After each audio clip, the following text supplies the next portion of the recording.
Ding. Are we live? Wait for it. I think it's live. It should be. It's Friday, and there it is. Good morning, ladies and gentlemen. I hope you're having a wonderful day. If you're watching this and it does not say live at the bottom of the screen, unfortunately, you're watching the recap. The good news is we are live Monday through Friday, 30 minutes before open. Drop your thumbs up on the video. Make sure you're subscribed here on mobile. Press hot chat, X out the chat, hit the thumbs up button. Second link for the nightly watch list and main channel. First link for the Scream Alerts boot camp and real estate course. But, ladies and gentlemen, welcome to Friday. It's an interesting one. We're not down too much. You got a couple of things moving across the board. Big story here is social media stocks. You got Facebook, Google, Snapchat down 32%. Finally hitting a new low here, so even lower than last earnings. You got a lot of reaction with that. A little bit about the ECB, couple of oil moves and a couple of things going on, and then even a couple more earnings in the morning. But really, today is going to be all about responding to these companies, seeing what we got, and then getting us into next week. I believe about 15 minutes after open, you're going to get ISM, so that one could be news, but we will see what happened. Overall, it's going to be about responding. Does the market, is it able to overcome any social media slump? I think right now it is about $76 billion of market cap has already been wiped, so we will see what happens. But good morning. It's going to be a simple day, Chattadonia. It's going to be a simple day. Oh, I hope you're ready for Friday. What's up, Maximilian? What's up, Dre and Danny? YouTube, Marshall Man, Juraj, Carissa. Good morning, Laurie, Chadla, Rob Irwin. What's up, baby? Amateur. Charlie in the tree, my friend. Good morning. What's up, Danis? What's up, Match? How you living, Julio? There you go. What's up, Paul? Oh, we hear Mr. Moda in the house. Christina in the house. Bullish Bear. Let's go. Dan Kingsley. Oh, the chat is going fast, baby. What's up, Matt Riley? Eddie Batista. Rejan. What's up, Dean? Good morning, baby. Oh, yes. Yes. What's up? The non-conversationalist. What's up, man? How you living? Are you living good? Are you feeling good, Chattadonia? The week is slowing down. Oh, it's the end of the week. It's the end of the week, and we made it. Good morning, Azim. Oh, what's up, baby? What's up? Shout out my boy Aiden. Oh, Aiden's in the house. Aiden in the house. What's up, Joshua? What's up, Joshua? Low-key member. I see you, Miguel. I see you, baby. So let's go. Let's go. We got to have a good day today. So, Chattadonia, I hope you're ready. I hope you're feeling good. I hope if you're not feeling good, you could always take a nap. Again, it's still quite early, so you got some time, baby. You got some time. But Twitter, they posted disappointing sales. They were distracted by the Elon Musk farrago and hurt by general macro environment. The company added 8.8 million new users during the quarter in line. Shares fell pre-market. All this after Snap plunged pre-market as a slump in advertising crushed sales. Other social media stocks slumped to wiping out $76 billion. That's so crazy.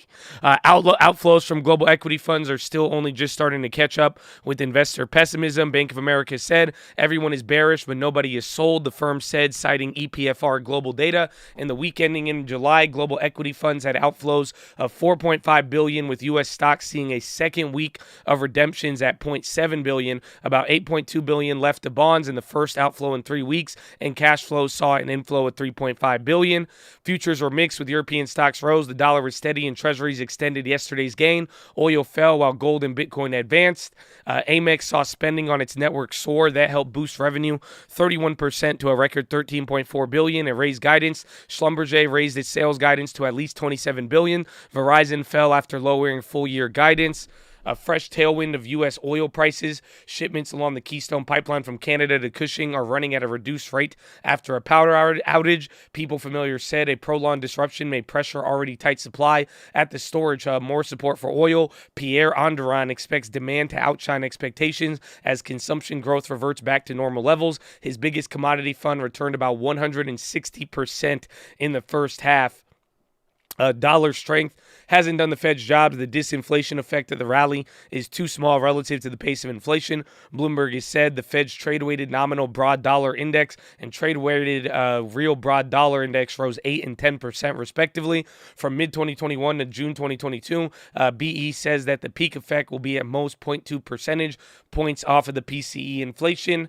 Flashing red for recession, private sector equity in the euro area unexpectedly shrank for the first time since the pandemic lockdowns of early 2021 as record inflation curbed demand in the service sector nearly stalled. The region's composite PMI dropped to 49.4 in July, dipping beneath the $50 level. Ukraine grain accord is allowing Black Sea shipments to resume, and Russia to export grain and fertilizer is set to be sealed in Istanbul today. Wheat prices slipped after Turkey signaled a deal has been reached. A Nord Stream turbine is stuck in Germany as Russia hasn't provided necessary documents to enable shipment. A person familiar said Russia added Croatia, Denmark, Greece, Slovenia, and Slovakia to a list of unfriendly states. A town built on gold is being swallowed up as an explosion in illegal mining shakes its foundation. Lured by skyrocketing prices of gold and other metals, outlaw miners carved up the Ecuador village, causing a sinkhole that devastated its downtown. That's crazy. Crypto shenanigans. Terraform Labs co-founder Daniel Shin's home was among multiple locations raided by South Korean prosecutors as part of the probe into allegations of illegal activity behind the collapse of Terra. And for a glimpse into the spectacular implosion of Three Arrows, here's the hedge fund's disgraced founder had to say from an undisclosed hiding spot. What? I want to see this. You have to go to it. This guy's hiding. He has an undisclosed one. He says we've been communicating with them from day one. They spoke extensively about the spectacular implosion of their once Terra. So these guys are just hiding out, bro. Interesting. Look at, and then they closed their office. I guess these are all the lawsuits, literally just under the door, being sent in there. It's actually pretty crazy. Pretty crazy. And then they tweeted, they said that they are in the process of communicating with relevant parties and fully committed to working this out. Would you look at that? Would you look at that? Oh, Maria to Elon. Welcome. Welcome back. The wider crypto world may be struggling, but Bitcoin has risen about 30% since the lows last month. A hint of a larger advance towards key resistance at 25K are starting to appear. Prices have tagged the upper Bollinger Band after a period of compressed volatility, which is often a precursor to a sustained directional move. A similar stretch of low volatility was seen in June, which subsequently saw Bitcoin sliding after it tagged the lower bound. 9:45 U.S. July manufacturing service PMIs, 1 p.m. U.S. Baker Hughes rig count. Biden is going to meet virtually with economic team on progress in lowering gas prices. On the 3 years, baby, amen. Amen. Donald Trump ignored pleas from advisors to take action, thwarting a mob at the Capitol. Jerome Powell will probably slow the pace of rate increases after front-loading policy with a second 75 hike next week. A survey showed the FOMC will lift by 50 basis points in September and then shift to 25 at the remaining two meetings. Mexico may face a tariff bill between 10 and 30 billion if it loses a trade spat with the U.S. and Canada, according to officials who negotiated the USMCA. UK retail sales fared better than expected in June. The Brexit divorce bill may be pushed to 5 billion euros on higher rates in Europe. Breakfast means breakfast. Bloomberg's UK breakfast index found its cost of $31 to buy all the products required for a full English, up from 27.92 in June. It's crazy. Japan's core inflation picked up to 2.2 in June. 2.1 is a forecast on higher energy costs. Hong Kong banks are set to lift prime rates for the first time in 4 years. China's construction halts may affect 700 billion of homes as developers face heightening pressure amid liquidity crunch. WTI fell as recessionary fears and COVID resurgence continue to keep a tight lid on prices. European and the U.S. natural gas prices rose. Copper is poised for its first weekly advance since early June. Spot gold, too, is expected to eke out a small gain after 5 weekly losses. Day 2, Russian shipments via Nord Stream are expected to stay about 40% of capacity. Now focus is turning on next week with Vladimir Putin warning that earlier shipments could decline to 20% capacity. Germany's government is in the final stage of a deal to bail out Uniper. It'll take a stake of 30% of the capital. Santander was eliminated from the bidding process for Citi's Mexican unit, opening the way for a takeover by a local rival. Barca will sell an additional 15% in the team's La Liga media rights. Mattel analysts were positive on second quarter earnings, while some brokers flagged a note of caution given the company outlook changed or reported lower margins. JBS is putting Wesley Batista PHILO solely in charge of global operations to bring the grandson of its founder a step closer to the helm. FedEx plans to scale back Sunday delivery services in far-flung areas in the U.S. Disney in talks with BBC streamer Doctor Who series. Walmart says it's halfway to 2030 emission reduction goal. Walmart leans into drone delivery. Travelers price target cut to $175 from $190 at Piper Sandler. Walmart rated new neutral at Piper Sandler, price target $135.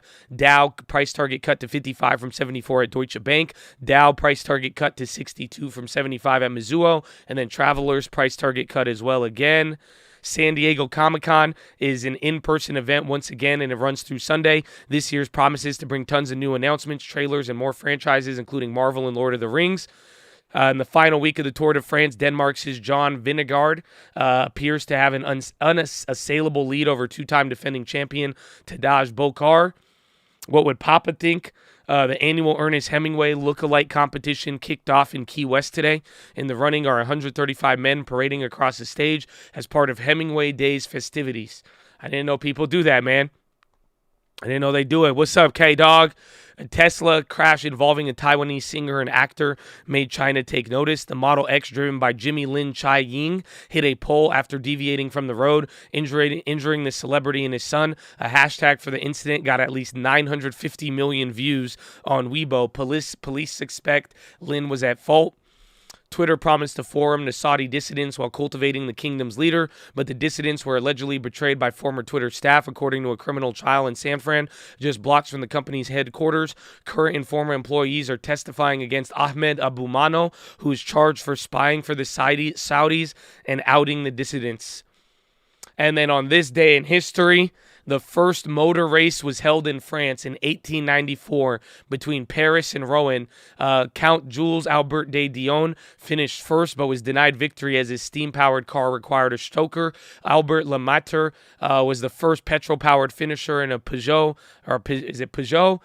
Type 7. His other claim to fame is that in 1906, he murdered his wife after she filed for divorce, then shot himself in the head but survived, and he was acquitted of a crime of passional. What in the world, bro? Why do they give us these stories with epic plot twists? That one's not even epic. It's like dark. They're like, yeah, man, it was the first car race ever. And then the other guy won. And then he killed his wife. And then shot himself in the head. It was like, what? Bro, it's 6:30 in the morning. Good morning. But like, hold up. How did we get there? Bro? Peugeot, bro, that's Hemis and homicide, man. Andy was acquitted. He got away with it, too. Yeah, we should tell you that part. What the hell? What is happening? But Chattadonia, I hope you're ready for a Friday. It's another beautiful day. We get another awesome weekend, and we made it. But here at the Cult, before we do anything, before we try to chase a dollar, before we try to enrich ourselves, we must pay homage to the people who have sacrificed more than most of us ever have and ever will, and that is the veterans of the United States of America, baby. So on behalf of the Cult, the people here, the people not here, we just want to give a huge special shout-out all the active servicemen, past servicemen, anybody who has served this country. God bless you and thank you for your service. And shout out to the vets, baby. And shout out to the police officers, the firefighters, the doctors, the nurses, the teachers, all the other public servants out there as well, too, baby. God bless you and thank you for doing what you have done. Ladies and gentlemen, please rise. Place your right hand over your heart. Say it with me. I pledge allegiance to the flag of the United States of America and to the republic for which it stands, one nation, under God, indivisible, with liberty and justice for all, baby! Son of the Jets!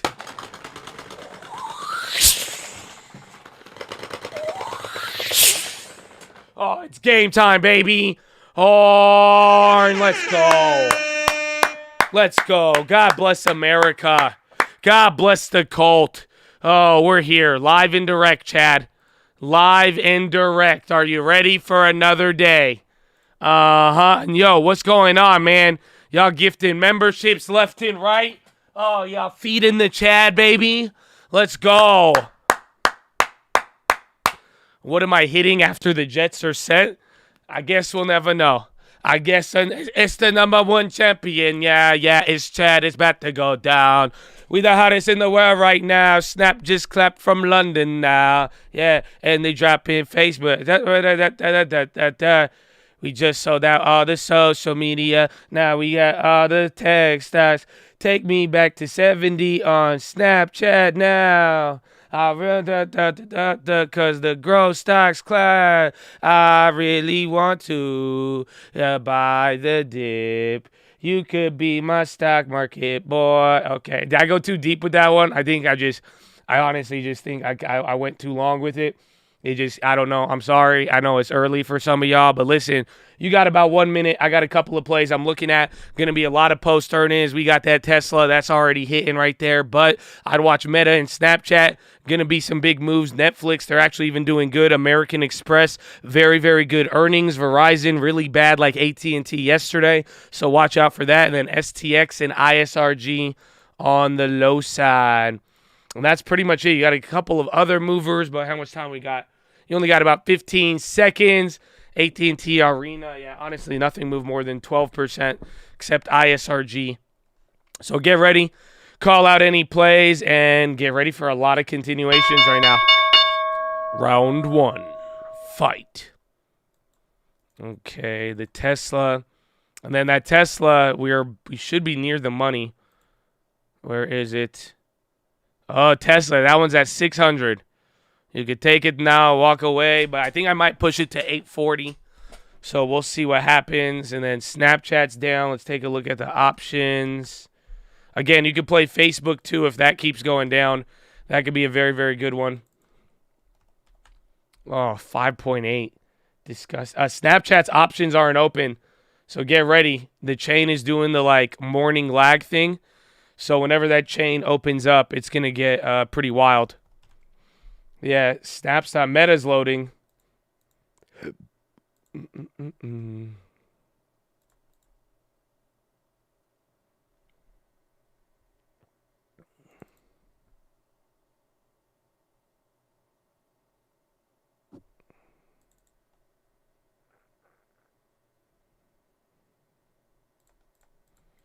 Let's see.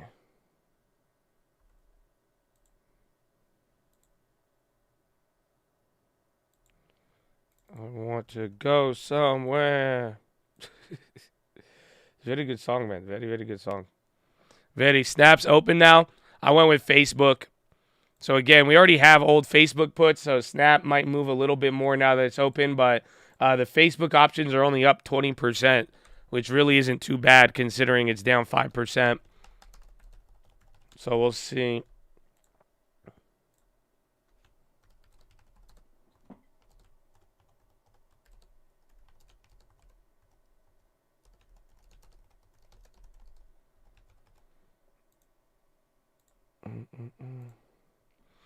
Dollar XLY leading.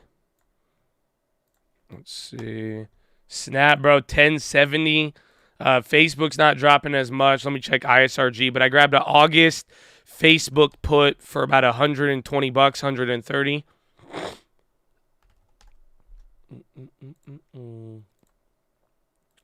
ISRG down 9.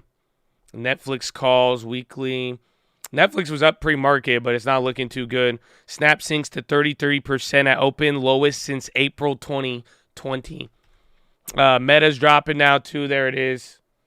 Again, that chain just is loaded late, or loaded early comparatively, and then Snap's still down. I don't even think the Snap options are... Bro, my Snap option chain isn't even open. Am I on the wrong one? Oh, shit. Facebook, I grabbed August 12th instead of the 19th. I got scammed. I forgot. I clicked the wrong button. But yeah, no, Snapchat's open now. 200% on some of the contracts. They're not, honestly, I feel like these puts should be up way more. I guess the ones in the money did a little bit better, but the hell? Like snap options seem to only be up about 300%. So that's your first bounce on there. Pinterest down 9.6. AXP was really good too. I don't know how. That option chain is not moving at all. Wait till that one opens up. Honestly, someone keep an eye on American Express because that chain hasn't loaded yet. So literally, it's still holding up 6%, but like wait till it goes crazy. You made 500 on the snap put. That's good. I was seeing 300 on the premiums, and then we just grabbed the Facebook. Is that a pop? That's a real one. SPY coming down. Netflix on the high now. Tesla is yet to pop off again, but Netflix looking good. 225, 1%. Oh, the Alcoas from yesterday are up too. So Alcoa's up 5%. You can sell out of those for 50% right now. And then the Netflixes have went up over 100%. That's for next week. Oh, and then that Pfizer's up. We got to sell the Pfizer. Remember the Joe Biden Pfizer play? That one's up 100% now. It's in the money, but I don't know how crazy it'll go. The AXP options haven't moved because it's just not trading.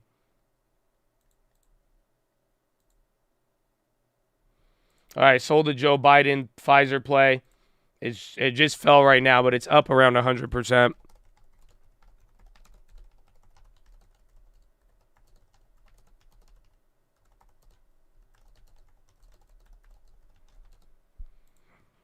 XP open. Good.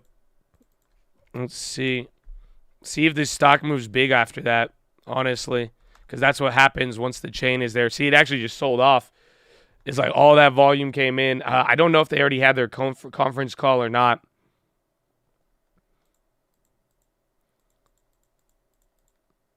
The premiums on AXP are higher than damn Snapchat. The hell is this?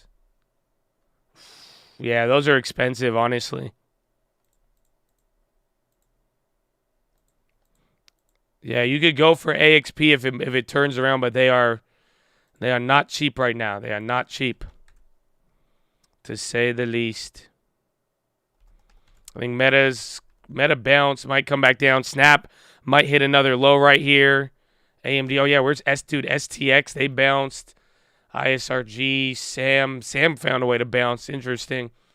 Honestly, it's holding up pretty decent. You're down 0.5% on the NASDAQ. Dow is up 0.25%. And then SPY is down 0.7. Yeah, UNG is getting crazy. Am I really selling Snapchat? You should probably watch the whole video on there. I think we have a good discussion with it.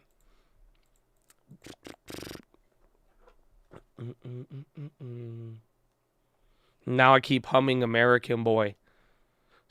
It's called American Snap. So that's my remix. PMI, it could move the dollar a little bit, and I'm glad I love how you asked the question. I think you were paying attention to yesterday, just like depending on the data, if it affects dollar or yields, then we could see how it affects the market. So definitely can, but we'll find out here. But it's very hard to underestimate earnings right now. Netflix going up again. Etsy on the high. Yeah, UNG is killing it. Tesla, they dropped and then coming back up here. Bro, why does it look like the dollar is damn halted? It looks like this thing is not even trading at all.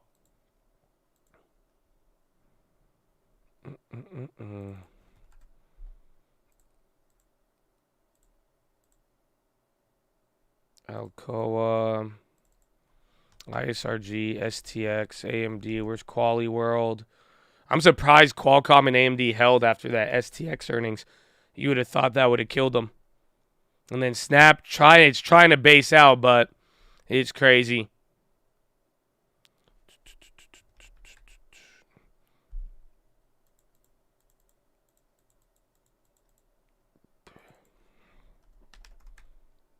PayPal's on the high. Remember PayPal had the buyout rumor yesterday. Oh yeah, where's AMAP?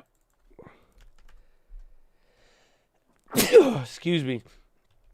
Be on the lookout for that. I feel like by the end of the day today, you might hear about AMAT news, or you might hear about Snap, or not Snap, AMAT news or PayPal.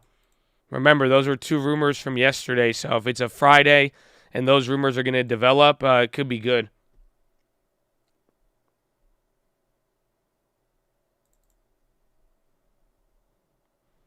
We're still up, though. The AMATs are still expensive. PayPal could get bought out. Well, there was a rumor of I don't know if it was a rumor or if it was confirmed, but about like Bill Ackman taking a stake in the company. The premiums are still kind of high on that one. ACAM was the buyout rumor yesterday. I think 130 max, but again, none of that's confirmed. But, you know, it's not confirmed nor denied. JP Morgan, banks are going up good now.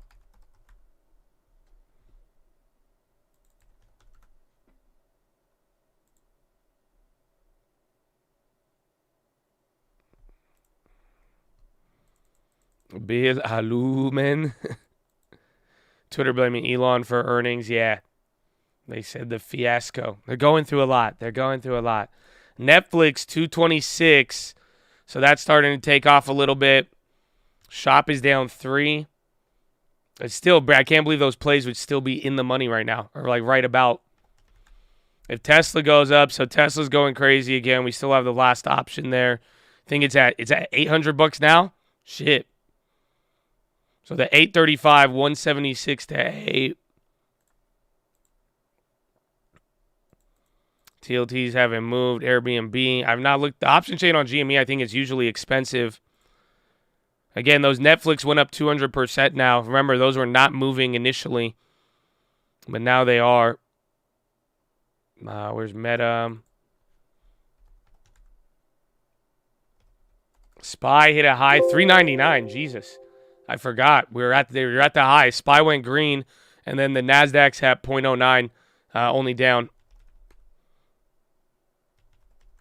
Is there new? Did GME split? Oh, wow. GME's a $38. Yeah, it's definitely going to be the stock split. I haven't looked at the new one. That's what you guys are referring to. And then 5 minutes here till ISM data.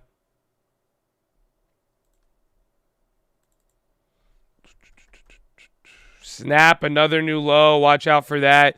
Meta was able to do its own thing there. Google is kind of ignoring it all, and then Pinterest is following right behind Snap. There's Alcoa. Baba Cloud. I sold the Pfizer, yeah. The Pfizer, it went in the money. Got 100%, but expires today, so just got out of it. And then the Alcoa, I'm still holding, but that one came back to life. Oh, where is Verizon?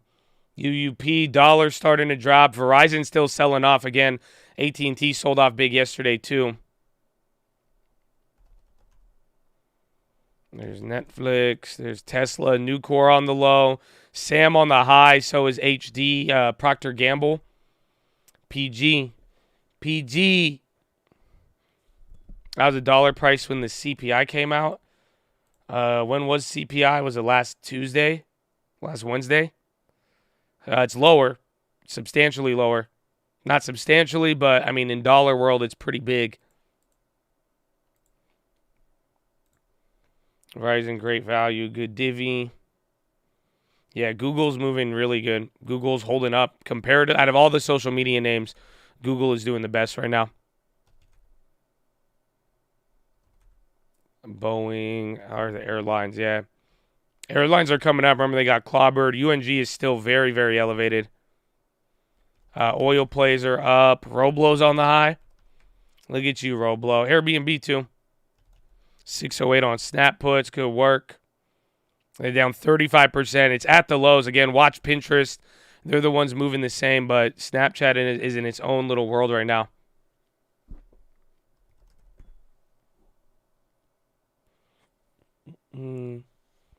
PII, Piedmont? Or no, is that Polaris? Polaris is running. No, I sold the Morgan Stanley. That one, it should be in the money, though, I think. But we sold it a little bit earlier for like 50% a couple days ago. Amazon, where's that pad? We go slow mode still on. Yeah, man, always. Banks are looking good. Like JP Morgan is starting to rip out from here. And then SPY through, dude, we're about to go to 400. That's it. You're at 399.55. Meta is doing decent. I mean, it's still down. Like the number's a big amount down, but it's at least breaking the trend from Snap and Pinterest right now. So like Google is going straight up. They broke the trend, and then Meta is like kind of in the middle, and then Pinterest and Snap are still kind of getting guttered even further. Tesla again.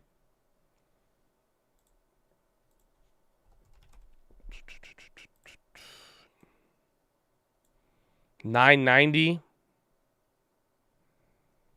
Oh man. So that plays 1,000% now. I think if I get what's it called? If I get like 1070.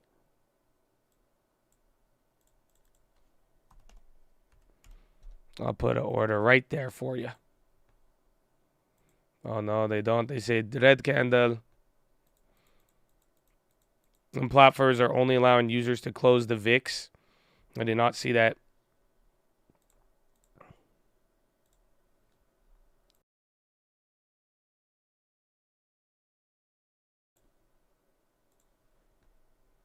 Disney going. Yeah, bro, Netflix's move is pretty big. So, I mean, you can kind of factor that into the situation. Here, Trey, go watch the video on the stream alerts thing, man. But if that's your question and you've been like spamming it like that, honestly, just like please don't sign up for it. I don't think it'll be right for you. UUP down a quarter now, another big candle. Tesla FOMO is real. I don't know if it'll do the breakout thing though again. I hope.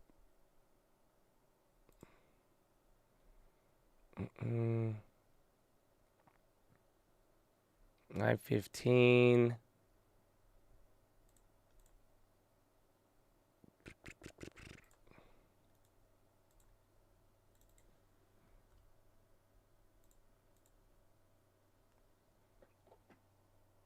Oh, it's already dropped a decent amount.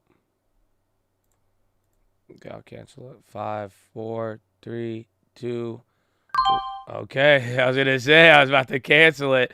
I took the Tesla at $900, $1.70 to 900, so not too bad. Honestly, pretty decent profit on the smallest contract.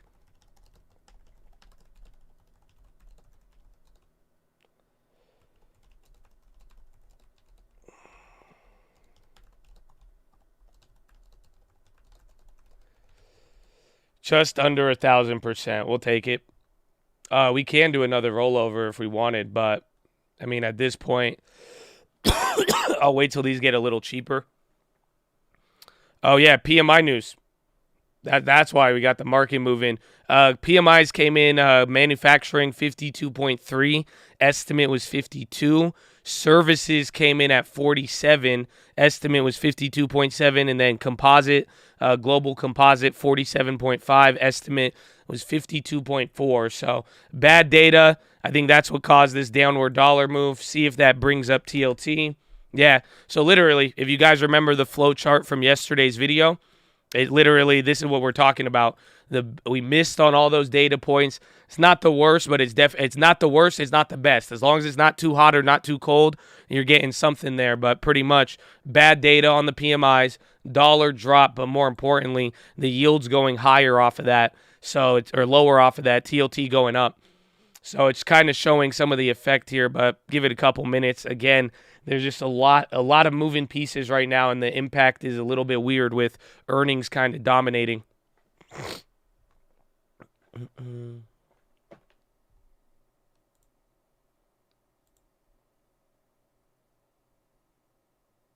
Netflix. Bonds are running hot. The data. So as the data is not, again, as the data is showing us something, it says something about the Fed, says something about the consumer, and then how people think things are going from here. But it looks like the last couple of days, the yields going up, any bad data fueling rates going, rates going lower and TLT going up. That is factored into a lot of this. T has to be the shittiest stock. They warned really, really big on the downside. That was yesterday. There's Amazon. There's Metazom.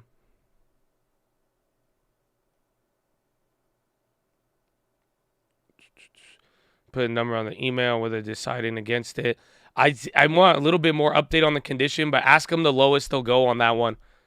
It does. I like it, but it also seems like it seems like a coin flip. It seems like it's decent, but then if we go in there and then it's like it's going to require $100,000 of work or what it costs, it may not be the best. Ask them just for the bare minimum of the lowest they'll go on it. Netflix had a high. You got 300% now on the continuation. Alcoa's coming down. Uber on the high. Uber, Spotify. There it is. SPY bouncing a little bit, but dollar coming down. Yield curve less inverted than yesterday. Oh, yeah. A little bit. A little bit. Let's see if TLT has anything to say about that. Mowing next week. SPY bouncing. Tesla might go crazy again. Apple's even bouncing here. Looks like a lot of names. NASDAQ might go green. It's only down 0.04 right now. Everything else is green, so see how this one plays out. Meta's fighting.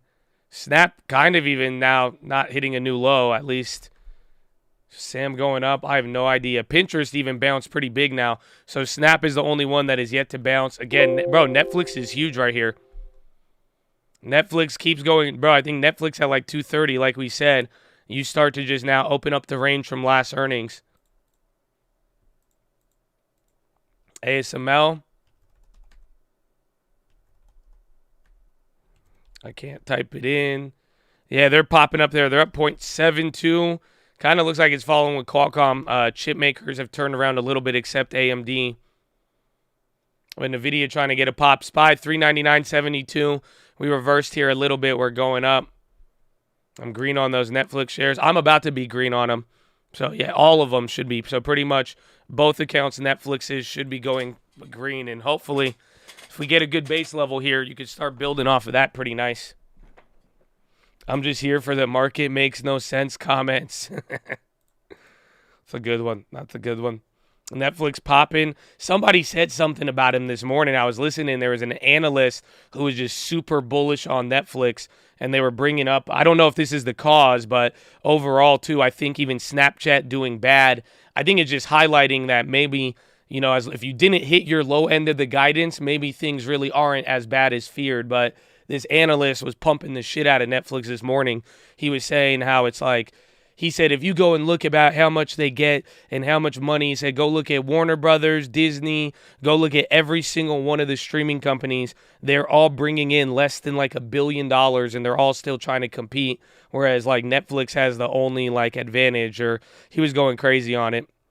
So I was like, oh, okay. I mean, he brought up good points, but that's about it. But I think at this point, even like Snapchat factored into this, and then overall just not being as bad. I mean, it has a different look now, I think, especially after watching Snap.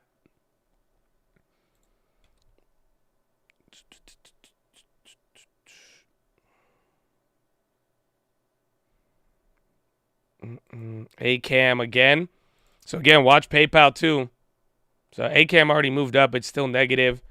So Tesla hit a new high, and then now you have everything taking another candle.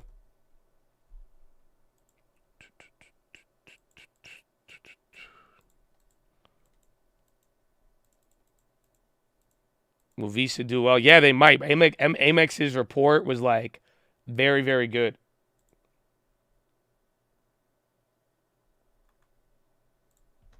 Baba clap, UNG clap, Amazon getting a clap, but yeah. Baba's down 1.7. Philip Morris on the high.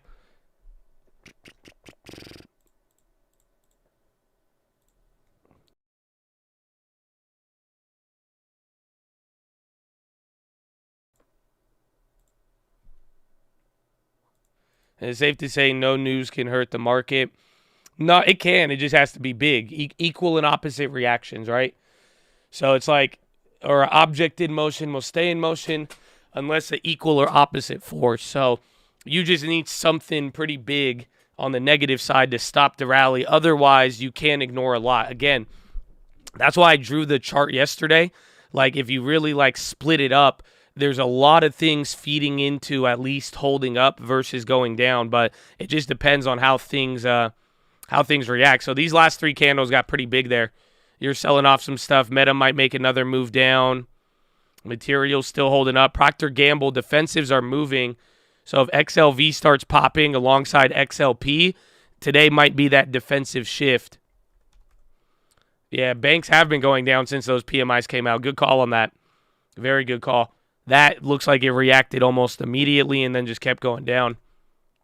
And they were looking really good this morning. But it seems like we're getting a more shift to the defensives right now. Let's see. You have a lot that's green, though. It's only financials red, tech is red, and then communications are down 2.5 because of Verizon. But everything else is green, and then real estate and utilities are leading, but those are more defensive. Airbnb, huge candle. It's kind of looking like everything right there. Again, we had a reaction from the PMIs for like 8-9 minutes, and then all of a sudden we hit a new high, and then quickly sold off to VWAP here, kind of big.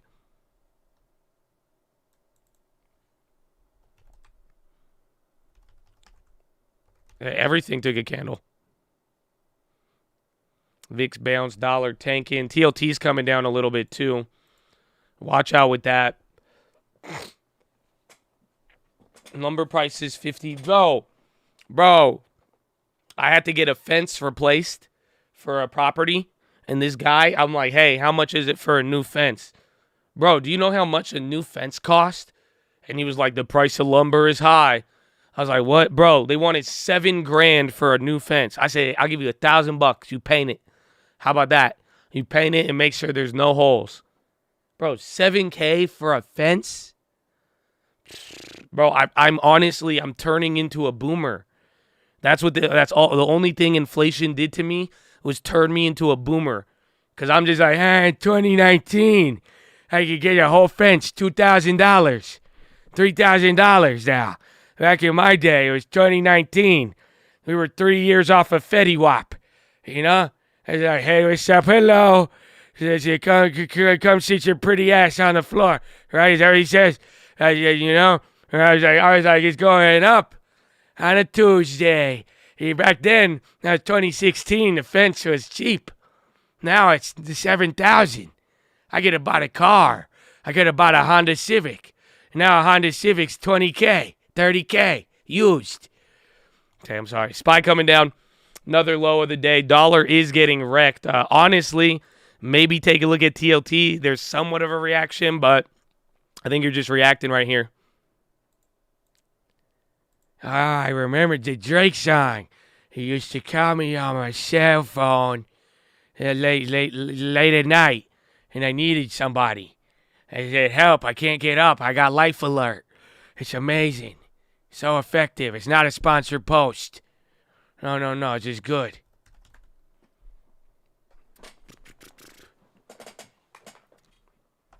Everything's going red now.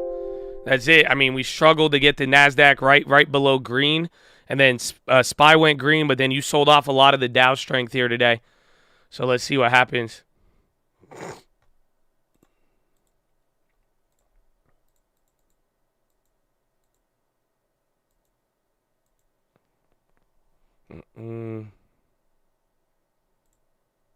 Alcoa. Netflix. So Snap coming down again. Be careful with that. Because pretty much Snap will hit a new low, and then all the other companies will start to go down to their lows. That's what it looks like right now. So keep your eye on any of the social media plays. They didn't guide down, I believe. That might hurt them. But did you see American Express's report? American Express literally said 32% growth, revenue growth. That's insane. So that means, dude, they're making money on them credit cards. So I wasn't really, again, somebody asked me yesterday, I don't know too much about the credit cards. I was like, wait a little bit and all of that. But after seeing American Express today, that was a very good report. I wouldn't doubt they'll do good. Remember, Mastercard, they did good about 2 quarters ago, and then it launched, and all of them did the same. So it could be good.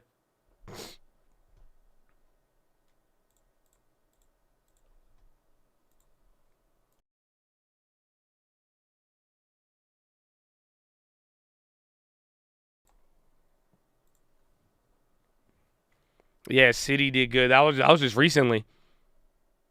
Amex credit cards the best. Mm-hmm.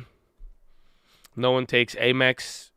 I feel you because they usually charge higher fees. You're more likely to have a retailer not accept the Amex than not. But again, that earnings to hit 32%, bro. Like the American Express is growing more than most growth stocks year over year revenue, which is wild. Or the growth rate.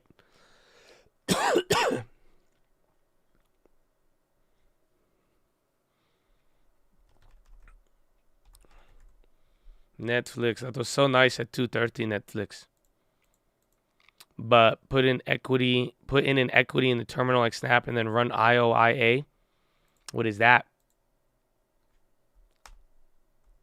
IOIA.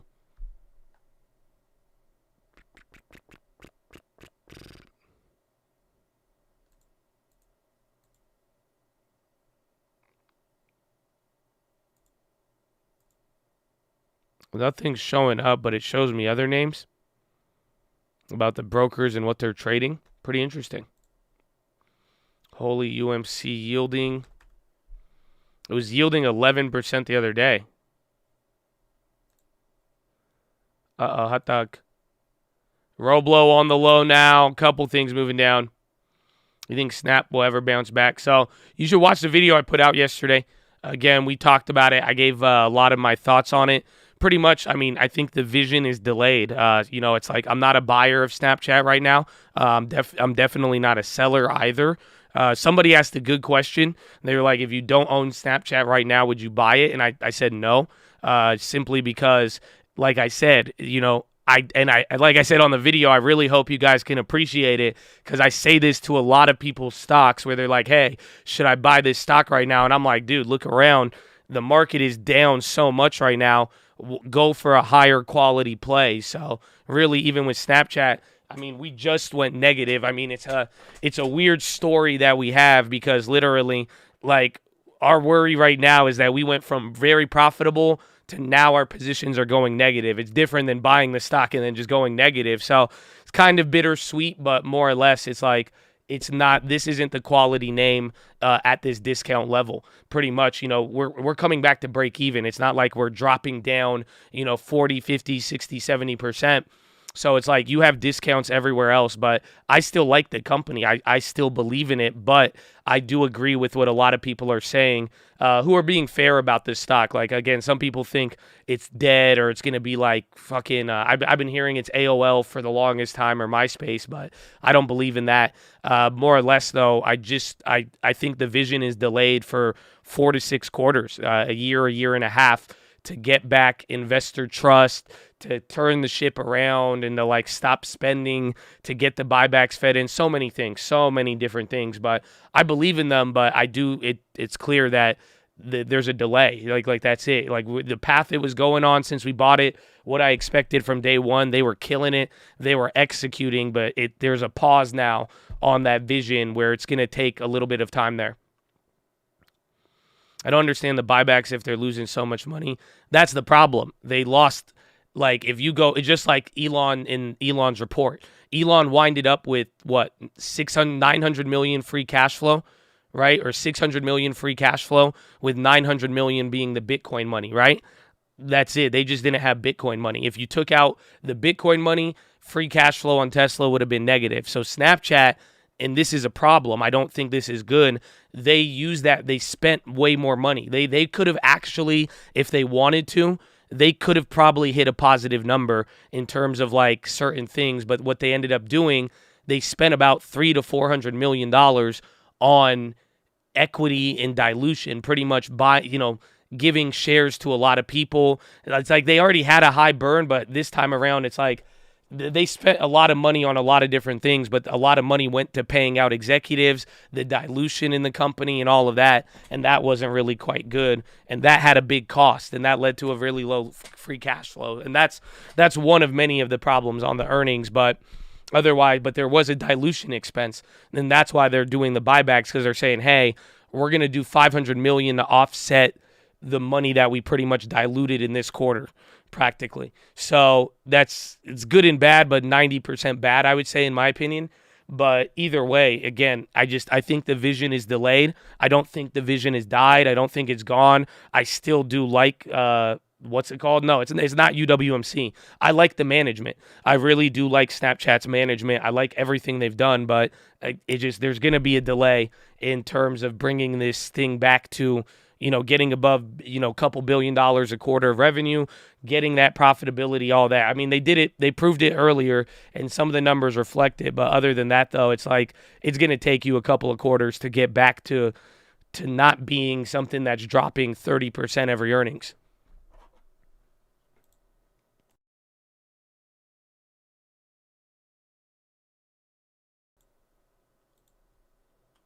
The Snapchat have 19 billion in cash. They have about 5 billion, which is pretty impressive if you think about it. But they do have they do have cash. I mean, pretty much 30% of the current market cap now on Snap, the company has in cash. So they're about 17 billion market cap right now, and they have about, I think it's like 4.8 or 3.8. It's a decent amount. Who uses Snap? That's not the problem. Like, that's why I was saying, like, hey, we got to be, I will be fair with my assessment of Snap.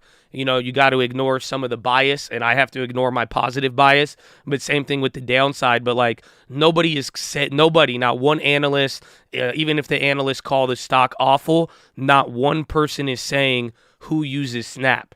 That's not the question. The user growth is better than Facebook borderline. You know what I'm saying? It's not about who's using it. It is about how much revenue are they bringing in, how much profit, how much are they spending. This is coming down to the business operations and then future growth of that, but it's not about user growth. And again, their average revenue per user is through the roof comparatively when you really look at it. But that's not the issue. The issue is spending money, not making as much, ad revenue slowing down, and not being able to monetize the same way, or spending more than you're able to monetize. That's the problem. Yeah, exactly. They rely heavy on ad revenue. They don't really have other avenues to pivot to make money. Like, those are the problems, but it's not who uses Snap. It's you would be shocked at how well they are doing on that area of actually keeping the next generation. So, like, I'm older, and I was using Snap back in the day, but, like, they already captured the next generation, believe it or not. So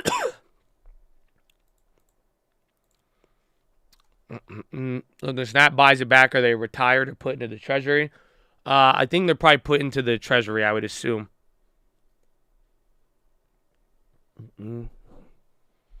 But it would lower the shares outstanding, technically, I assume.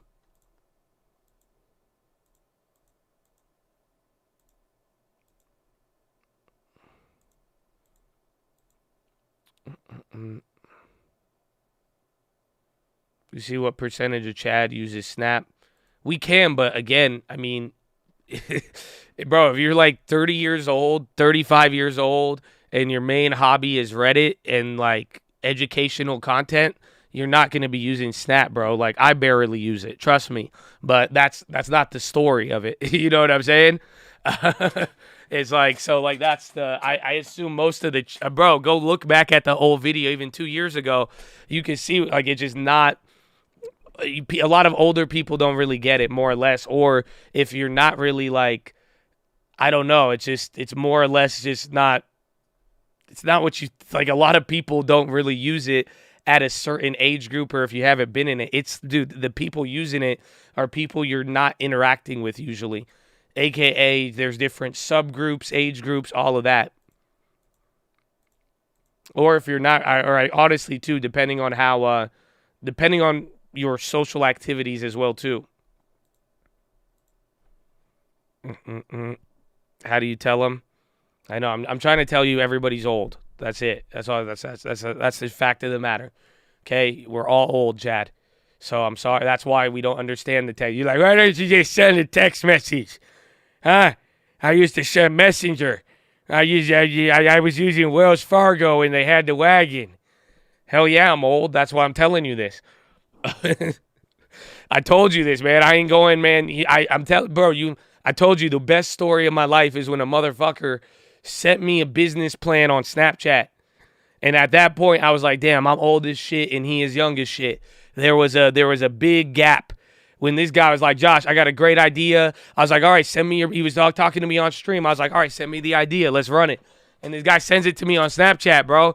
And I opened it and I read it, and then my fat finger, because I'm old and I had to get on my bifocals, I was like, hold on, let me see this. And then I clicked the button, and then the whole business plan disappeared. And I said, I said, can you send that again? And then I was like, don't ever do that. Don't ever send me a business plan on Snap. I was like, this is crazy.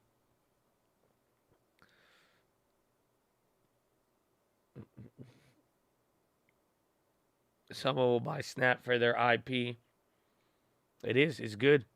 I mean, Elon should buy Snap right now. Just call it a day. 17 bill. That's actually hilarious. No, bro, I was concerned about the future youth. I was like offended. I was curious. I wanted to know the idea. And then that's it. I was like, bro, like, can you just, do you know, you have email? I was like, y'all don't got that? But I just knew at that moment. Well, the Microsoft, everything kind of just dropped right there.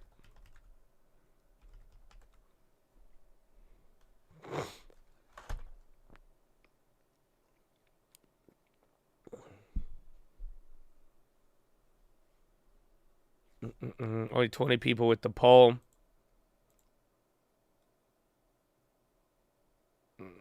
Honestly, it's a pretty interesting poll here on the Twitch. It's actually kind of even. I feel like I don't want to start a civil war between the old guys and the young guys. Relax. I use Snap. No, you don't. Spartans, who uses Snap? I don't. And then they go crazy. I don't know why I'm doing so much Joe today. I don't know. It's the Jovid-19. I feel alive. Yeah, some of the Paxlovid got me turned up right now. Oh, I feel it. I feel it. Pfizer. ACAM on the high again. They went negative to again. We're watching it hit again, the news, but the premiums are already jacked in the morning.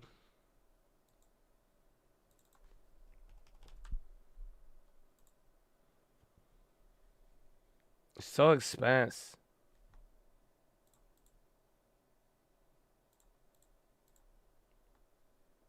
Never use Snap, Insta, or Facebook. F social media. Good for you. Good for you.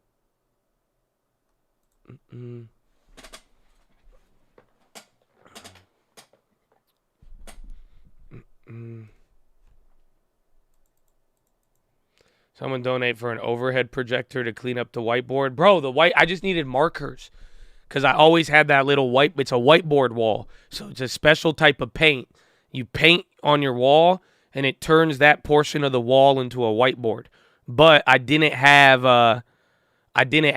dry erase markers. So those were just normal markers. That's why it looks so weird. But if y'all like it, I think we could do some stuff with it. I'll get another one.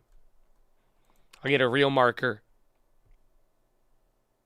ACAM's still going if you want to keep an eye on that one.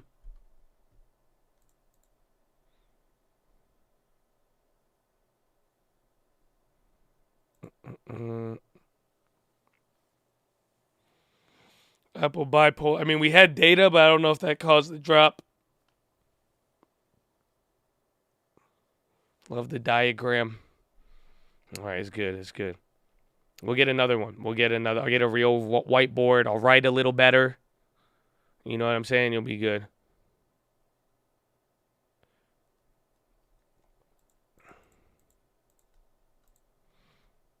It's just, I don't know. Maybe I think if we make like T-charts to separate like good and bad on the day, but realistically, there's just been so much going on, and that's why I'm like, you gotta like, I don't know, you gotta draw it out a little bit, but that's it. Want me to help you? Oh my God, I forgot, bro. Have you guys ever seen Boomer's handwriting? Dude, this motherfucker writes beautiful. It's like, it's insane. Like, it's absolutely insane. Bro, this guy, Boomer, bro, he like is straight up like cursive. Like, bro, I don't know, bro, like you're like an Egyptian, bro. I don't know. Like, it's like beautiful hieroglyphs, like the calligraphy, bro. It's like, it's insane. If you've never seen Boomer's handwriting, it's honestly quite fascinating. It's quite the joy.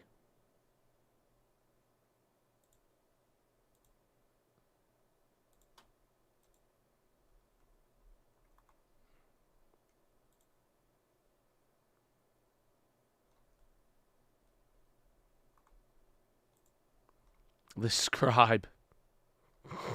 All right, I need to go to the bathroom real quick. Give me a second. Follow me on which Instagram. the bond market has At the priced Trading in an Fraternity. impending recession. I love you. And as quickly as it has done is really quite amazing. And so, we at Federated Hermes are not calling for a recession. We think we may just skirt one next year. We think the 10-year bond yield should be in and around 3.25% by this year end. If you believed that, you wouldn't be buying bonds, even if you were nervous. You look at the consumer in the United States is really quite healthy. And even though there are job layoffs, and we're going to hear more about them, I think, in this earnings seasons, definitely from the tech sector that probably overhired, there are still way too many job openings. The job market is very, very tight. And that, I think, is what the Fed is going to look at as they do what they must and raise rates. Right, and I wonder what you make of, so you sound pretty gloomy on the earnings story that we've got so far, Linda, and I know that Bloomberg Intelligence were calling this the weakest earnings season since early 2020, and we all know why that went so sour so quickly. How bad does it get? And crucially, what's the link between a bad earnings season and what stocks do? Well, the stocks look forward. So the stock market has already been worried about this current earnings season. So we're not as concerned about what companies say about what has happened as what they think will happen as they look forward.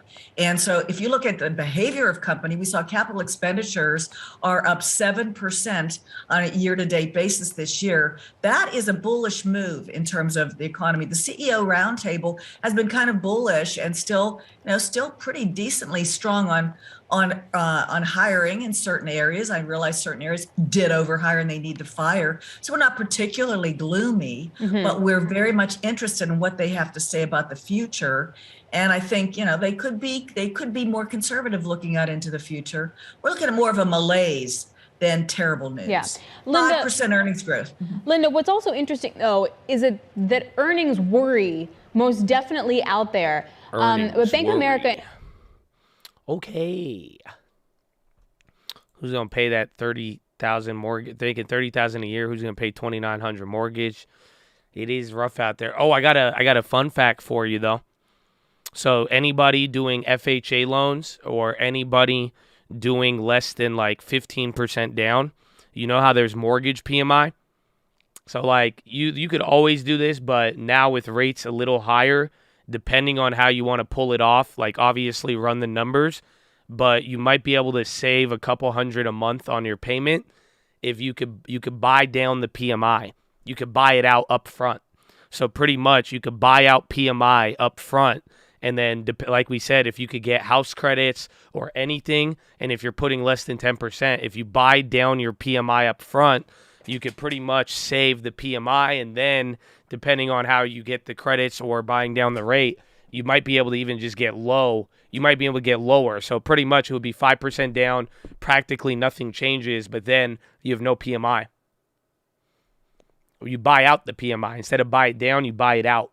So you pay it up front. But then, like we said, if you could get a credit from the seller, you could make them pay for your PMI essentially.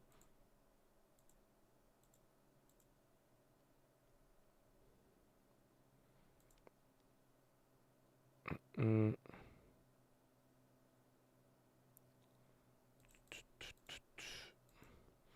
it be better to reappraise after purchase for equity? I think you have to wait at least a couple months for that, but you can, but assuming it will appraise there. So it's like if you put 5% down now, I don't know if you're going to appraise 10, 15% higher in a quarter.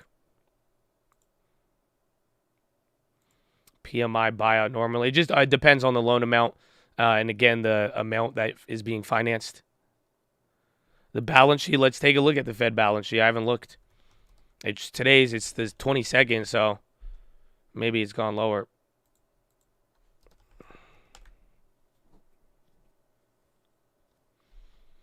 Oh, these scammers.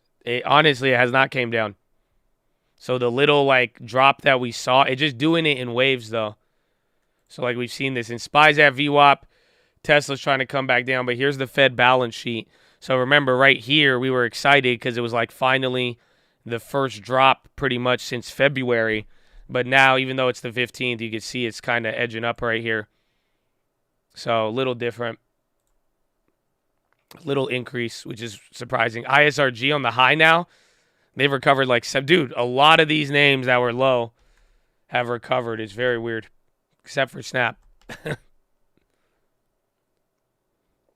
Can you make more aggressive towards PMI if you can't afford to buy it out all at once? I don't know. I don't think you can. I don't think it works like that. Where you could buy, you'll still just have the payment. You could pay down principal extra, but I don't think you could pay your PMI in advance after it's issued like that. But I'm sure it'll just depend on the lender. I mean, quite frankly, you could get pretty creative.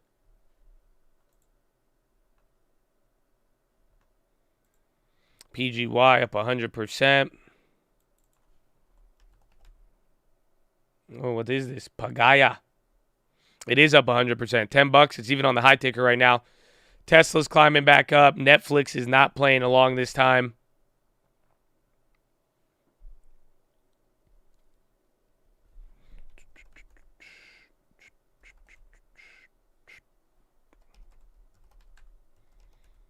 XLP, dude, staples are doing great. How do you get the seller credits? So right now, people are willing to lower the amount. So just like I told you with the other one, right? That one house I have, it's worth about 1.6, and the seller is telling me they're willing to do Roblox, saying bookings could be up. But the seller is willing to give me about $300,000 off, right? So let's say now, what I could do, instead of taking the $300,000 off, I could have her say, sell it to me at 1.4, and then I want you to give me the $100,000 you were going to take off. I want you to give it to me as a credit. And then I could take that $100,000 of credit, instead of just getting a lower purchase price and paying the same interest rate. I could take that $100,000 of credit, use it to pay down my mortgage rate, and then if I wanted to put 3% down, I could use the remaining credit to pay off all the PMI. So then I walk away with a house at $4 million, and then I'll get everything else pretty much written off, no PMI, and then no, and then my mortgage rate could go down to 4 or even 3.5.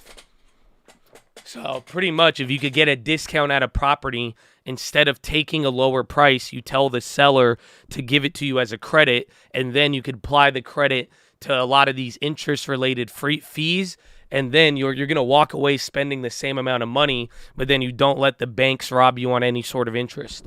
And then that way you could walk away with a lower payment, lower down payment, without PMI and without 7% interest.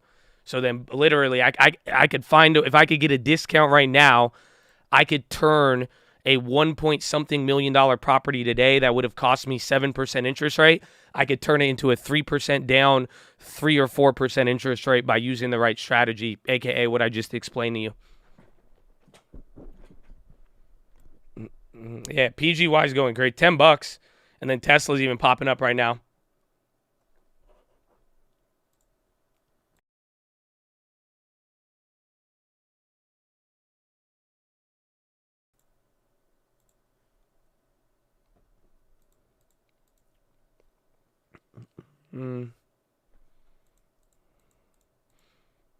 It's complicated, but it sounds genius. It's it is, but the results aren't as pretty much. You could pull this off and save about $300 to $400 on your payment. depending on what it is. But that's a lot of money. I don't know. Like, you know what I'm saying? It's not going to cut your payment in half, but it could at least get you walking away with, again, a $300, $400, $500 discount a month, which could be great. And again, like we're saying, you know, if you have a tighter income and you're trying to get a house, if you could understand some of this, you could walk away with a lower down payment and then slash a couple hundred. Literally, you could slash a car payment off of your mortgage payment, and then boom, you know, you're saving extra what, $12,000 a year.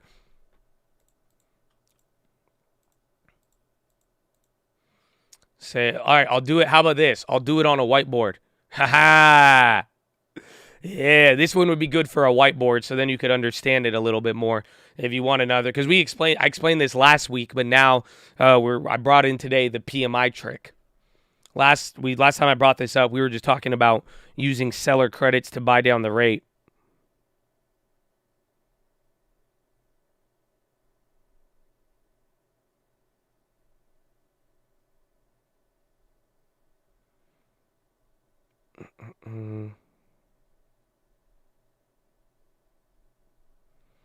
Siga, I don't know.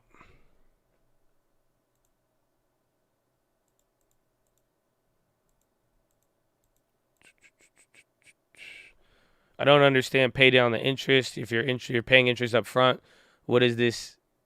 Why does it change the rate? Is that, I don't know the last part, but pretty much like a lot of people don't know. Like, do you know how a lender makes money? It's like a car dealership, believe it or not. So like, let's say you qualify for a 5% rate or a 4% interest. Let's say the bank, like, all right, based on your finances, you would qualify at a 4%. So what do? Once they know you qualify at a 4%, they charge their margin on top of that. So you don't realize when you're getting a 5.5% mortgage, you may not realize it. You really qualified for 4%, but your lender is charging you 1.5%. You see what I'm saying? So then instead of letting them take the fee, you're pretty much paying them their commission up front. So then instead of saying, hey, instead of getting your fee off of my interest, I'm going to pay you your commission now, $10,000, $20,000. Yeah, the points, exactly. And then you're going to get your interest back down to where it is normally. And then if you wanted, depending on how much more you could pay, you could pretty much get the interest rate you want, but it does cost a lot of money. It's not cheap. And that's why we're saying if you get the right seller credit, you could pull this one off. But hey, bro, relax with all this exposing lending. I know I should make a TikTok. It's not always better to pay up front, but then what you got to realize too is that if you that $20,000 up front, it's gonna, if you plan to hold that property for X amount of years, you might even save it because again, you're getting charged that interest. You know, saving 1% on $500,000, that shit's gonna add up. Netflix calls red. They're red on the day. They're still up, but it's, I mean, they were just up 200%.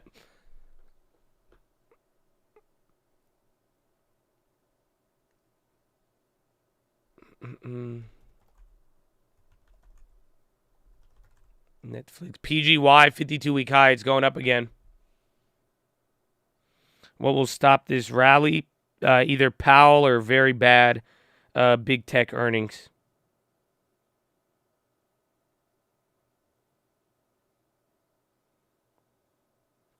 And the money up only 300. Yeah, some people were saying they got 600, but a lot of what I was looking at was showing about only 300, which was kind of surprising.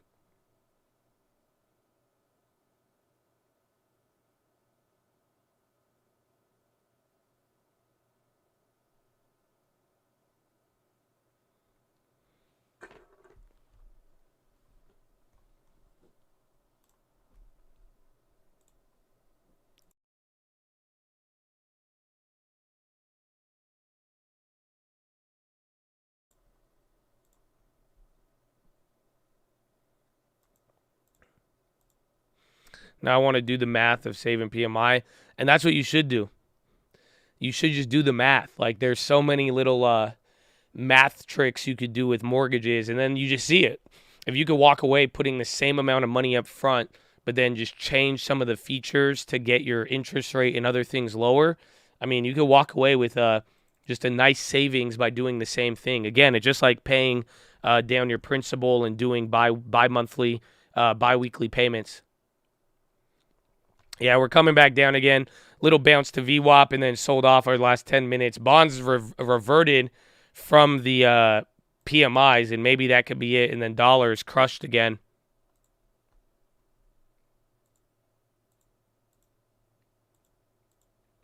Something happened. No, honestly, I still think it's the hangover effect from Snapchat. Again, 78 billion by this morning. By the bell, we were down $78 billion of market cap between Snapchat, Facebook, Pinterest, Google, all of that.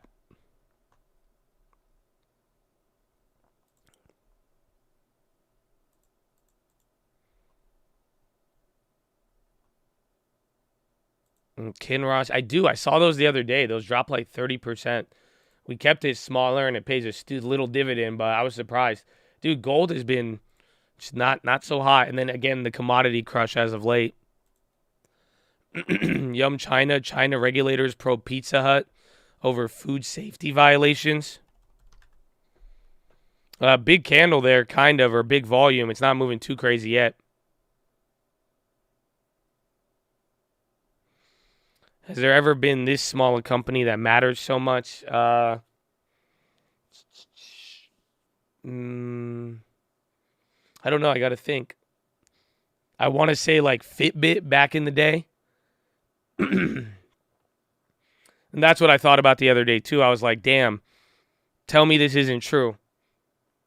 Peloton is the modern day Fitbit. That's what scared me. GoPro, but GoPro didn't affect other stuff like this. I'm trying to, you got to realize, bro, Snapchat literally moved more money in the market than triple its worth right now. But yeah, Peloton is the new Fitbit. Oh, and then I have another one, though. I don't know if you're going to like this. This one's truthful. This one's great. So you guys know, you know Andrew Tate. I've been hearing Lending Tips talk about him. You guys have been talking about him. We brought him up a couple of times. But you guys know Andrew Tate, right? Are you ready? Andrew Tate is this generation's Tai Lopez. I rest my case. The top G, I know. I kind of like the guy. I don't know. It's hard to, I'll hear him spit facts. I'll, disagree with, 7 out of 10 things. And then he'll say something. I'm like, facts, bro. But then I realized that his, business model, he's a modern-day Tai Lopez. That's all it is. That's all. Instead of doing YouTube ads to go viral, it's the same exact thing. It's the same how they make money. I'm telling you, it's the same thing. It's the modern-day Tai Lopez.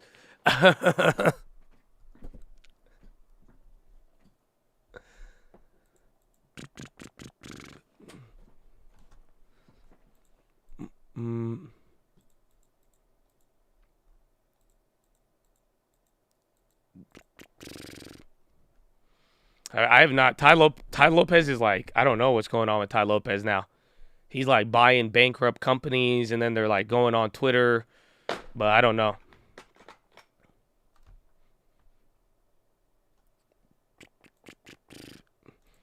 We aspire to be there's one thing though that I heard Andrew Tate and I was like, I like that.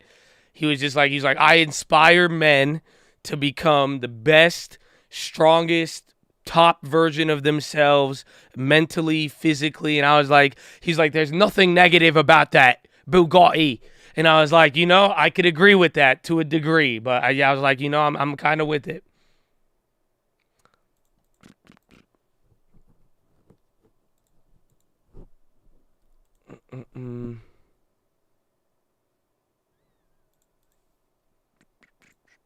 You see, Grant Cardone, bro. Nah, Grant Cardone is hilarious though, cause I haven't seen a Grant Cardone ad for 2 years, and then all of a sudden, right when the market starts going down, this motherfucker, bro, that I just see him on ads just clowning everything but real estate, and I was like, oh. I was like, I love it. I love it. Because, bro, I haven't seen a Grant ad in a long time, and then all of a sudden he's there. That's what you do? You mean you kind of with it? Well, yeah, that's what we do, but, I don't I just have a different, I guess, way to message it. Like, I don't know, like, I believe in, I guess I think I got a little bit more love, and honestly, I mean, I'm more likely to say, yeah, okay, I'll let you do your thing, instead of like, no, you're wrong, you're an idiot, you're weak. It's just like, I don't really get down. I'll just like, okay, man, it's like, if that's what you believe, that's what you believe. God bless you, bro. I mean, my job is to show love. I do want you guys to all be the best, strongest, top version of yourself. 100%, I believe in that, without a doubt. And that's it. I guess I have more faith in like thinking that you could turn something, around, if that makes sense. Like, it's not like, it's a little different. I don't know. Like, I guess I have more. I don't know, actually. Now that you're asking me, I really don't. I guess I'm just a little bit more nicer, and then I don't try to trigger people to get the views, because I get banned every time. So it's pretty simple.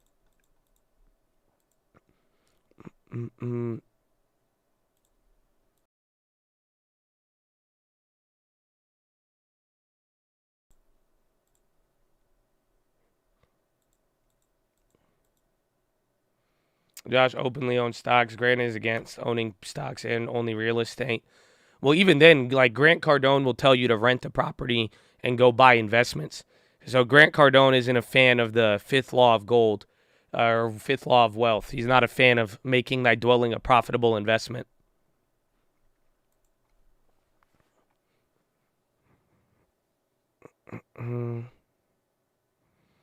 Finger to the sky. I guess so. Maybe I'm just Andrew Tate, but I just believe in God, and that I think it just changes a little bit of my behavior, more or less, I guess. But I don't know. There's a lot to it, but I do like. I love what he said, man. Just, there's nothing negative about pushing people to be the best, strongest, top version of themselves, and I could agree with it.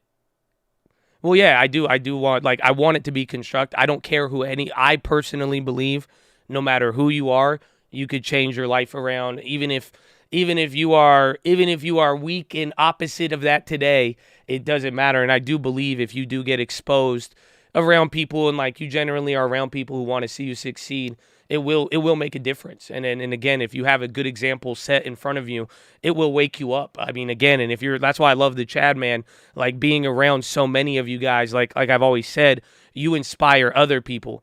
You know what I'm saying? Where it's just like, it's very simple, where it's like you're around other people, like people like you, like me, who are trying to do something, and that motivates you. Again, you like I've always said, if you hang out at the barber long enough, you're gonna get a haircut. And and that's all it comes down to, and that's kind of how I believe it. So you can hang around as long as you want. I don't really care, even if we disagree. Again, I may not agree with everything being right or wrong, you know what I'm saying, but at the end of the day, it's just, I just love, man. But I don't know. He spits some facts. And I cannot deny that. I cannot deny it.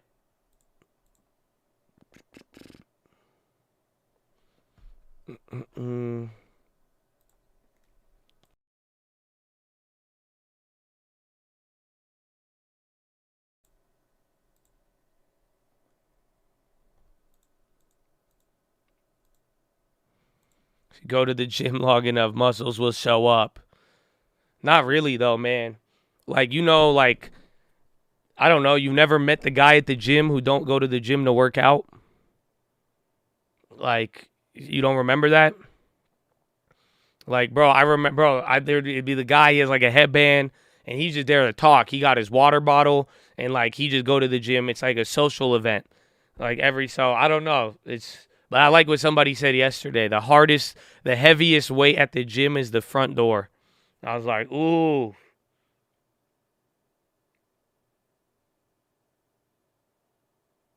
Yeah, people are waiting for Apple earnings, 100%. Apple, Google, even Facebook. I think Facebook earnings is a lot more important now.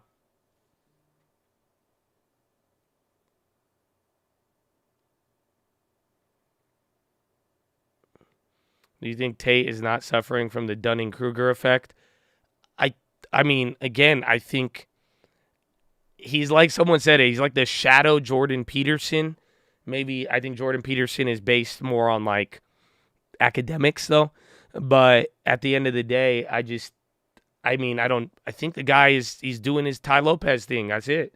At the end of the day, it's like, don't underestimate how much every time you talk about this guy, he's getting paid off of it. And that's it. Like, my philosophy is more often than not, it all boils down to money. And a lot you could really if you follow the money, you see where it is. So it's just like, I think it's a business. I think it's a business plan, a business model. He figured out the algorithm. He figured out how to make money off of it. And I think that's where 80% of it goes. You're promoting him. I don't care. I think it's a good discussion. That's it. I mean, it's not as if you don't already listen and know what I'm talking about. But again, at least, giving you my take on it, and you can see a little bit on it, but that's it. Yeah, exactly. You get paid to piss people off. It's a business strategy. I don't know if you guys are aware. Like, y'all don't remember, like, how many people in this world we've made super famous and super rich because they pissed off half of the world, or they did something controversial. You don't remember your last president. You don't remember Bad Baby. Like, what else? We could go down. It's a professional trolling, literally. 6ix9ine did the same exact thing. Like, exactly. Like, you don't, like, this is the algorithm. Like, we've talked about it. Even Kanye a little bit. Kevin Samuels, but rest in peace.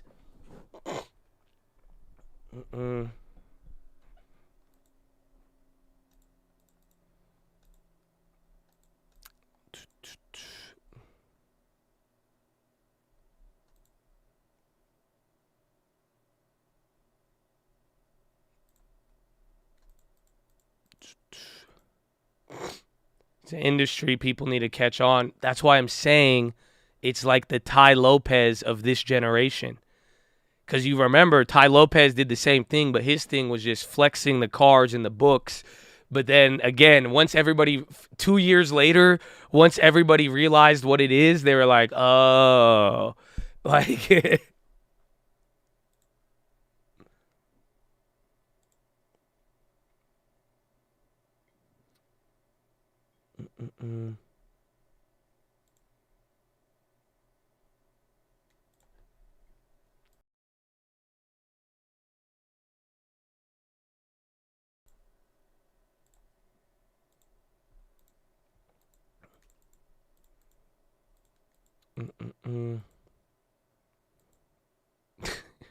Would you rather be Bill Clinton or Bill Cosby?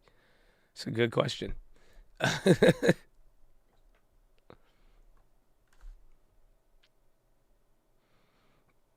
This stream is average at best. Don't block me. But why do I see you every day, though? That's, you know what I'm saying?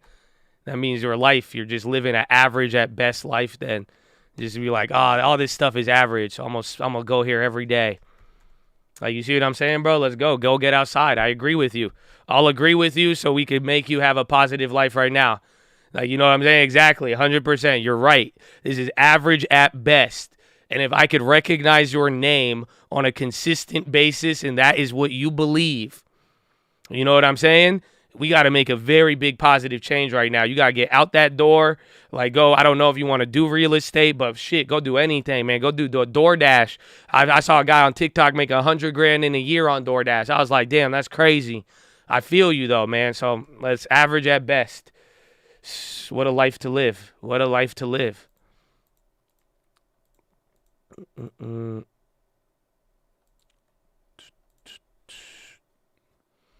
They're average. I mean, honestly, though, see, like, this is the one thing, though, where, like, I would disagree with a lot of people on this. But, like, even then, personally, like, as much as that was a great comeback, what is wrong with a nice, simple life?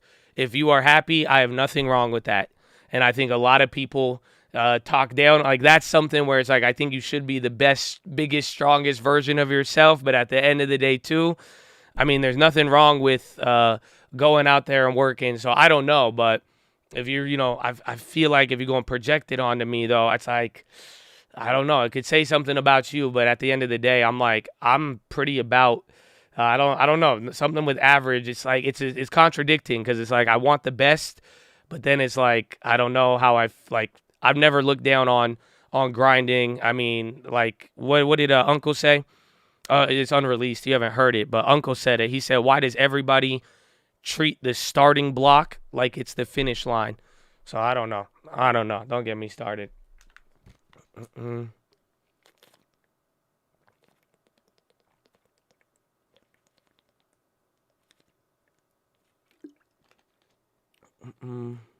No, I didn't. So the pin skull already got clapped.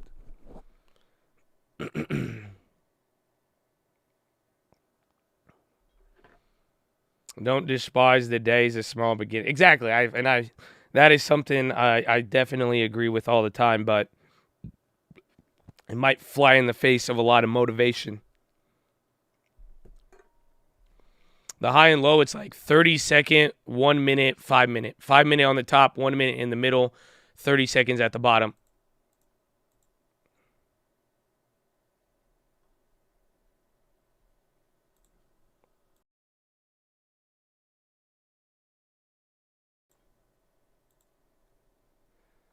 Clowning yourself by investing your time with something you don't dream to be. Average, your time is at best. Well, that's why I've said it like as a real advice to people. I was like, for real, like, even if you don't like it and you don't like me, but you spend a lot of time in here, you got to be careful about, like, this isn't high school. You know, you're on the internet, man. Like, you don't have to be around people you don't want to be around. And if you do that, you don't realize it, you're actually trapping yourself. Again, it's like whatever you will never get, even what you talk down on. And, like, it puts you in a weird state. And then even I heard this was some Southern Texas rap. What did he say? He was like, they talking down, but they still in a bad position. Or they talking down from being in a bad position. I was like, damn, that's facts. But something like that, where it's just like, for real, like, if you don't really vibe with, like, even like for me personally, like, if you don't vibe with me, if you don't even vibe with the Chad, it's like, you're free to hang out. We love you. Like, we're gonna, we're still gonna give you the news. Everyone gets treated the same. Like, honestly, if you might get clapped a little bit if you run your mouth somewhat, but I'm trying my best on that. But at the end of the day, it's like you're just hurting yourself in the long run. Like, that's it. Don't ever put yourself around. Like, that's what happens. It's like being in like it's like people who kind of hate their family. It's like you can't choose your family. And like, it's like, it's like some people act like that even with their own family, bro. It's kind of wild to think about. But it's like, that's going to hurt you in the long run. Because then it's like, that's how I felt when I was in high school and I was around people I didn't really want to be around. But it's like, I had no choice. But the question is, do you have a choice? And if you choose to put yourself in that position and put yourself around people that you will despise, have hatred towards, have envy towards, whatever it may be, oh my gosh. Oh my gosh. Be careful. I take the stoic route. Amen. It was good. Good little talk here. Good little Friday speech. People are like that, are out their element. So, like, I could be nice about it, but Andrew Tate would say that's just being a little boy. It's being, like, literally, that's just all it is. Like, it's a very immature thing, but it's like that's the life of a boy. That's the life of being a child, where you're in places where you don't have control of who you're around. Like, but you do now. Like, you're an adult right now. Like, you are literally making financial decisions. Like, you 100% can separate yourself from anything you want. So if you're putting yourself in an environment that inspires anger and you don't like what you're listening to and you don't like the person and it gets you like a certain way, but you're not forced to be there, that's like attaching yourself like a child to something, saying, oh, I can't go anywhere else. Oh, I can't do this. Yeah, you got to slay the dragon.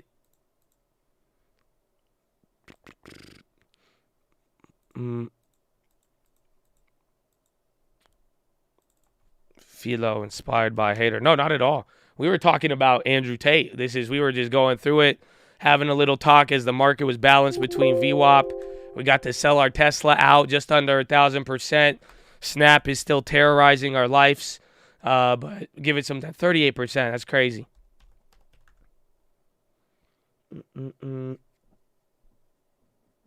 EWI plays down. You can scoop them. I might be down with that, honestly. They're down on the bid. The ask is still, it's like 50 on the ask.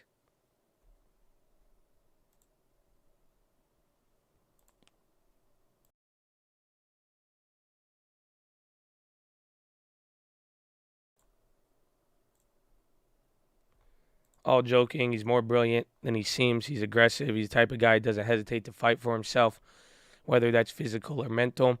I agree. I think that even summarizes the whole conversation, because it's like I don't necessarily agree with everything, but I do respect the guy for sure. And I think that's what it comes down to. And I think that's what it comes. It's like I could respect it, and I could respect, but I don't necessarily agree on everything. And I think that's all it comes down to. Someone spent $44 million on dash calls. Let's take a look at this scanner. Brought to you by Tesla. He's disrespectful. Yeah, well, that's what I'm saying. There's stuff that he says I don't necessarily agree with, but I think his approach and some of the stuff of how he views life, I could respect it.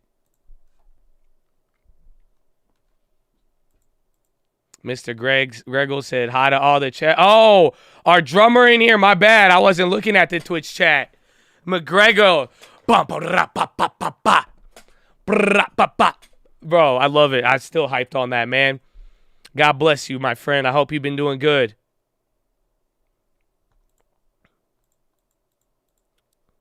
So SPX calls on the scanner. NDX puts. I think that's a NASDAQ one, yeah. Tesla calls for September, actually. Interesting. Tesla September call showed up on the scanner.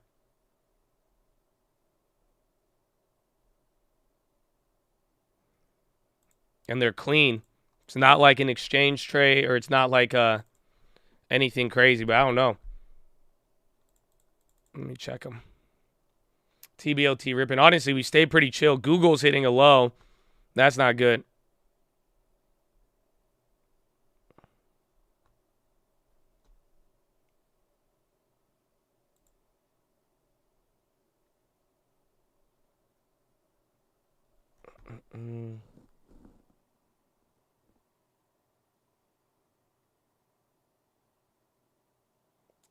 Trying to see for the Tesla play, it's super far out the money. Just go to September's all the way out the chain. They showed up on the scanner. They've dropped considerably since that play came through, but it's like it's stupid out the money, bro. We're talking like 1,400 calls. Yeah, it doesn't really look too.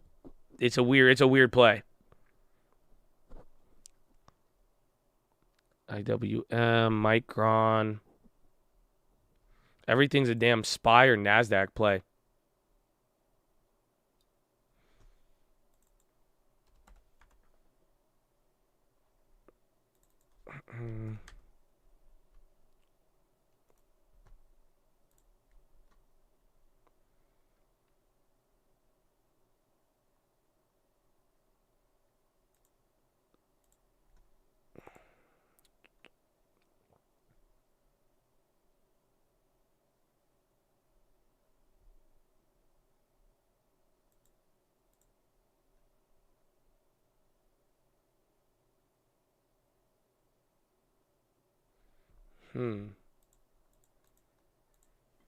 SPY premium cheap. Tesla stock split play. Yield curve still inverted, but it recovered a little today. No other data. That's it. We're done. Even wait till Euro close too. Are we split on the poll? Yeah, right. It's about 50-50. 47, 46, 7% unchanged.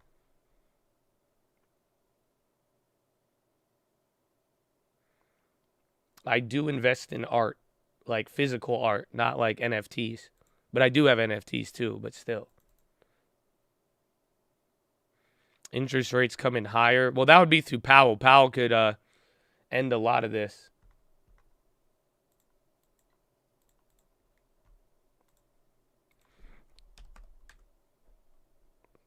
My market outlook is people have calmed down considerably. It really did. I mean, I remember saying this felt like capitulation, and it did. And things have chilled out since then. However, I'm still in the 50-50 camp, in the sense that it's just still too early for anything. So until we get Powell, we're going to see by the end of summer, until we get the rest of the earnings. I mean, you just see how fast things can change. Like if Snapchat and a lot of the earnings yesterday didn't highlight that, I don't know what will. It's like you could feel really, really good and the market could be doing its thing. But then it's like if that report comes out and it's not good, I mean, you're going to have a problem.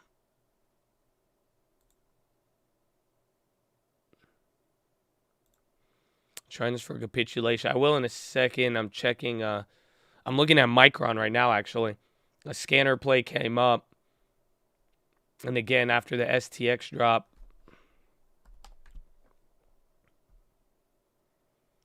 Snap was crazy. It was insane. But like that, you, again, moved up 15% in 2 days. The market, we're still near highs. Everyone was feeling good. Like, you know, the guidance was already so low. But then, like, it was just, one report comes out, one set of data, you're going to watch the market instantly react to it. So until we get that in pow, it's still really hard to say.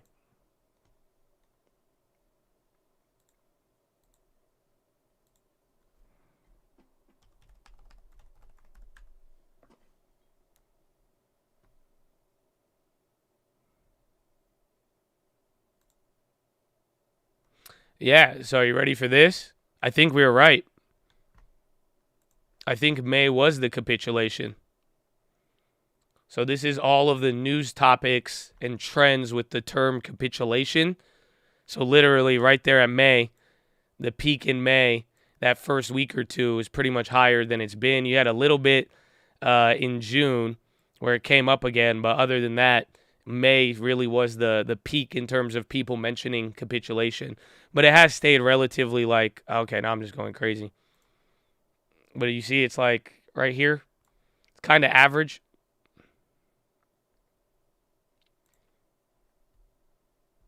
So it's like I could see, again, when people are like inflation coming down. I mean, and commodities have been down now for about 45 days. So it's like stuff like that is like, okay, maybe people capitulated. We're not getting as aggressive anymore. You know, people aren't like really, really as panicked, but it doesn't mean that we're out the woods. Again, the yield curve is inverted. But like I've said, and, you know, the whole point was the yield curve can stay inverted and the market went up. Again, in 2007, the market went from volatility after the yield curve inverted to hitting a new high before crashing down.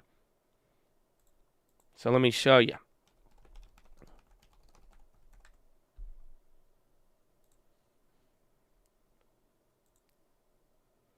Redfin CEO comments.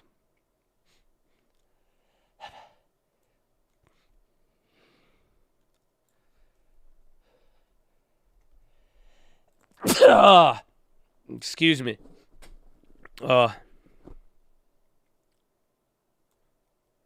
So here's the yield curve, but take a look, like 07, it kind of like it could turn into this moment. I don't know. But like you could see it, the market was going up and then it had like a little, you see the drop looks very small, but there was volatility. That's when the yield curve started to invert. Again, you can see it right here. It was this small inversion. And then we were able to rip up. Now, granted, we're not coming off of like, it's not one of these dips where you drop and pop and come down. This was very, very small volatility. But the whole point is, you know, while the yield curve was inverted, you had a very long time of it running up. You see what I'm saying? So, and then the market was able to go up for a whole nother year before you even got any yield curve reaction. So that's what I'm saying. It's like people are definitely calmed down more than they were. And again, when you look at the bottom, you know what I'm saying? And you like see the bottom of everything. It's just like there's a lot of prices. I mean, this is like a 30%, 20%, depending on what stock you got. And then on the indexes, 10 to 12% move in X amount of time. It's like, it's pretty insane. So it's like it could easily, it could easily turn. Like if you got positioned around here, you're feeling pretty good, believe it or not, if it continues. If it goes down, it's like, okay, it sucks. There's the volatility. So it's going to be interesting, but things have definitely calmed down. But, I mean, Powell could change that. Earnings can change that. And like I've always said for the last couple months, like wait till the end of summer and wait till we get towards like September, October, August, September. And that will definitely give us a lot. And it's only about a week or two away. So we'll find out.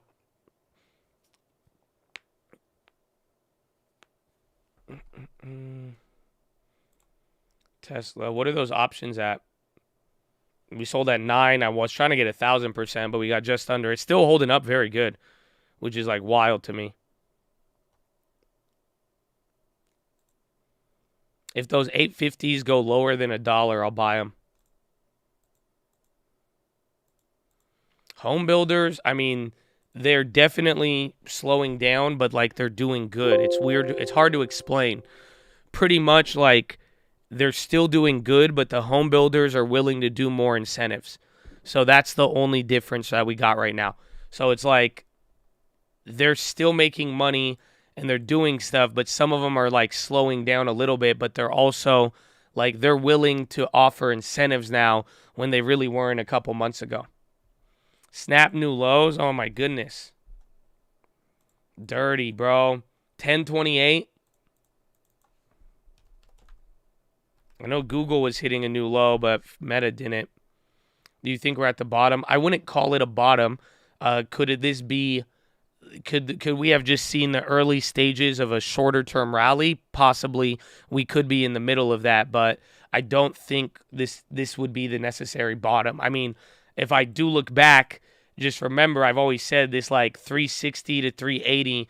I expected this to be our 10-year bottom, but at the end of the day, it's still too early to call.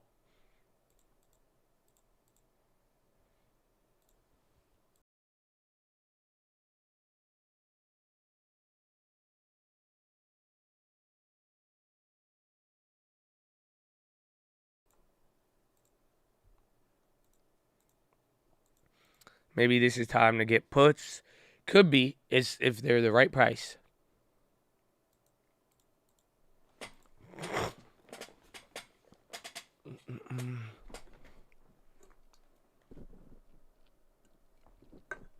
Still in wheat and B&O, yeah. We have till October on those. Again, that's why that October deadline is a very key one. Microsoft, a lot of things in the low. MDB on the low. Mongob. Hour. I put Jower. Hour loop. Poppin'. I think we saw this one before.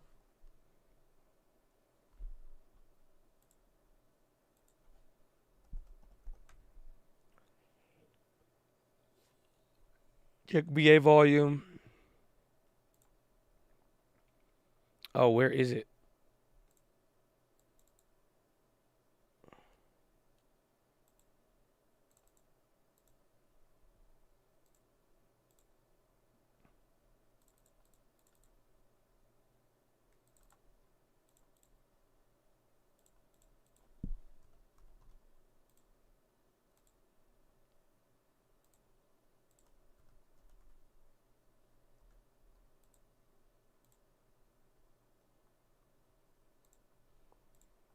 Okay, I made a play. This is from the scanner. I like it. I mean, it flows in line with even the earnings.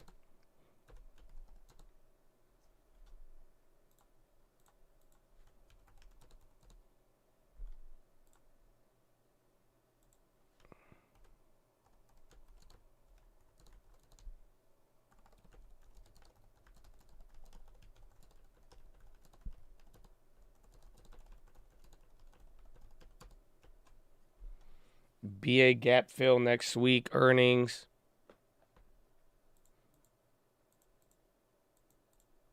Hours still going up there. SPY below VWAP. And then I just grabbed a Micron put. I grabbed a put for September 2nd. So it's not Qualcomm, but it's close. That's why I said it relates to that. It covers earnings. But go look at the option chain. I grabbed it September 2nd. The play that was on the scanner should stand out to you. And I just went a little bit above because they bought it a lot higher. So I was like, all right, it's chilled cheaper from the morning. Gives me that earnings play. But we will see again the Qualcomms and chips. Honestly, they've been doing good except for STX. So we'll see what happens.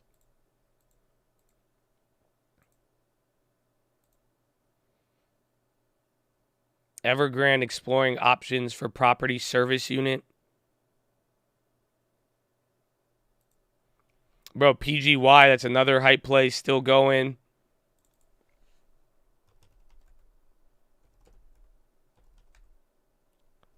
AMD. Expiration was September 2nd. So it's a front week. It's not the September 16th.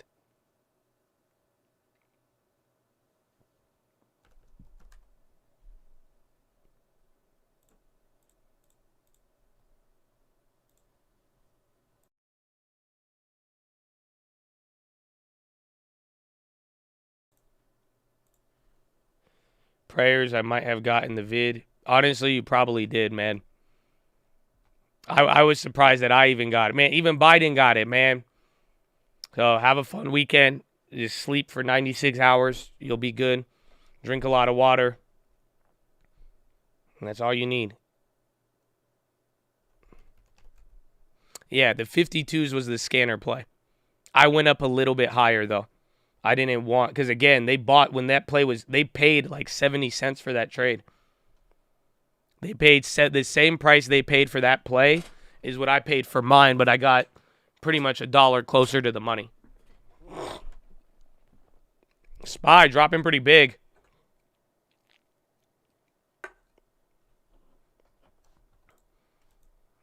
Oh, that doesn't cover earnings? I thought it did. Yeah, big red here on the SPY. We're dropping a little bit. Microsoft hitting a new low. I watch out just for the big tech. Again, Meta's at the low now. Amazon's breaking down below. That trip scanner play didn't work. Yeah, that one didn't work out. The ADI didn't work out. A couple of the scanner plays lately, they've not been. I think it's evening out the probability because of the first couple scanner plays just kept hitting fat. But there has been a couple of losers on it. The trip play was up for a little bit, but it didn't end up turning into anything.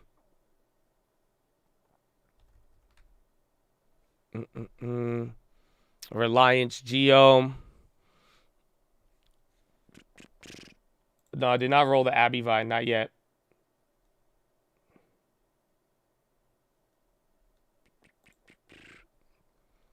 Ford, no, there's no news right now. I mean, I'm looking on everything. We still have scanners up and all that, but I think it was just VWAP and then we're getting into Euro close, but not yet. But there's nothing breaking hitting right now.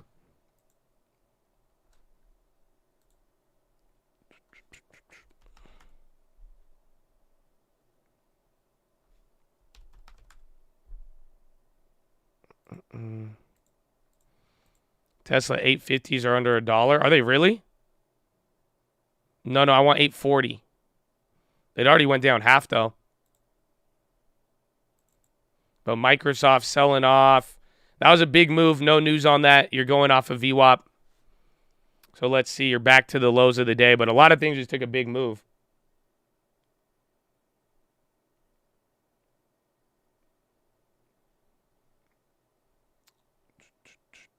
That was news. Nope, it's not.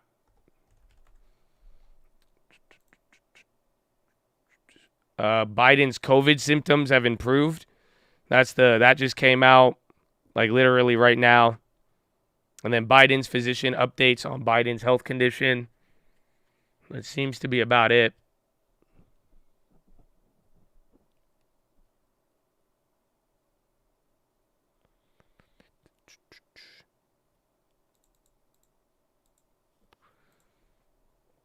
Biden recovering, bad for markets. A lot of things are staying. I think it could be some of the Google and Facebook hitting new lows now, but we'll even check the industries. Like communicate, where's Verizon and T? That could also be a big part of it. Yeah, you're bouncing back up. But communications are the worst today. Tech is down 0.72, and then financials and healthcare are green. Amazon just hit a new low. Oh, the banks are still barely positive. Japan leading in mask wearing, 62 boosted, 191,000 new COVID cases in one day. That seems very big. Biden to continue on Paxlovid, Biden's doctor. Biden tolerating COVID treatment well, as doctor says.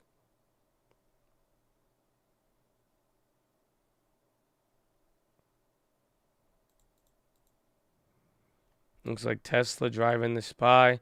Tesla's held up very good, honestly. But those premiums are clapped now. So you guys, that's the issue with the daily. Like, bro, this thing went from $900 to 400 or 500 real quick. But like I said, if those get cheaper, I'm down for it. Euro close could be a big sell-off or a big bounce. Again, Europe's kind of in the middle. I think the Euro's still weakened today, which is weird. But yeah, Europe and China are still up, but not by a big percentage. Okay, I need to go pee. Follow me on Instagram at The Trading Fraternity. I love you. Not the only times we've seen anything similar to this is when, for example, the ECB's had to do a massive about turn and start cutting rates again. But there's no sign that there's any willingness to do that. The rhetoric is very intent on getting inflation expectations down. So the cost of that will be a deeper recession than we probably thought looking at these data today. Hey, Chris, quickly, does the data that we've seen reflect the weather that we've seen in terms of the drought, crazy hot weather in the U.S. and also in Europe? And I'm asking that because I'm wondering if we're going to have even more downside revisions, particularly when it comes to services when we get that second read now. Yeah, so weather did play a part. It was mentioned in the anecdotal evidence that companies provide us, but it's playing second fiddle to cost of living. So yes, some impact, but this is pretty much cost of living, rising borrowing costs, tightening financial conditions that you're seeing here. Hey, Chris, we really appreciate it. We're going to leave it there. Chris Williamson, Chief Business Economist at S&P Global Market Intelligence. So great to get your perspective on those pretty terrible numbers so far for July. All right, coming up, our next guest says the ECB has a credibility problem. We're going to talk to Big Ted, Senior Investment Manager for Global Bonds, Ella Hoja, joining us next. This is Bloomberg.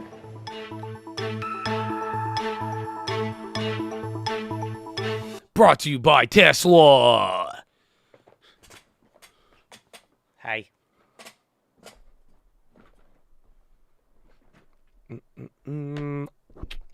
So we had that little drop. It doesn't look like we don't know what caused it yet. I don't know if anything did. Again, just some weird Friday moves. This was kind of near the data, but even the data gave us a little pop. We're right below VWAP. Dollar's still down. Bonds reversed. Google and Facebook now hitting more lows. Again, you have Facebook down 6% right now. And then you have Google down 3.8, but these are big. Tesla drop a little bit, but I think that everything kind of dropped, and Tesla's doing a little bit better. Apple bounce, Veru on the low. And let's check some of the other earnings. ISRG, that came up. Sam is green. I don't know how. Who was the other one? STX. And then American Express killed. AXP even sold off. Honestly, that's wild. If those premiums are cheap now for a continuation, that'd be nice.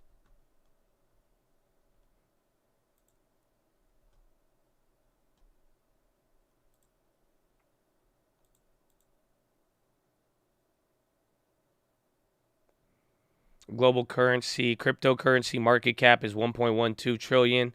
Woohoo. It's above $1 trillion now. You remember when it was like 3 or something? Nah, the AXPs are still expensive. Oh, actually?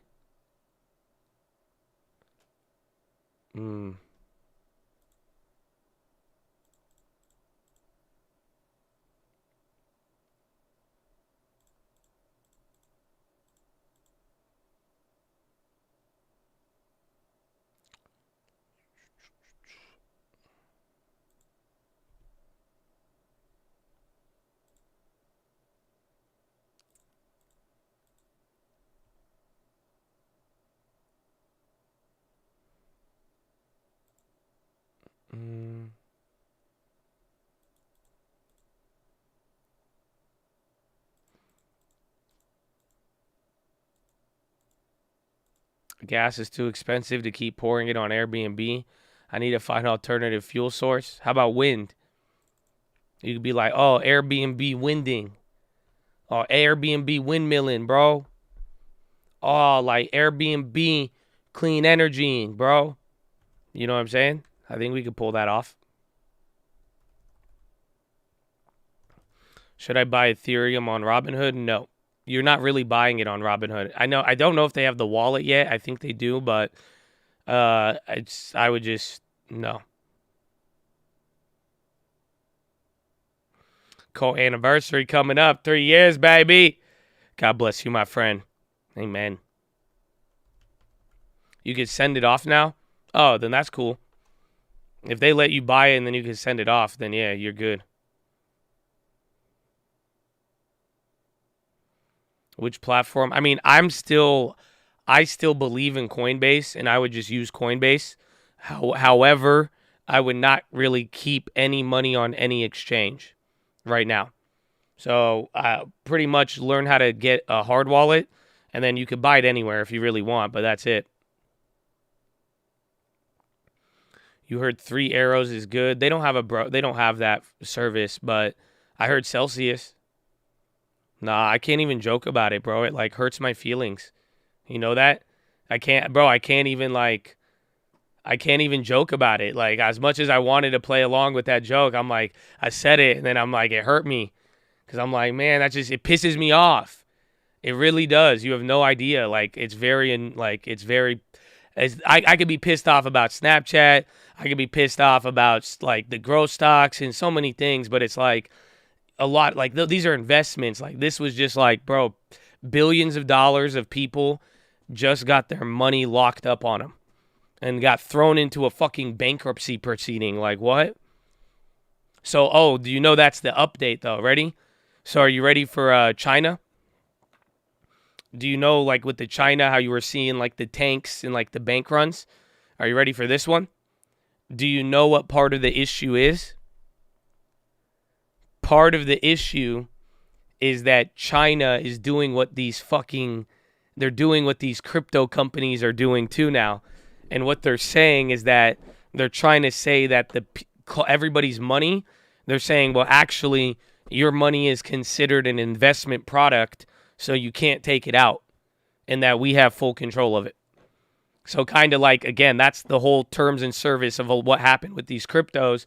They're saying your money is considered an investment product, even if you're just holding your money in their account, right? That's why, like, there was a difference with the Voyager and Celsius. If you had Bitcoin versus a dollar, it was viewed differently. But even then, that's kind of what China is now. Some of these banks are starting to tell people, hey, actually, all of your money is an investment product. So if we have to go through bankruptcy or we do this or do that, it's actually under our control.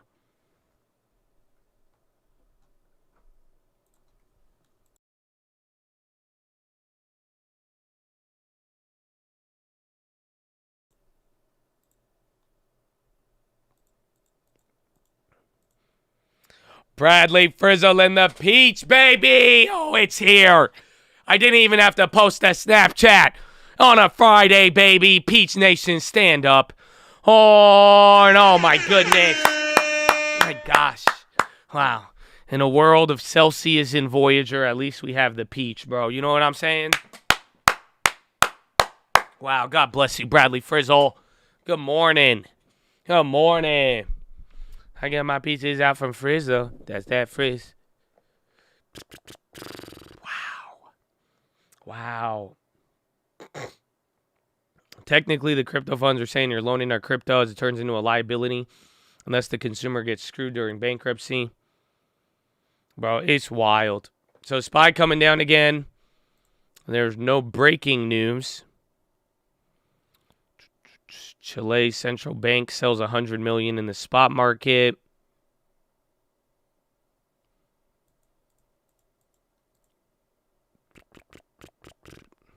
Yes, it is E-Trade Pro. TBLT, this thing's been going crazy. I saw this the other day too.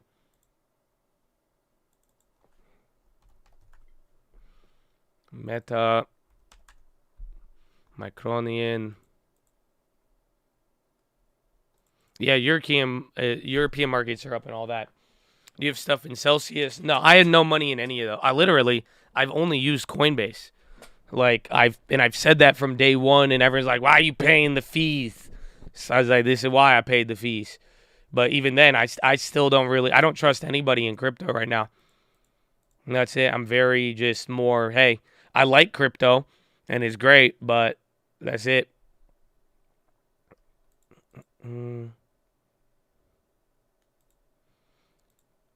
Please stop the horse sound. You need to go to detention.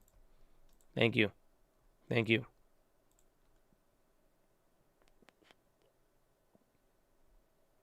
I am a Snapchat Plus subscriber. Oh, yeah. I'm on a 1-week free trial. Don't get, you know what I'm saying?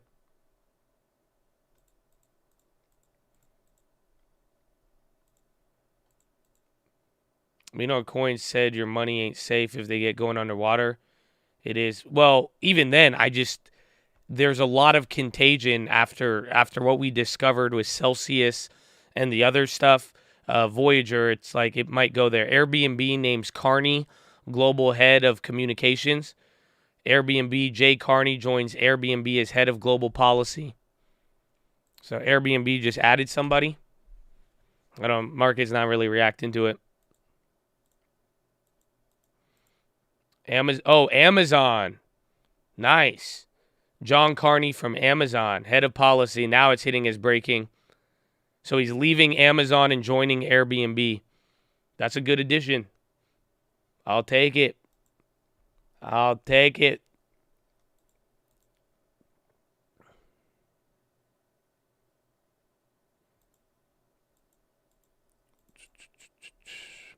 But yeah, so it's like Coinbase, though. It's like I just still don't trust them, but they're the best, I think, and I would still use them. But like I said, I'm not keeping an amount of a majority, like 99.9% of my crypto money is off of any exchange right now.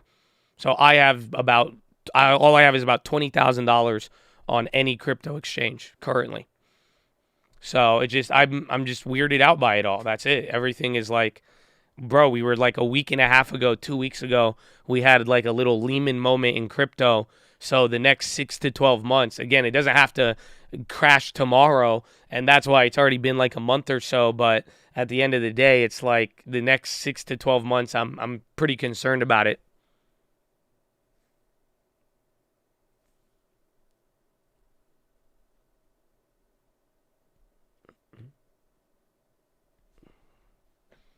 Russia says conditions in place to unlock grain exports. That's old.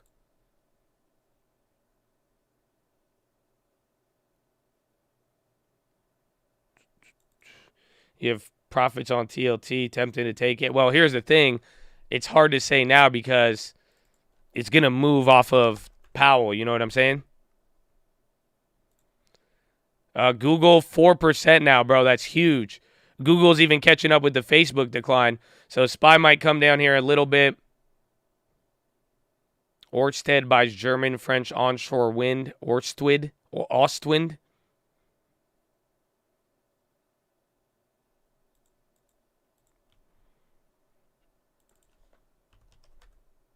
Snap still at the lows. Google's going lower.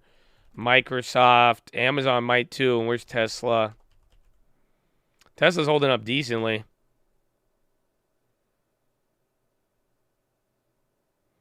Ørsted is the huge offshore wind, probably the biggest. So someone just bought them. Or Ørsted bought Ostwind from France.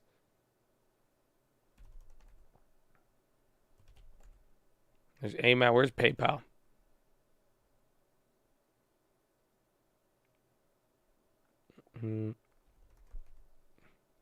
Yeah, Ørsted just bought Ostwind.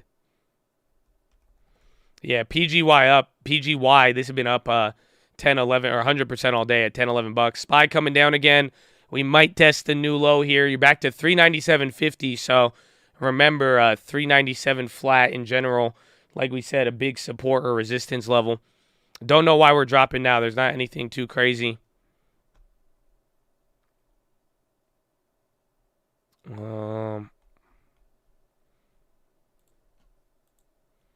Tesla, I think it's as long as it stays above 800, that's a very big level, and it could keep. The last time it went above 800, it went straight to 900. So I think Tesla could be good, but it depends really on the health of the market and then Powell and everything else next week.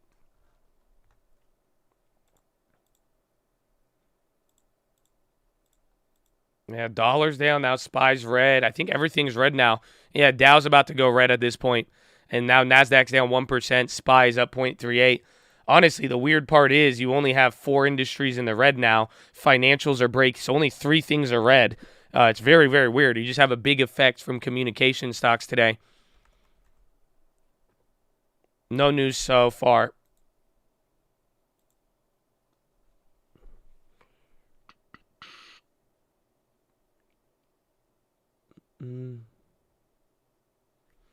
It's Friday and the book is green. That's what I was saying. I wanted to see if we're going to close on Friday, but like we said, Snap might have poured a lot of cold water on it. I mean, bro, that Google chart looks hideous. Like, it does not look good right now. Even then, Meta, too. Yeah, like the old puts came back. Even UNG's up again. What are these at?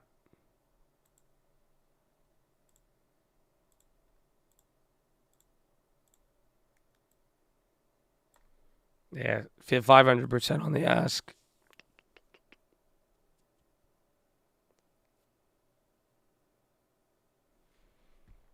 New low, 397 flat. We're going up a little lower. Or going down a little lower. Well, it looks like, I mean, I don't know. Where does this put us compared to yesterday? You're like in the second half of yesterday. Think June lows will be tested? It depends about Powell. What about selling and natural gas 14 naked call? I mean, bro, be very careful on an option on the future related to natural gas. Just be careful. I have no interest in that one, unfortunately. And because natural gas is up like 40% in the last couple of days against my UNG leaps. I mean, I don't know what that just I don't play with those. I would be careful. Again, it's a UNG on the futures contracts after it's up so much could get wild. Netflix dropping. This speed is picking up a little bit more on the downside. There it is. Netflix even dropping off now. Amazon, big candles.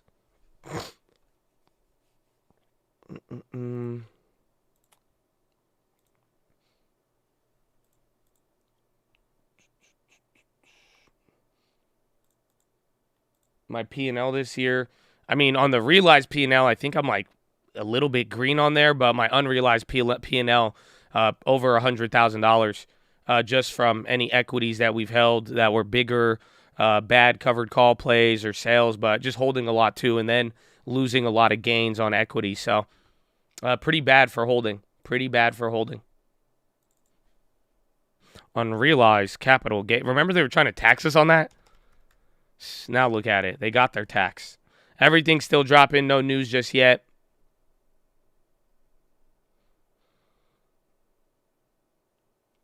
Carney is Senior Vice President of Global Corporate Affairs at Amazon.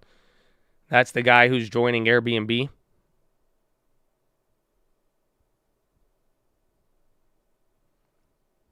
Heading to red. Altria strong. Interesting. I mean, Philip Morris had earnings, and that was good, so that could be it. But SPY just hit 396 and some change. A lot of tech is on the downside right now. Again, tech is the only thing down besides communications. I know, Snap has literally clapped the market twice this year. I mean, today's not as bad as the first time, but, I mean, it's pretty bad individually for Google and Facebook. You get tax deductions. Not in this case. I mean, everything's unrealized. So that's really, it's kind of unchanged. I did not sell. I wanted to push the Netflix to next week. I was liking how it was looking, but now they're going to be clapped, I'm assuming. I haven't checked yet. We're up 300% today. They're still up, actually, but they're now coming back to break even.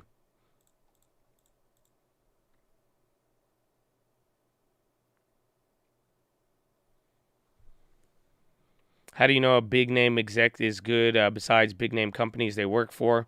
Must their past experience? Well, usually it's like it's a name you either know and then people get really excited. But in this case, like people didn't jump too much. But why I'm saying it's good is because he's holding a high position at Amazon. So depending on how long he was in there. But if he was like the head of corporate stuff at Amazon for X amount of time and they're leaving that and they, you know, the company's been doing good, it's fair to say it could be a good pickup. Once the market dropped, we stop hearing unrealized capital gains. Well, yeah. I mean, Imagine how bad that would have been. What if remember they said it would have been retroactive. So imagine if they passed that, you would have got taxed on all your unrealized profits from last year, and then you would have just been down this year after everything dumped.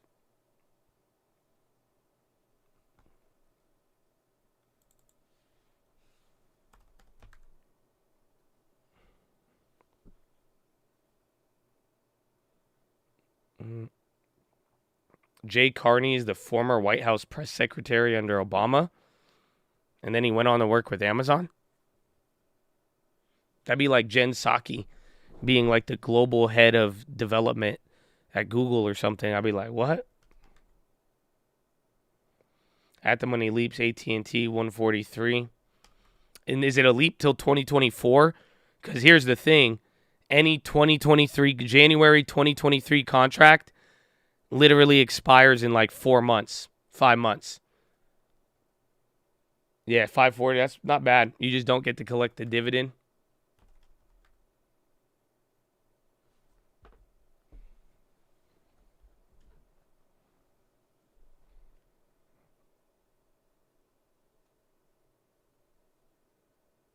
I did not get the Tesla 850 yet.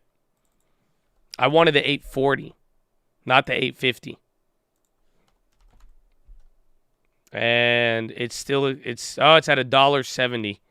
So like I said, let that get below $1 and I'd be down to grab it. If not, if I miss it, I miss it. But we realized good profits, bro. So we did the first play, 1,200 to 2,100. Second play, 275 to 600, and then the final play, $1.75 to 900. So not too bad. I'll take it. So I'd love to get a final one, but I mean, if we don't get it, I'm gonna be very cheap on the final one. Like I'm just gonna let this thing decay. If it gets really cheap, we'll take it. 2025 contract should drop September or like March or April, I think, of next year, or maybe even September of this year. Now that I think about it. TBLT going up, SPY coming down, another new low. NASDAQ is now 1.2, but the Dow is now, that was strong all day. Now it's down about 0.1%. SPY down 0.82. Yeah, Apple, Amazon, Datadog kind of flushing. Meta with the lows. Honestly, just look to see. I want to wait till Snapchat stops hitting a low and then levels out while everything else starts hitting lows. That could probably give us a sign of when things might shift. Because Snapchat's moving down less, but everybody's kind of reacting now. Euro close is in effect now. So we're coming into Euro close here right at the lows of the day. So we'll see how it plays in. Let's check the volume. 2 hours in. Volume is about average. 20 million. It's not that aggressive. It actually might even turn into a lower day. Coldplay, ARLP, and BTU. Oh, the BTUs were up this morning. And then they came back down. And then ARLP is still up a decent amount. So another new low. Euro close is going to add a little bit of pressure. I think Euro close has always been going to matter. I mean, I don't think it's never not going to matter, but some days it has bigger effects than not. But coming into lows on the Euro close and pretty much nothing went crazy in Europe or China. Except for ECB yesterday, but we'll see.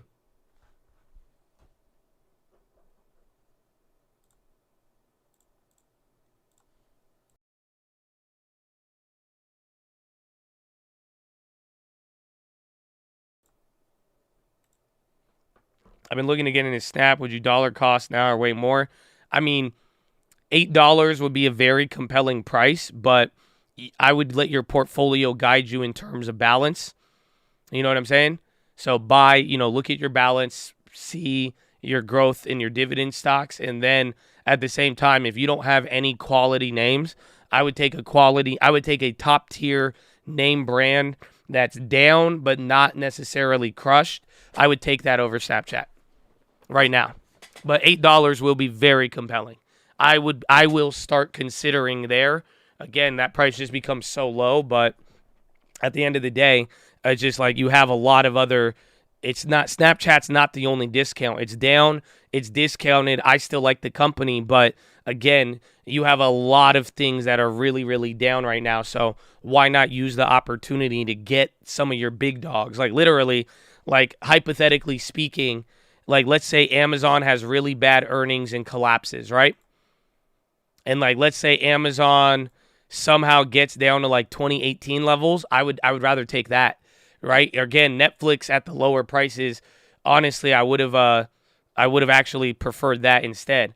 You know what I'm saying? It's just cheaper, higher quality names that you know about, but granted, everybody's struggling. So, or again, if Abivai could go down to like 130, 120, I would love to take some of that. I love JP Morgan at this price. Again, dividend 4% name brand, but I would just rather take higher quality. So I say the same thing to everybody else when they ask me about other names, and unfortunately, just Snapchat. I mean, again, the story is we're coming back to break even and going negative, but it's not like we're down on it. So it's like it's not like we're down 30, 40, 50% on it, but it's like I don't need to chase it, and we still have a good position. So I would rather take good, like high quality blue chips at this moment.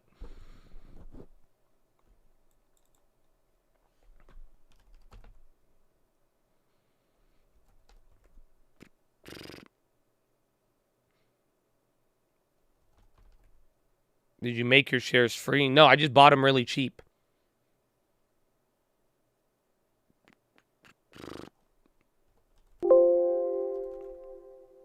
Tesla came back down. They're still green. 840s for 85 cents. Oof. I didn't think they'd go that low.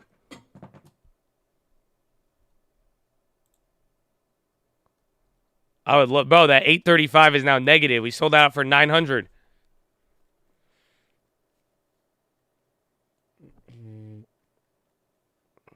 Yeah, don't buy all at once, too. Little by little. And honestly, that's the thing. If you did want to, if you insisted on buying Snap, you could always go get 75% of your deposit on quality and then take a little bit for the high growth.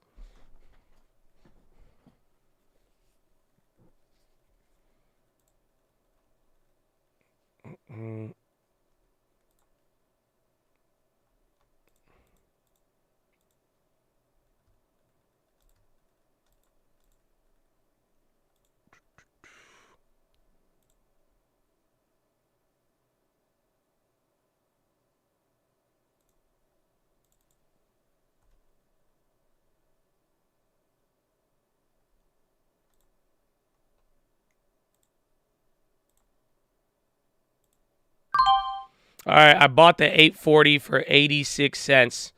Tesla daily. Be careful, risky. Again, we just realized 900 on the other one, but I was like, I'll wait till this gets below $1. And then if this one goes down, I might be down to spend another 50.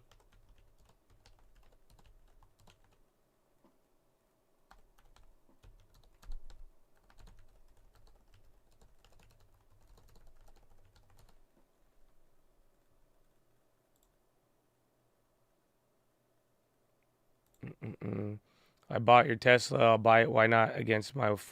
Are you trying to get me to buy the futures? I don't know.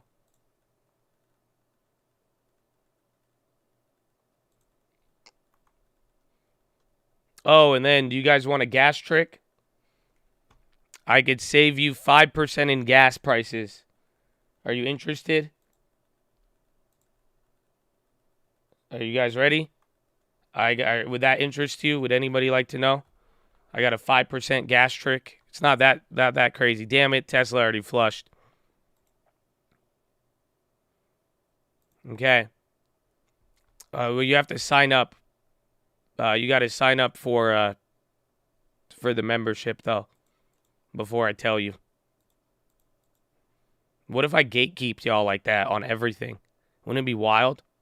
I love you. Don't worry. It's okay. I'm just messing with you. Okay, here it is. It doesn't apply to everybody. So not everybody will be able to take advantage of this.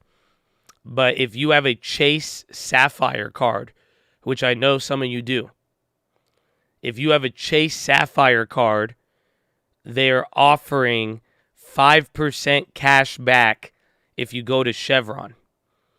So if you use your Chase at Chevron, you're getting 5% off your gasoline. It's very, very good. No way. Yes, you might be able to. It might be able to get it on Chase Freedom too. Pretty much, go check your Chase. If you have a Chase credit card, go check if they're what they're offering. But pretty much, 5% off the bat. Chevron mark. No, well, I looked at it the other day. Like, bro, I paid like after my 5% dividend, I paid like $5.90, $5.80 a gallon, and I was like, okay, baby, okay.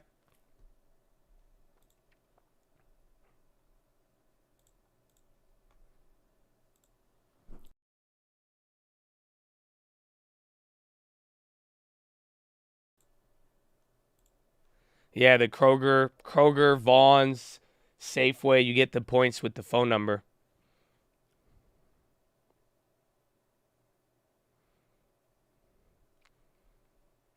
My gas hack, every grocery shopper's card with the zip code then 555-1212 has points on it. It's the fake number everybody uses when they don't want to give their number. It's a good point. You just enter in random phone numbers. I'm going to start doing that, man. I'm going to just start entering all my friends' phone numbers. All the people I know spend mad groceries. I'm going to be like, I'm going to go in my contacts. I'll be like, what? It's points, man. You weren't using them. I'm just saying.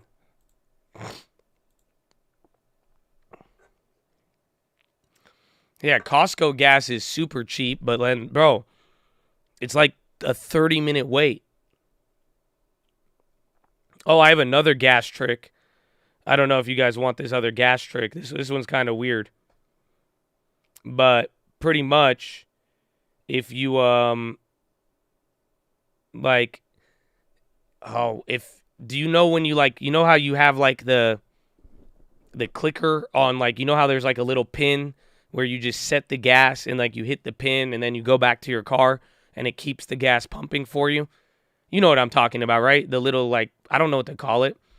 Gates Foundation gifts support for National Railway. Gift of shares. Yeah, okay, you know what it is, right? The clip. Yeah, that's what it is. So here's the trick. If you probably haven't noticed, there's two little settings on it.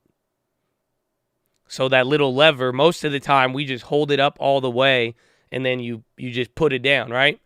But if you put it on the slower setting where it makes the gas pump slower, right? Theoretically, this is the theory, you get more gas. Apparently, you get more gas and then you get less fumes. So by pretty much it flows less, like at a different pace. I don't know if it doesn't work. I've heard this, but I did this the other day and I tried it and I haven't noticed anything, but it felt like I had more gas. They don't measure the fumes. No, but I think people say, doesn't it like fill up the tank? I mean, I tried it, but it didn't like anything. It just, my range went higher. That's about it. That's pump tin foil today.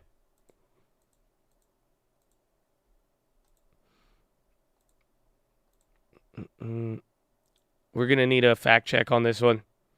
I said it's a theory. It's a theory. It's supposed to displace more air, theoretically speaking.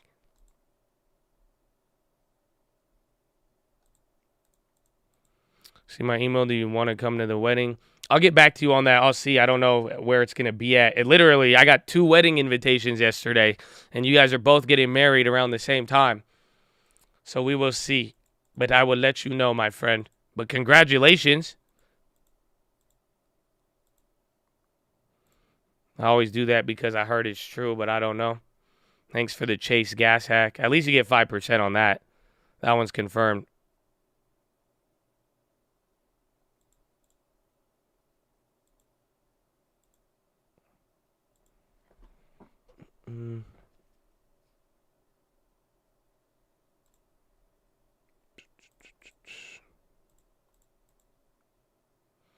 Bad news. Pretty sure my date from last week is ghosting me. Nah, you're ghosting her now. There you go. Move on. Amen. Look at that. Boom. Bada bing, bada boom. Ding. Look at that. It's light work. She ain't go. You were ghosting her. What are you talking about? That's it. That's it. You don't respond to one of my men. I'll be like, I'm out. I don't care. What are you talking about? You crazy. She missed out. You about to wait to be. You about to get this house flip money too, man. Stop playing with me. How do you cancel an annual card without hurting your credit? Well, anytime your available balances go down, it will hurt your credit. So hard to say. Why cancel it? Just don't cancel the card. If the fee's too expensive, see if you could downgrade to a lower fee card. That's it. We're dropping again. Tesla, new low. That was not enough.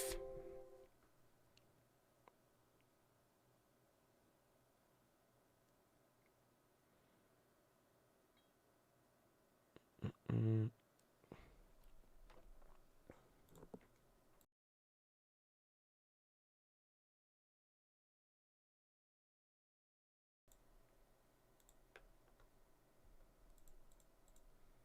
$99 is the lowest fee. So if that's what you're trying to avoid, I mean, maybe you could cancel the card and then try to get another one. But that's about it. Like, just so you could keep balances up. Look at UUP and SPY, the last Fed meeting. When was it? Last Fed meeting was what? I want to say it was around here. That's the TLT. It was like June 28th, right? Or June 15th.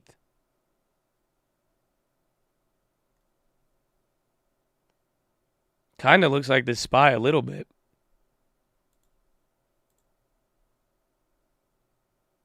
Ever since the Fed meeting, it's correlated pretty heavily. Positively, not inverse. Don't worry about recession. I know.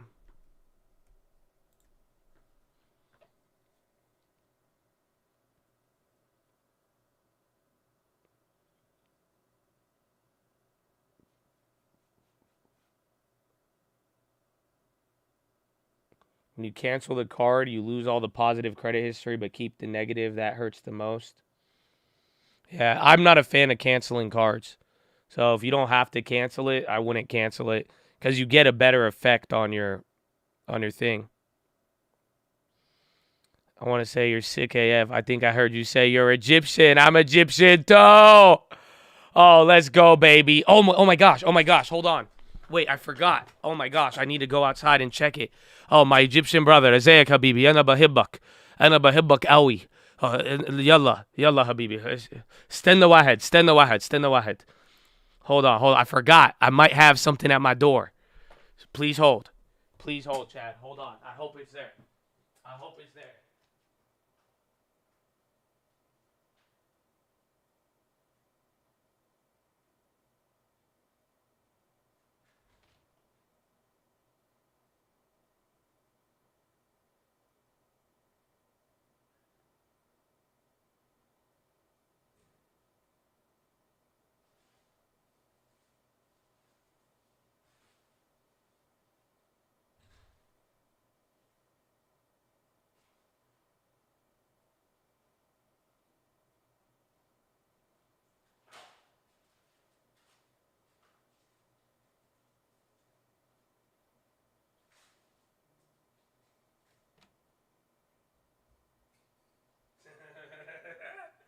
I hope this works.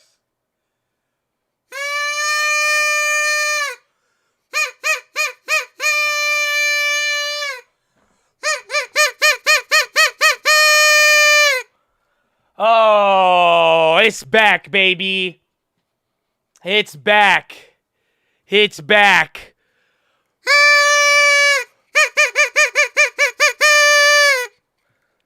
Oh, yes. It's Friday, too. Oh, there it is, Chatadonia. I know. Dude, I forgot. It came yesterday. I didn't go outside. That's it. I didn't go outside yesterday. That's it. I was like, all right, man. No, I did go outside. I just didn't. I guess I didn't use my front door. Well, I was like, oh man. Oh man. So shout out to Charlie. Charlie has been making sure. He's been a strong advocate of this from day one of the Horn. The Horn missed earnings last quarter. 2 quarters ago, the Horn missed guidance completely. But Charlie was a big advocate. Not only did he father the Chad there in the Twitch, but he's been a big advocate. So Charlie, thank you for the motivation again and everything. I thought it was the least I could do to because Charlie made things happen for a lot of Chads here. You know what I'm saying?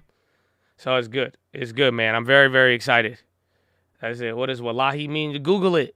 You got the internet, man. That's it. Wallah. Wallah, habibi. Google. Wallah is good for you. Oh, my gosh. Happy Friday. Happy Friday. Oh, man. Oh, man. It's good. It's beautiful. It's beautiful. Mara, I am not a fan of Bitcoin mining stocks, unfortunately. So I'm not the one to ask on that. I mean, I would just rather take, I would just play Beto, honestly, play the price of it. But other than that, I'm not really the biggest fan.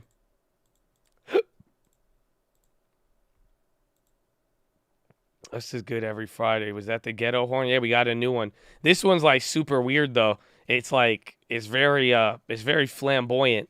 It has it's like wired up. So every time I blow it, like these little these little things just start flying around. It's not like the other one. It's very, very different.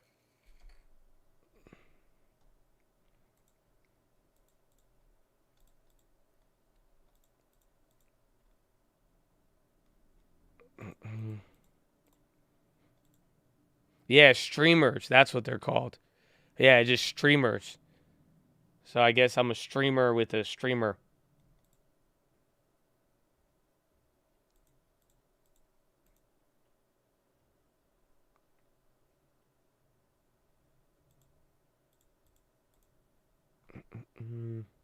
ECB Nagel says better to start with bigger hike.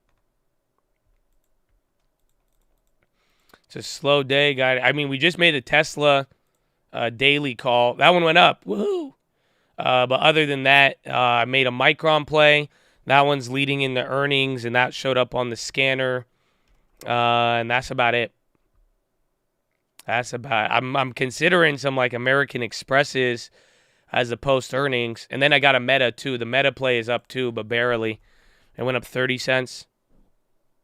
The Micron went up good though, off of just getting that. I did not sell Netflix. That one went up 300% to break even, but I like it for next week. Was that Euro Close? No, this one we started selling off between Euro Close, and then Euro Close gave us a little bit extra, then we chilled out, but no real news or anything here. Now you have ECB Nagel. He's speaking, and then India is talking about a windfall tax to curb India oil product exports. But that's about it.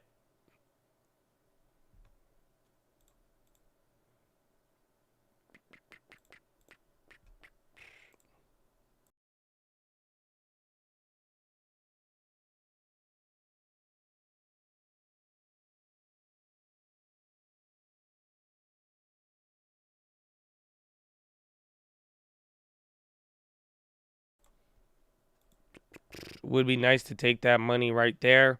Well, I wanted to push it. I liked how it was. So, again, I mean, anytime you're up a couple 100%, it's going to be on, like, literally just like the Teslas. You either push or you take. So, in that case, I mean, I sold out the daily Tesla, realized the profit. I mean, this was a $60 play, and we were as high as 170 today. So, I was like, that one could go a little crazier there. I was willing to push it.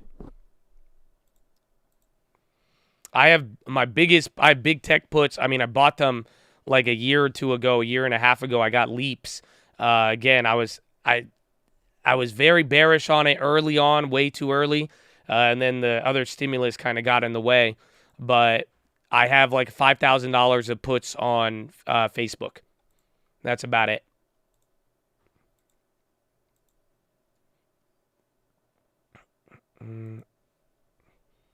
Tesla causes high blood pressure. Yeah, it's a crazy one. It's going up. Weekly might hit, though. 130 now. We're just below 100%, 30 cents below. How are those doing? They're good. They're up. So that's fine. It was $10,000, but I made it free. So they already shot up over 100%. And I pretty much was able to get all my money back on the Facebook puts. And then now they're still up like 30 or 40% on the free shares of it, or the free options.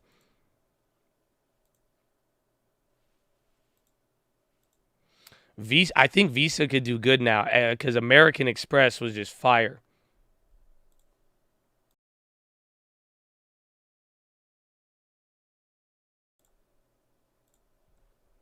Yeah, IBM's in the top right here. I don't know if there's any news on it. There's a couple comments on oil right now.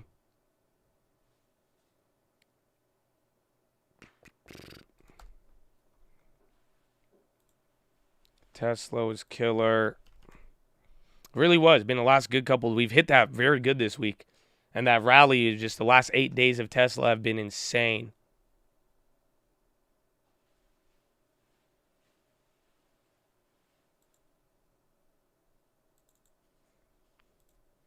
Has Google fallen that much? It has before. I mean, it's a little bit weird with the split, but over the years, I mean, Google used to move a lot bigger. Like, I think like it was like 2018, it had some big drops. 25th, this was a big run up. That's what I was thinking about. It's had a couple ones. This one here in 2019 too was very big. But it looks small comparison to where the stock has gone from there.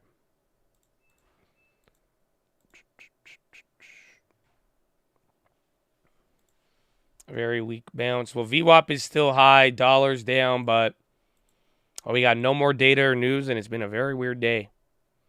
Why does Snap have so much weight? It's like a bellwether. I mean, it gives an idea. Again, there's a lot of stuff that relates to it, and like Snapchat's not too small, but it's not too big. But it is very, I think it is extraordinary that it does move so many things like that.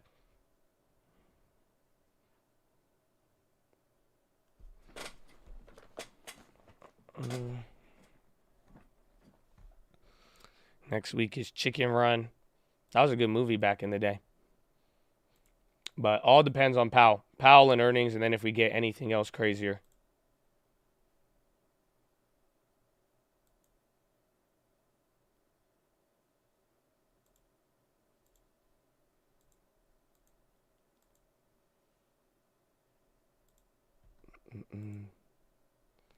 Oh, wow. Twitch gave me my own subscription badge. Hell yeah. Yeah, I got the pony, Chad. I got the highest badge in here. Finally. They gave me my tier 3. You better look at that. You put respect on the pony, Twitch. Put respect on the pony.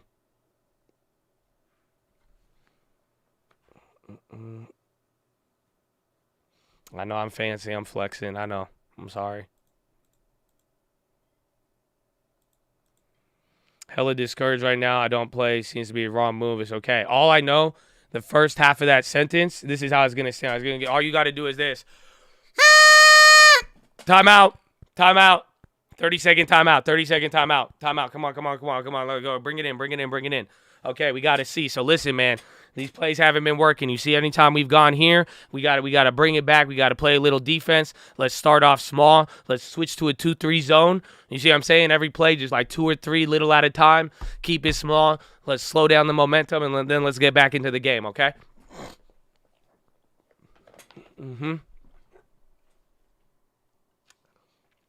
That horn gives me PTSD. Dude, what have you gone through in your life? Where that horn is like, is it bringing back, what traumatic memory is coming back from a party horn, man? What, like, I don't know.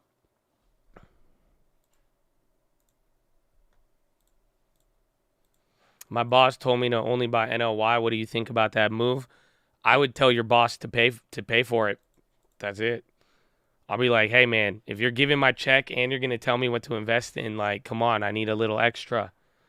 That's all. I would just, and then I'd blame him, and then you could blame him, and then you could just be like, boss, you told me to buy, and then that's it. And then every time it goes down, you got to tell him something, And then anytime it goes up, you're like, yeah, I'm a genius. And then that's it.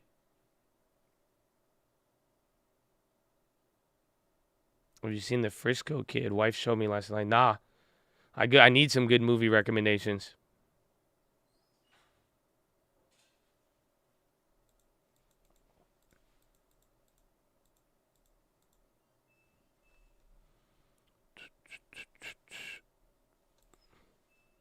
Wrath of Man. I think I saw that one. Airbnb. I might play it. I might like by adding a play. Otherwise, I'm going to be playing it naturally just through all of our shares and then the leaps.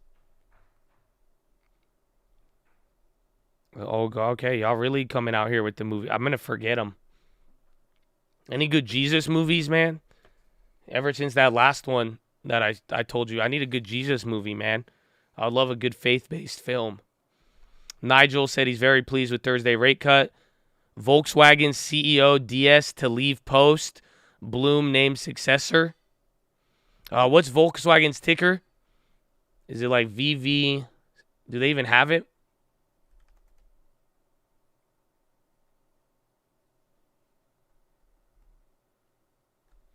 VWAPI?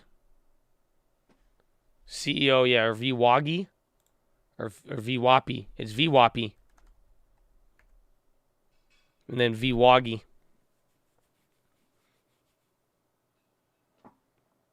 Bruce Almighty, a good one. Book of E. Everyone's seen that. The Chosen. Hostiles, you won't be disappointed. Hostiles. They have to be on Netflix or Amazon. Noah with Russell Crowe. I've never seen that. But yeah, Volkswagen CEO is leaving. But stock is actually reacting pretty good to it. Halliburton still says risk of delayed customer payments.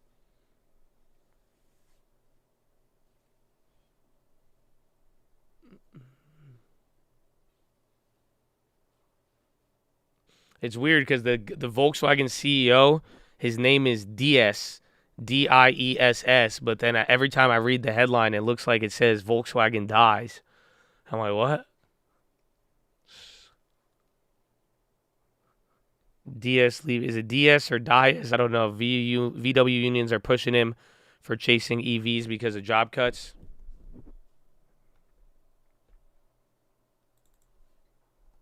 IBM's going up again. I'm actually going to keep this one up. IBM kind of rocketed there, and it's holding. Tesla's holding back up. Just under 100% on the play. The premiums aren't moving the same way, though. They're definitely slowing down on out the monies.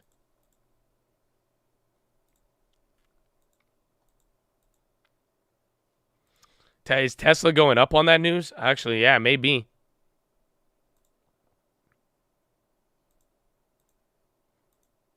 DS and Musk are good friends. Unions in Germany also didn't like that. I'm going to school for community college. How much money should I save before investing in real estate or can leverage loans? Well, you could do either. I mean, I would just keep saving. Save as much as possible. That's the beauty of the foundation, my friend. Defense. You know, if you go and save up 10% minimum, just keep saving and saving. But your real estate career, a lot is going to be dependent upon you getting out there. Like, it's just like the work you put in. I mean, you will reap what you sow. So if you plant an hour a day looking for real estate leads, you're going to get something out of it. The more time you put into it, the better. But along the way, just keep saving and saving and saving because leveraging loans will be an option, but you don't even need to think about it because if you get a deal, that deal right there will provide all the leverage that you need. It'll let you know how much money it's going to be. And then if there's equity, you're not even going to need to borrow that much. Or if you find a good deal, you could literally sell it to somebody like me, make $10,000, $20,000, $30,000, and boom, that right there will lead into the next one. And hopefully you're able to pull, you know, usually leads come in twos. Like, have you ever heard the phrase that blessings come in twos? So the same thing goes with real estate leads, is that blessings come in twos. Usually one lead, there's a high chance it's going to lead to another one. And then once you get the ball rolling, you're good to go from there.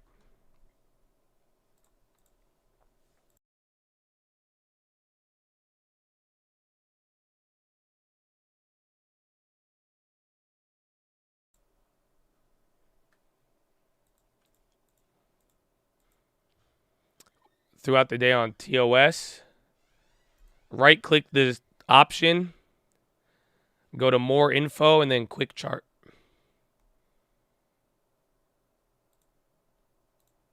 And then it should show you this. I don't know. Why is it saying this option 0? This one's actually not loading for some reason. But that usually works. There it is. So this is the 1 day. And then the purple is theoretical option price. I don't know why it always shows up. Oh, wait. This was the contract we sold. See, it went up to 1090. That's what I was trying to get. But we sold that at 9. And now it's back to what we paid for it, give or take.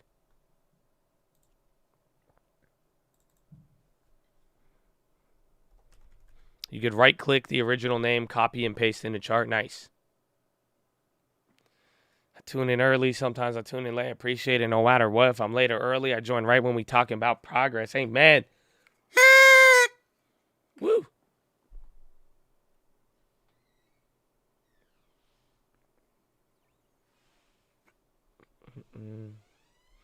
Big sell order on Tesla. Well, Tesla's done a lot today. So even then, like, I got the weekly. It'd be cool to hit, but I'm not expecting too much out of it after that type of move. It's been hot.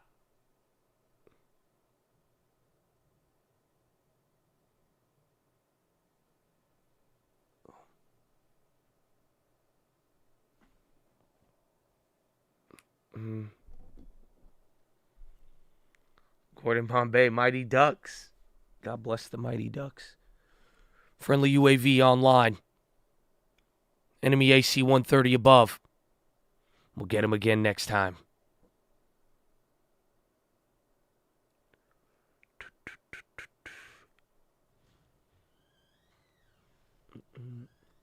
I die a little with every honk. You should get that checked out. Could be the vid. Just be careful. Just be careful. It's going around. It's going around.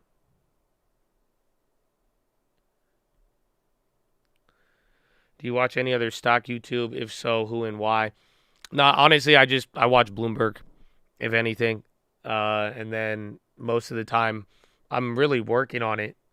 It's honestly, I mean, it takes a lot of time, even to be able to create the schedule that we have, even just with the YouTube stuff. But I don't really watch too many other things.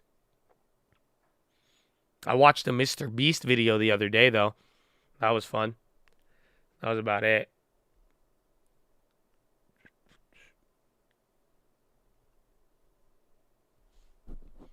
Zillow. I like Zillow, but I'd prefer Redfin. But I do like the discount on Redfin. Honestly, I'm tempted to buy Redfin every day. $9, bro. Actually, oh, I would love. Redfin's a good name. I really like it.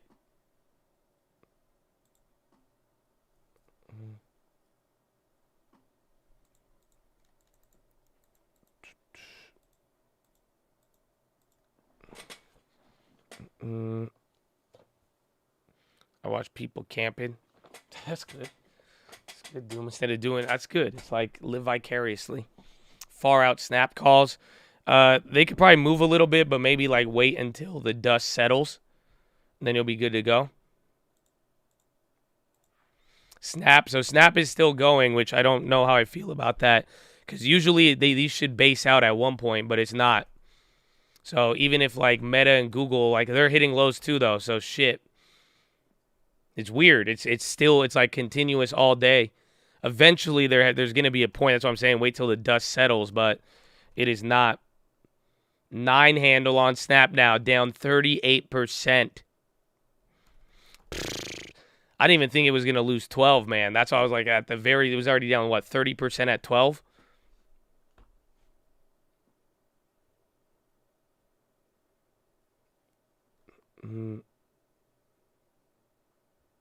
I don't understand how they make money. They make a lot of money. I mean, I don't know. Again, when we bought the company, they were making $300 million a quarter. Today, it's at $1 billion. So it's just like people spend a lot of money for ads. And if you want to advertise between 13 and 24, I mean, that's just going to be the place to do it.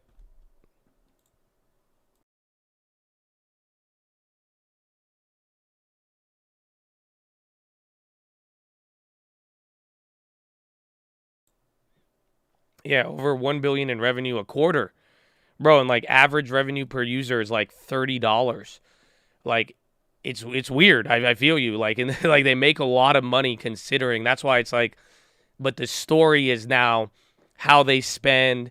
Can they turn that 1 billion into 2 billion? But it's not about like, does it actually use? You know what I'm saying? Like, it's like that. That's why I'm saying like this whole debate of, oh, Snapchat's dead. People don't use Snapchat. Like, that is not in one analyst comment. Like, that's just not what anybody is looking at for Snapchat. It's the real metrics of the company. Again, it's how they're spending their money. It's again the growth rate. They're still growing, but now it's not as high as what it was. We went from 300 to a billion, but now it's not going like that. Theoretically, we could have expected it to go to billion to 3 billion, but it's not doing that. And that's what people are worried about. But the debate isn't, oh, nobody's using it. Like, that's the bear case from like 5 years ago at this point. New Mac Miller album? Oh, really? No way. Hell yeah. Big fan.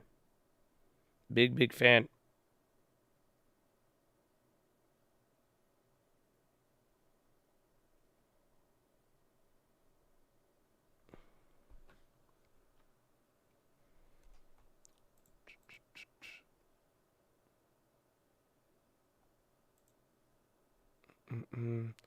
Sure about the future. My daughter tells me teenagers are only using Snap these days. It's lost mojo with the teens. Again, I mean, this has been the phrasing we've heard for years, but that doesn't reflect in the numbers. What reflects in the numbers is that Snapchat spent $400 million of that $1 billion that they generated.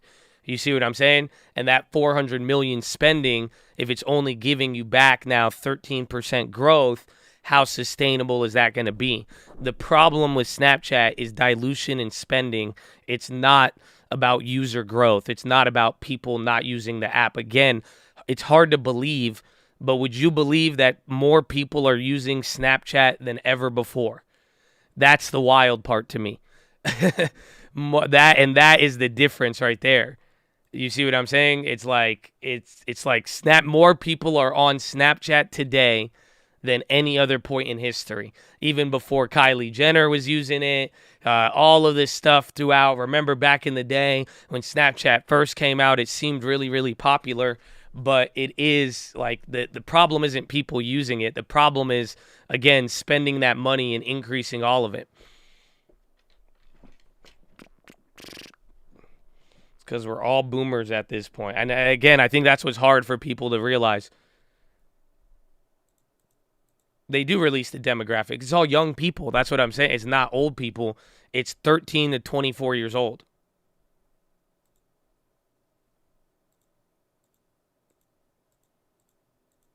What if they're bots? Snapchat's not really, there is some bots, but it's not like, there's like sex bots and shit like that.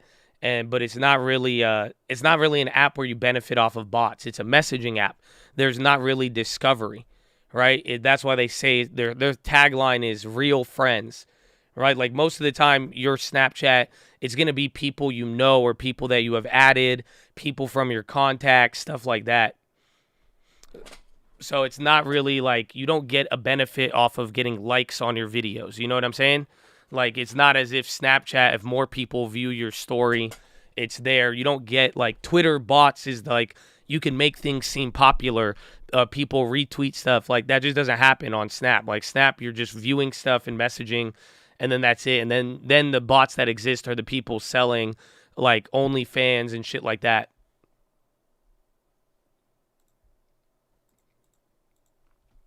SPY making another tick down.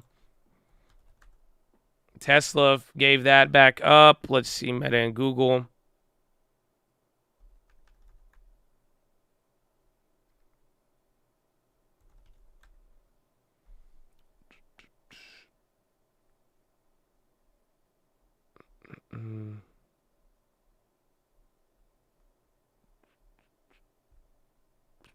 You will attack and you won't like that. Did you mean to put that in like your League of Legends chat?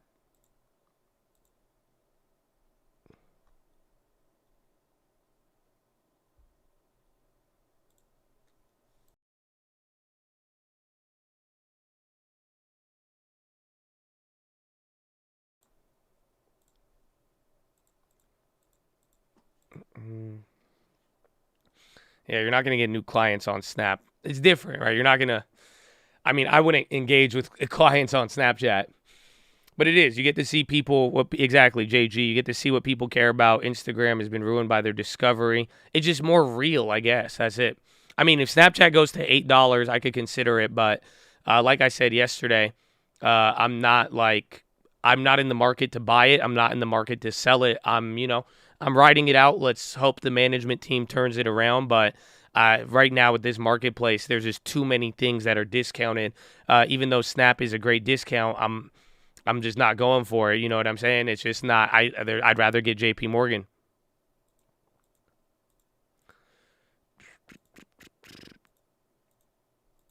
We didn't own Snap, what price? I like $8 would be compelling. But even then, if you never own Snapchat, I mean, I would not tell you to buy Snapchat right now. Can you put a little bit towards it? Maybe. But like, why not go and get a high quality dividend name? Why not go get a high quality growth name that was in the FANG index? You see what I'm saying? Like if Apple drops another 20%, I would rather pick up Apple if I never owned Apple instead of never owning Snap. Again, if Facebook goes to 130 after this next earnings, I would go and take that. Again, I like Netflix at a little bit lower than here at these prices. I think Netflix is a very good growth name that is heavily discounted. But otherwise, I still believe in the company, though. I don't think Snap is. I mean, it's humbled people once before, and I just think they're going through this period where, like we're saying, it's delaying the vision a little bit. But I'm in it. I like it, but I'm not necessarily willing to throw money at it when we bought it so cheap, and now we're finally getting back to our price. I mean, again, like it's like, bro, like anybody shitting on me with Snapchat, they're not making fun of me about buying a stock and then losing 50% instantly. It's funny because I remember back in the day, people would talk shit when the position would go negative, but it never went up. No, our story is being up 600-700% and then it coming back down. So we bought it so cheap, but I'm not trying to buy more of it at this moment. It's because now everything's brought down. This would be different if Snapchat was the only one to drop 70% and then everything else was up. Okay, it'd be a little different. But at the end of the day, it's like, unfortunately, even though I would love to buy a little bit more, the fact of the matter is I have discounts all across the board. You know what I'm saying? So it's like I have a lot across the board.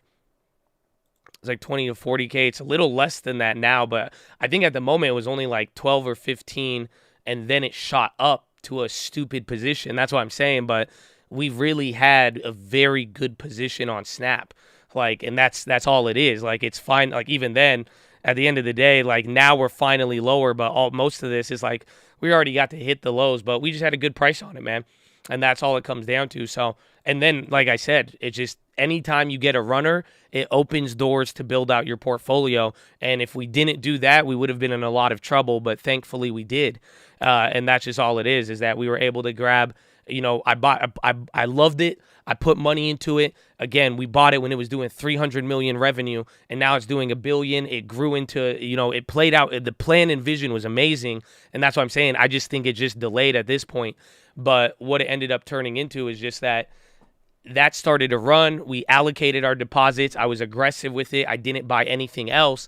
And then once it popped off, I stopped buying it because then we took the deposits and then we started buying everything else. So it allowed us to get into other things. And that's kind of where, at this point, as much as I love it, I think my balance on it is good enough to do damage, as I've seen. So I like it, but it's like I'm going to go take a discount. You know what I'm saying? I'm going to go take a discount, and I want a high quality discount. Pretty much, here's what I'm trying to tell you. If real estate crashed, right? Where are you going to go buy a house? If real estate dropped 70% across the nation and now you're ready to buy a house, where are you going to buy a house? That's my question. You got to be able to answer that question. Where are you buying your house? Go. It dropped 70%. Where are you going to go buy a house right now?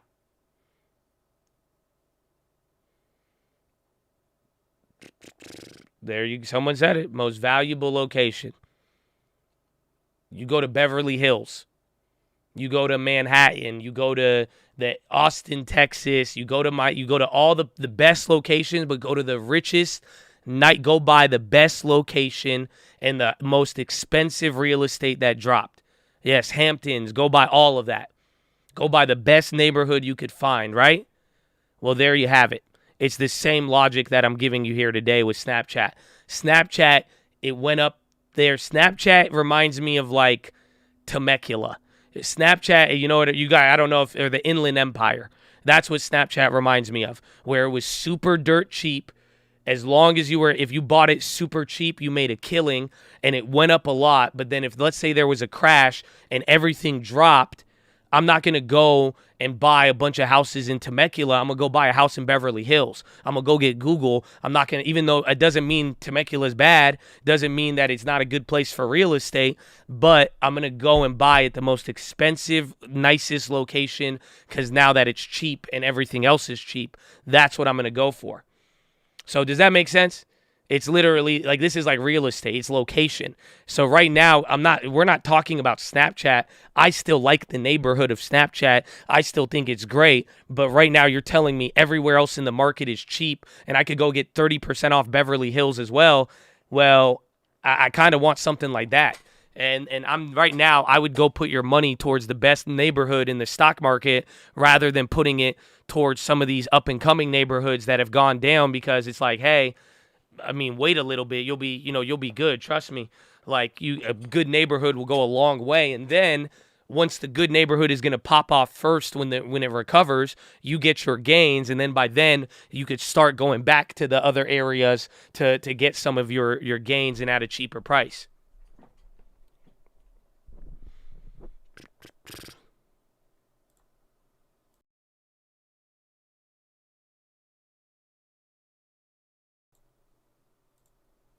Temecula rocks, hater. I love Temecula. I've been buying houses in Temecula and Marietta since 2015. I actually own a bunch of doors in Temecula. You would be surprised. Or Temecula, Marietta. I got all the way up until like San Bernardino is pretty much my cutoff. I was gonna do some Hemet properties at one point, but I was buying Temecula houses when they were $200,000. I have dude, the amount of like 3,000 square foot houses that I got for sub 400 or 300,000 is crazy. And I love that place. I love it. I'm a big fan. I like Fontana a little. It's a little bit more near up there, but I like the places closer to San Diego more or less, but I like the place. I'm not hating on it, but it's a good example because Temecula was very cheap. When San Diego was an average price of $700,000, Temecula's average price was $350,000. And now San Diego's like up to $1 million. Temecula's average price is $790,000. I think it's even higher now, which is ridiculous to me. But that was like Snapchat. It was an area where everyone's like, it's not that nice. I don't know. But then it was dirt cheap, and then it blew up, and then it became really, really nice. It actually became very, very nice, and Pete, you got a lot of gains on it. And the same thing even happened during the real estate bubble in 2008 with Temecula. They shot up, and then they dropped very hard, but so did Beverly Hills. But then if you bought the dip on Beverly Hills, you made $1 million way faster than seeing Temecula recover. Temecula recovered about 2 or 3 years slower than the central higher value locations. So I like it a lot. But it's not, and again, I think it's very accurate to compare Snapchat and as a location versus, if you're trying to understand it, just go for the best neighborhood. So I still like it. Even if Temecula went down in value, that's one of my favorite places for real estate. I wouldn't buy, but that's the thing. People ask me, if you're like, yo, should I go buy in Temecula right now? I would say, hell no, because I wouldn't spend that much for Temecula because it grew so much. It's like at a lower price, it was great. You hold it if you got it at the low price. But otherwise, I'm not trying to go and buy $1 million property in Temecula. I would rather go put $1 million in a better neighborhood or wait till the other neighborhoods come down a little bit. Pacific Beach is dope.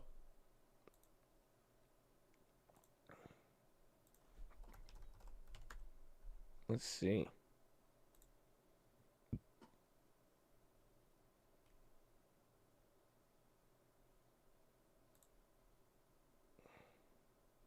Yeah, look, this is what I'm talking about. This is Snapchat. So this is Temecula median housing right now, right? This is just this. And again, anywhere like up at all these areas, like you could even take beyond it. But this is what I'm saying. Look at 2018, 2017, 2018. Again, this was just above 400,000 median. This is doubled on the median. So it's something like, let's see. Yeah, people are houses with price drops. Ooh, crazy. It's not the middle of nowhere. It's right outside of San Diego County. So San Diego, this is why I've always liked it. San Diego County, I'm pretty sure it cuts off, where's Fallbrook? But you're up, like San Diego is up until here, which is actually wild. So this is just the gentrification play, things getting pushed out. Like that's why like everywhere went up in value. Like my cutoff is around here. I liked everything between here and here. We did a big investment since 2017 around there. I was a little bit earlier, but literally I told you, I even brought some of my China friends in. They had a little fun there, and they bought millions of this stuff at dirt cheap. And again, you saw a way bigger boom. San Diego doubled in value and did a lot, but bro, we're talking you were taking $200,000-$300,000 houses all the way up to $700,000-$800,000. It was like Snapchat. It was just cheap. But then it had a very, very big gain. But again, I wouldn't be buying into the high there. And then if everything came down, I'm going to Beverly Hills. I'm going to go towards Manhattan. I'm going to go towards the places that are really expensive and good location. And that's the same thing with the stock market now.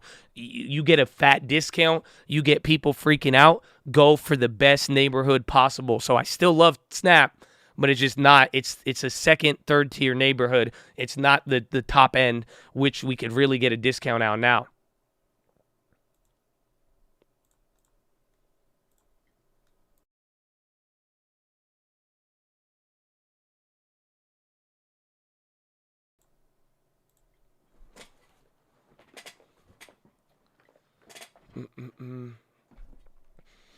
I think I have an old video from 2017 talking about this, or I was talking about Temecula gentrification and like how things are going to get pushed out, and like I don't know, I need to find that one. It might be in the real estate course.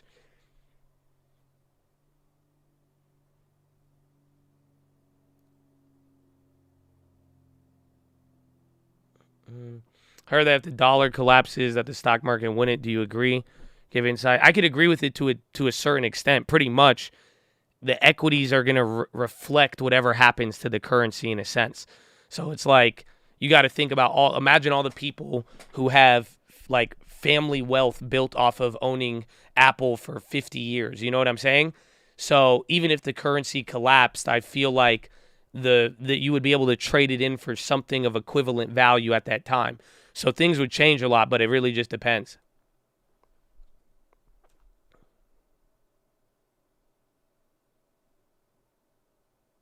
Big sell volume, yeah, and Tesla's not playing along this time around.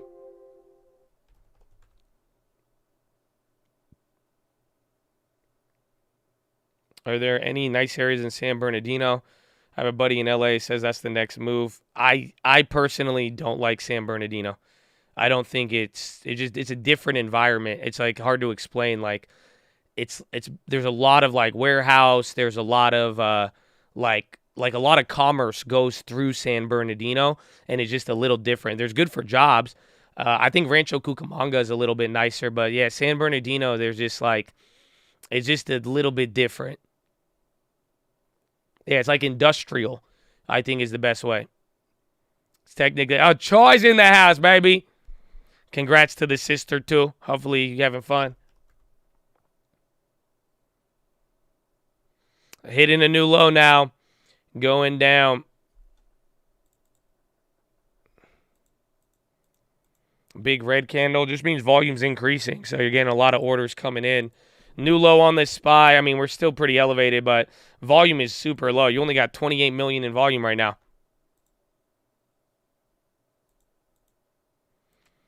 It's good. San Bernardino is good if you play the manufacturing boom. I would take commercial property out there, but I don't know about residential.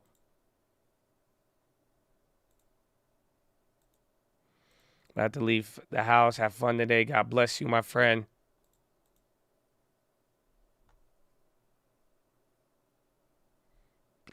So new low, then bounce. So not too crazy.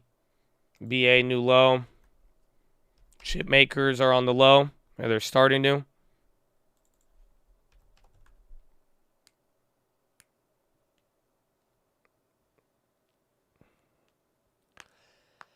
Boeing's at 3. No, that's you. Boeing's at 1.7. AT&T, bro, that slipped in yesterday. They were warning on the consumer.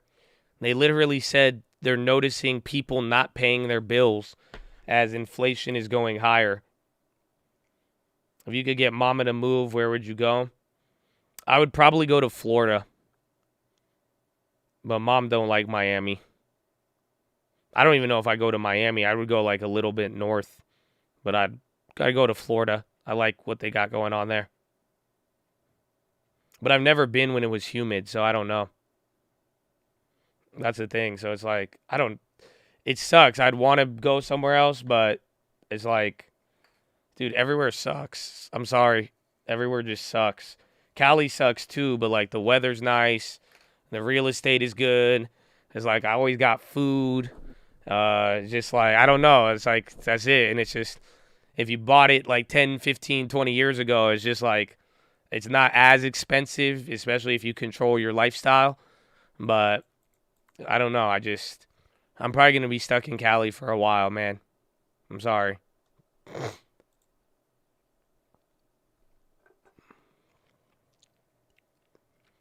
Weather's super important to me. I wish it wasn't. No, I'm with you.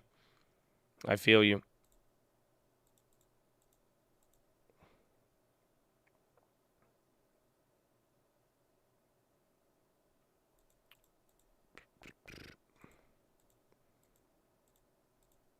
Mississippi. I like going to other places though. It's cool to see. But I don't know if I could ever like leave it. Uh-oh. What's up, man? Hello, my friend. You on mute? No, you were live. I thought you had a YOLO or a brag for me. No, I got nothing today, bro. Working. Oh, you got a real estate deal for me? Like usual. What's up? What's up, Chad? What's going on? How are you guys? Good? Good, bro. We made another Tesla. We hit another Tesla this morning. My man, look at you guys. I'm just the planter. I just plant and watch you guys grow up. That's how I roll. Yeah, thank you. Thank you for the Dogecoin, too. Thank you. Dogecoin, silver coin. Did you ever sell Dogecoin? Yeah, I sold that a long time ago, bro. I made like 20 racks. Really? 20 racks, baby. Wow. Yeah. Why do you think I'm going to keep a fake coin for fun? Maybe. I don't know. No, not me, bro. I'm all out. I only got that garbage stuff left. I got 20K and that's it. I'm done. I'm stress-free right now. Amen. So what's up? What you got for me? Do I need a mute? Yeah, if you can mute, that'd be cool. All right, please hold, Chad. Yeah, that'd be cool.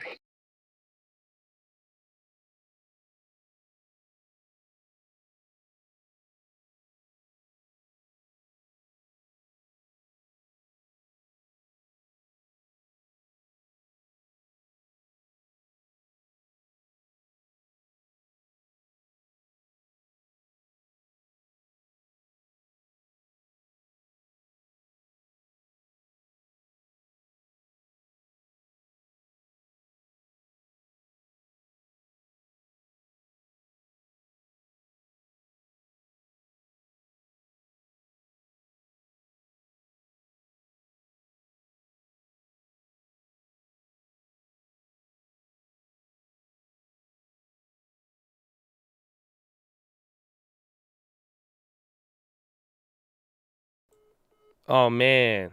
It was muted. Nah, man, it was about that other real estate deal, and then he said he just found another one. That's it, because those details, I don't want to give out the details on the other one. He knows, because that one's a very interesting situation. But he's asking what I want to do with it. Well, I said, we'll see. I said, we'll wait till after market. But I said I'm not too. I'm trying to get it lower, because he said the lady won't go down a little lower.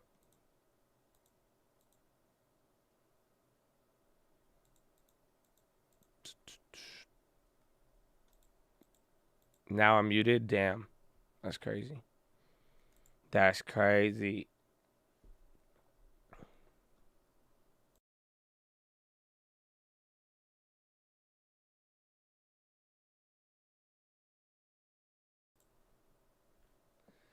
So you could sit on that forever.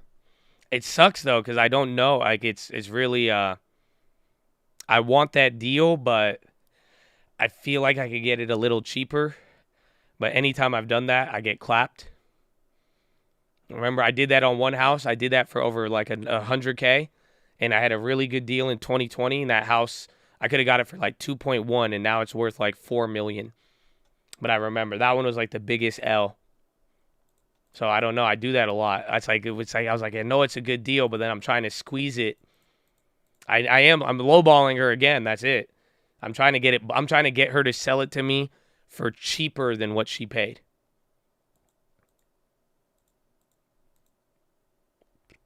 So we bounced off of that new low. Don't get greedy. I'm not getting greedy. I'm trying to actually get protection. Like I'm saying, like, because if I could secure extra 100 grand, I could factor in 9-10%, not move in higher interest rates, all of that. So I'm trying to get it a little bit lower just so I could guarantee anything comes up, I don't want to lose on it, especially if I think it's a good deal. It's like that's his defense, honestly.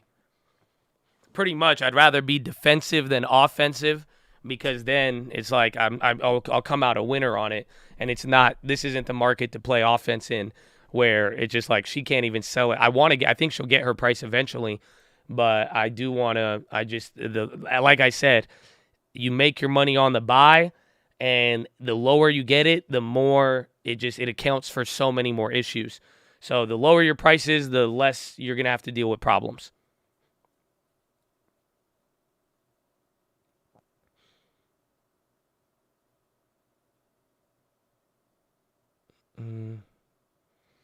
Defenseless championships. Let's go, baby.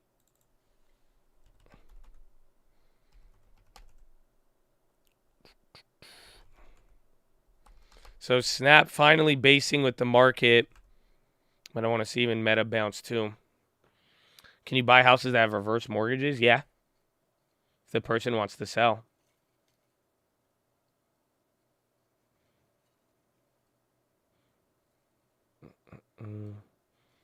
Sometimes Josh sounds like he's been drinking straight lean. Honestly, I don't think you know what lean is at this point. Hard money loan with a reverse.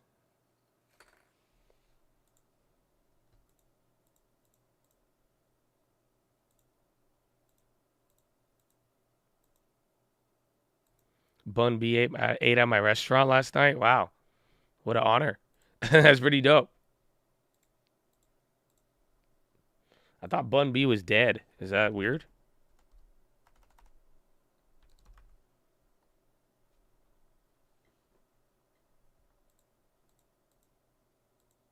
Google put I'm sure.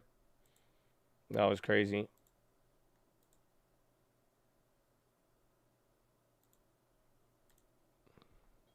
Oh, Pimp C, that's who it is. It's the best channel on YouTube. Yeah, we still got it. Don't forget. Don't forget.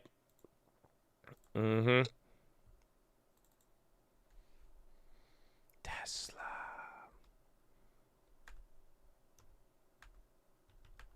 Koa. Macron. Elevator music sometime for Old Say. We could do it. We could do it. Oh, is that? It's live. It's live. It's nice, Voyager, to allow you to see the value of your holdings going up. Does it account for the 30% impairment?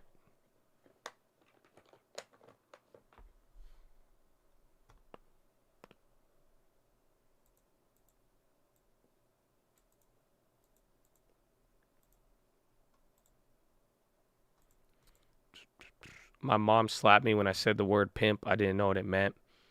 Yeah, I had one. This one was kind of aggressive. I was young and like my sister like asked to go like to like a party or something, and my mom said no, and I was just like instigating, and I was like a child, bro. I was probably like 9 years old, and I quoted the Nas song. Where he's like the Nas song where he's like, I know I can. I love that song. But there's a song where he's like, be careful before you meet a man with HIV. And I said that during, I was like, yeah, mom, don't let her go. She gonna meet a guy and get HIV. And my mom just looked at me, bro. Oh, and then they chased me down and beat the shit out of me. I was like, what? And this is why you don't let your kids listen to rap music. Because I was a child, bro. I don't know. It was from the Nas song. It was a very positive song, but I said, be careful before she meet a man with HIV. I was like, oh my gosh. Yeah. Oh, I got chased. I got chased and beat. I didn't get slapped. Bro, that was a high pursuit police chase. Are you kidding me, bro? Man, I was like, I told my mom, I was like, Egyptian lives matter, mom. What are you doing? Stop going after him. Bro, it was crazy. Y'all don't realize, there wasn't slapping. Like, sometimes we would get slapped, but nah, bro. Like, dude, these were police pursuits in my household. You have no idea. The only time I've ever broken a bone, I broke my arm when I was like 2 years old or something, and that's because my mom was she was chasing my brother down to try to beat his ass, and as she was chasing my brother down, I thought they were playing a game of tag, so I just started running alongside them, and like they were just doing laps around the house. She was trying to get her hands on him, right? And then I was like, oh, this is a game. So I started running down. I was running around, and then my brother just tackled me and tripped on me, and then I broke my arm. So I was like, yeah. That was the only. So I'm telling you, these were police pursuits in my household. You have no idea. You have no idea. At 2, you remember. I don't remember it. That's what they told me. Because they were like, you thought that I was playing around with them, and then I just started running with them. Sounds like a lot of beatings in the house. I know. That's why when I talk to some of y'all and then y'all start talking crazy, I'm like, it is very clear you called your mom by her first name and you did not get an ass whooping. I could tell. That's it. You have no fear in your heart to opening your mouth. That's it. I know I talk a lot and I say a lot. I'm here every day, but, oh, man, y'all don't know what it's like. Some of y'all ain't got no filter because you have not gotten beat. You have to realize I have more of a filter than you think because that's it. You one false move, I'm clapped, bro. You have no idea. Like honestly, like I fear the Lord and I fear God, but you have no idea how much fear of mama was placed in my heart from day one. And that's it. Like, I don't know if I made good decisions or I was just so scared of getting disciplined that I learned how to move a little bit. I knew you had to always watch your back, bro.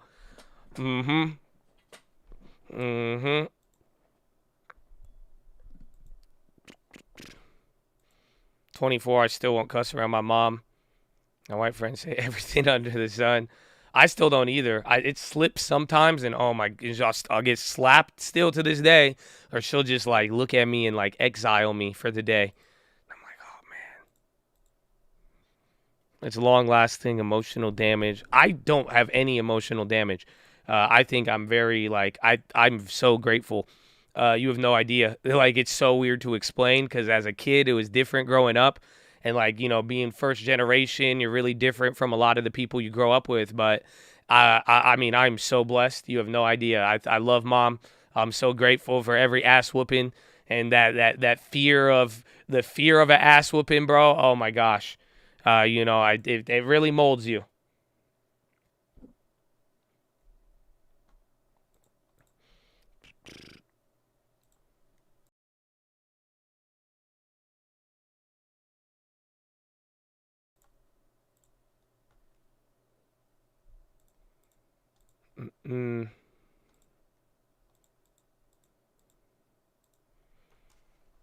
Every kid's raising is dynamic. What Josh needed isn't what everybody else needed. Amen. See, that's why you guys are a blessing. Glad some of you guys are very good parents. It's good to know. That's because that's facts. Some people needed to get I personally responded well. I needed an ass whooping. I wouldn't have responded to anything else. You can't keep me down. I I was Andrew Tate as a child. I said, Mom, I'm a winner. I'm sorry. I said, I'm gonna be the biggest, best, strong. And then nah.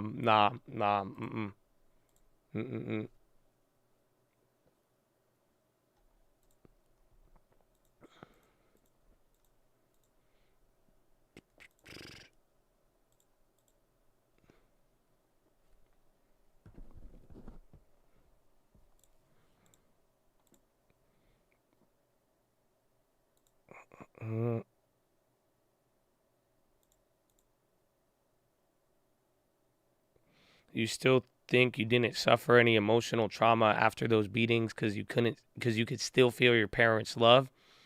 I mean, sure, I could assume that. I mean, I know my parents love me, but I mean, I've always been a forward-looking person. I don't like looking backwards, so it's kind of just been something where you just kind of, I don't know, the excitingness of life and everything in the future and all of that kind of, and then when you realize like the benefits of it, I think for me, it's just more logical because I'm like, wow, like I genuinely benefited off of it. Like no other way to put it. You know what I'm saying? Like it was just, yeah, it was good. Is this a therapy session? Okay. We could get more into it, I guess. And then I'm like, how did it affect? No.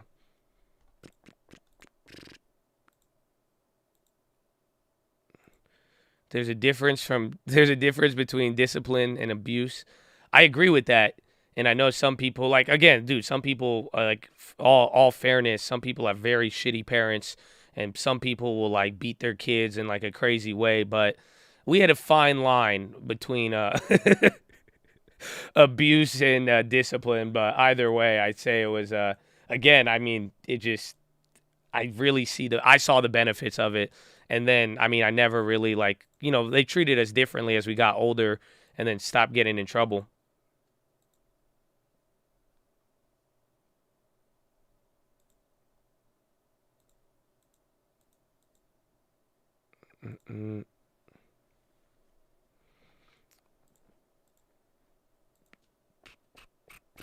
Fine line, thickness of extension cord. They don't feel you, bro.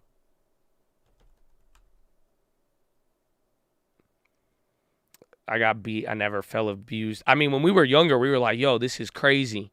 But then as you get older, you're like, okay, maybe it wasn't that crazy. That's what I'm saying. Then you're like, okay, maybe I did deserve that. Okay, or maybe it's like, okay, maybe it did kind of teach me some things. And then I told you this story, bro. All it took was that one. I remember I was in high school and I just had that one friend, and I just remember where his mom was like, bro, his mom like low-key bought us weed. And I was just like, what? And then she was like, yeah, you guys are only smoking in here. And this lady would just dip out to LA and just leave us her entire house in San Diego. And it was like a ballin' house, bro. Like this, and I was like, what? And then seeing how he behaved and act, and I was like, yo, this is wild, bro. And then I was like, damn, okay, I guess I could have been like that. But so then I was like, there was a clear difference I could see. And, like, I just didn't get to see it because we were just locked inside. But still, no, man, it was crazy. It was dope, though. Like, bro, like, she let us, like, it was cool when you're a kid because you're like, yeah, this is dope. But then when I look back on it, I'm like, dude, why would she ever take that level of liability on random kids and let them, like, do all that shit? I'm like, holy crap. Like, bro, what was it? I remember we wanted to take, like, this is like when we were getting towards like senior year, and she was like, we wanted to go take out these girls. Like, we wanted to just go out, bro. And she just let us use her Range Rover, a brand new Range Rover, top of the line, just came out. And then she was like, yeah, you could take the Range Rover. She's like, you guys weren't drinking today? Okay. You guys are only smoking? Okay. Here you go. Here's the keys. Is it, bro? Like, she would let us take girls out. We had a house. I was like, yo, this is wicked, but this is weird, bro. This is weird, man. But I don't know. And honestly, I mean, God is good, man. I don't know how I didn't get in as much trouble as even some of my other friends. It was wild.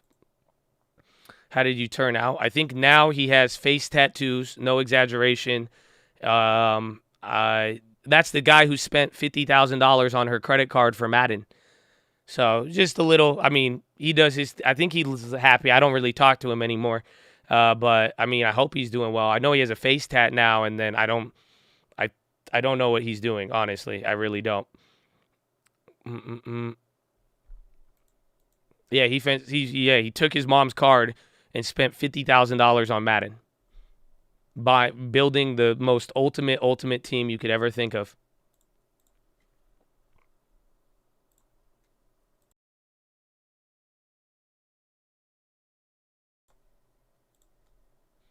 Do you have a fake ID?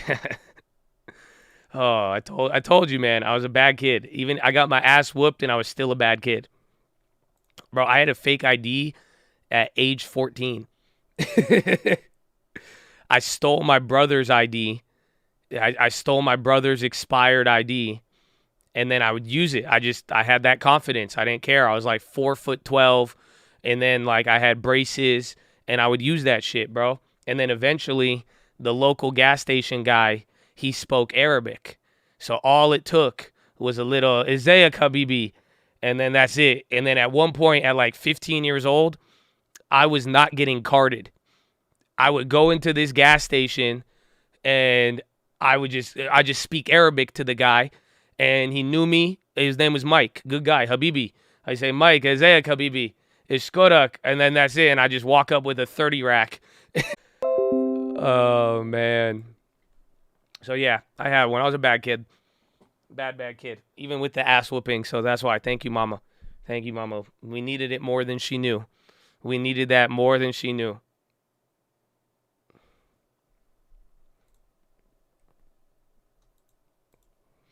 I didn't speak Arabic when my guy was Abdul. That's it, you know.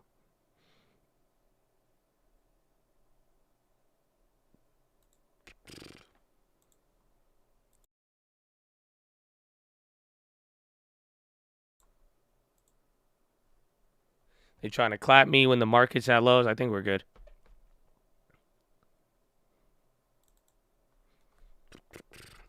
Don't snitch on Mike. No, they fired him eventually. Or like he ended up leaving. There's just one day I walked in, and then it was some white dude, and I was like, shit. And I was like, this ain't gonna work. I was like, Habibi. He just looked at me like, what? And I was like, where's Mike? He was like, Mike don't work here anymore. And I was like, oh, okay. I said, that's cool, man.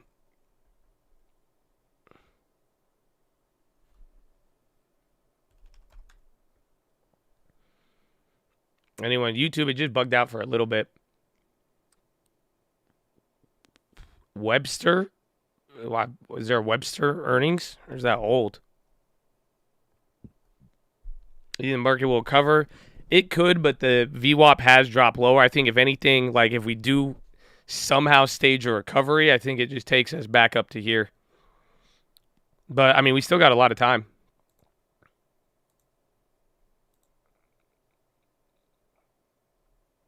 Cloudflare, I like it. I mean, I think a lot of people use it. A lot of people have been talking about demand going up on cybersecurity stocks, just kind of with tensions all over going up there.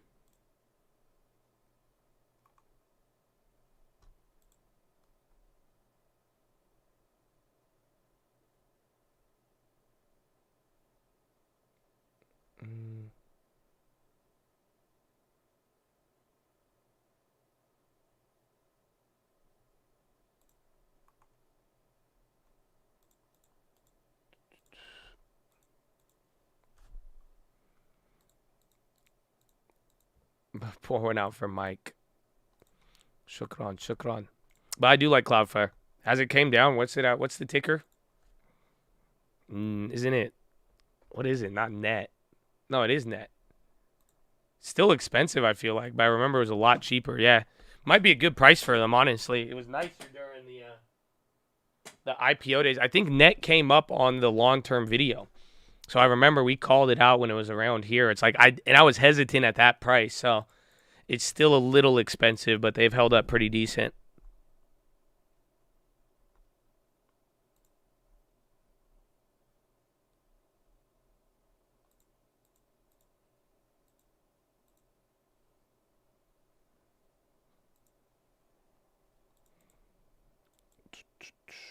Where's Apple? And happy Friday. Happy Friday. Dude, I've noticed how much, though, like, slower the Fridays have been. I don't know if y'all feel me on that, but I feel like every single Friday for the last, like, 4 weeks is just so much more dramatically slower than the rest of the week. Even if the volume's similar, it just feels so much slower.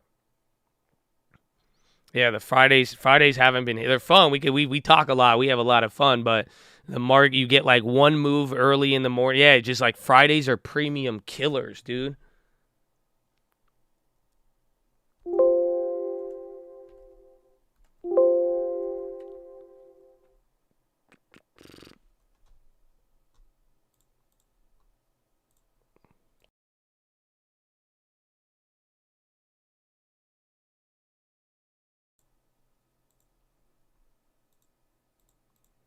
I ain't hear no bell. Still got 2 or 3 hours. Yeah, then the Mondays could get crazy. Friday fun day. And no other news. Snap smooks big tech ahead of earnings. Snap's lousy earnings will make investors jittery ahead of next week's heavyweights, including Microsoft, Apple, and Amazon. The Snapchat owner, which isn't listed on the S&P 500, craters as much as 39% at the time of writing after sales roiled and ad spending and rising competition of dwindling market dollars. Plunge dropped down Facebook, parent Meta, and Google's Alphabet, both of which report next week. Big tech earnings had already been lagging. The equal weight NASDAQ FANG Plus Index 12-month forward EPS has fallen 3.3 since June 1st, compared to a 1.2 for the NASDAQ 100 and S&P, which is little changed. Tech has been one of the best performing sectors this month, and both the NASDAQ 100 and FANG have outperformed the S&P as investors see tech as a safe haven again, but earnings put this comeback at risk. There's also been jitters about a slowdown or freezes in hiring in big tech companies. And then let's get a market wrap.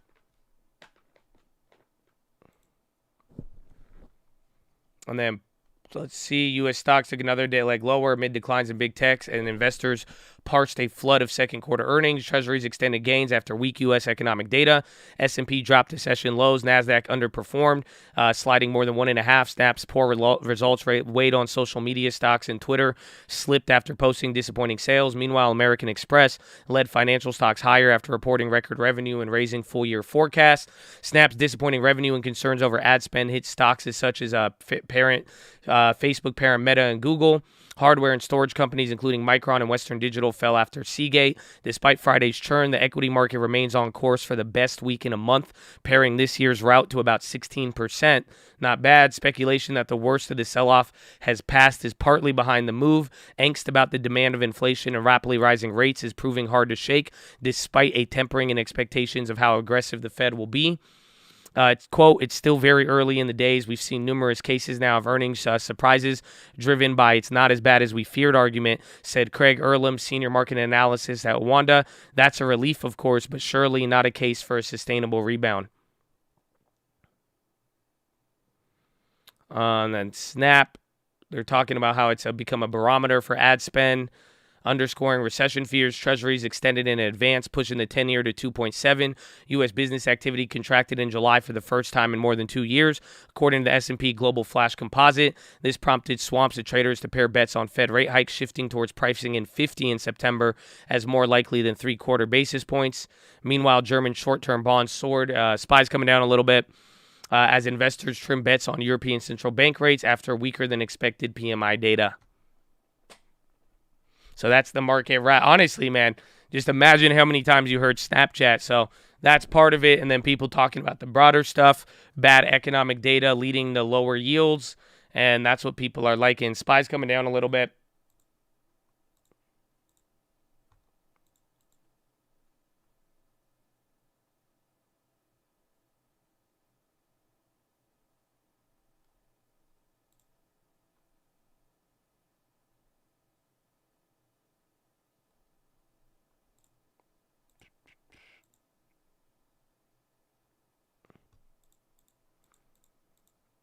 Snap sucks. I didn't expect the earnings. It was big. Again, I mean, more money was lost than Snapchat was worth. There's no other way to put it besides that to show the effect. And again, I mean, I read two separate things. That first thing I read was separate. It was a big note that just came out, and then the other one was just the market wrap. But everybody is talking. I mean, it's coming up a lot, and now we have a very, very big earnings still next week. Tesla's still holding. SPY at the bottom. Bonds came up a little bit, so we'll see how that plays out.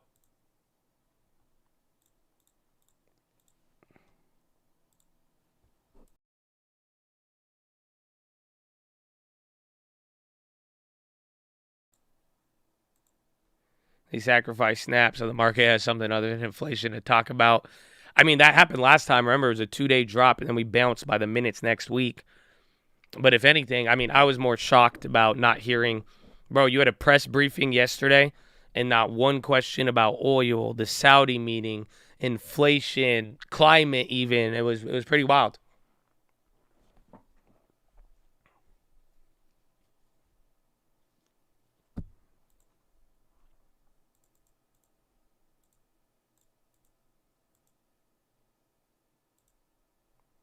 Oh, yeah, where is the nat gas? You're right.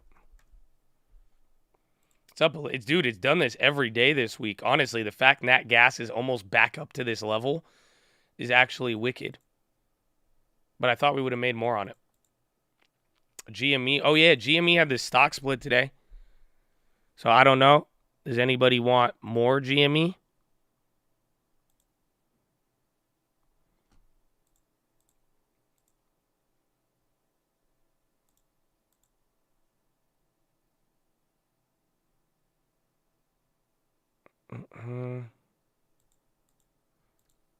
No, it's not down a lot. It's just like it's split now.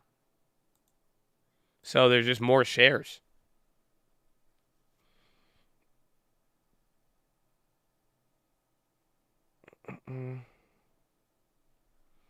AMC, my brother.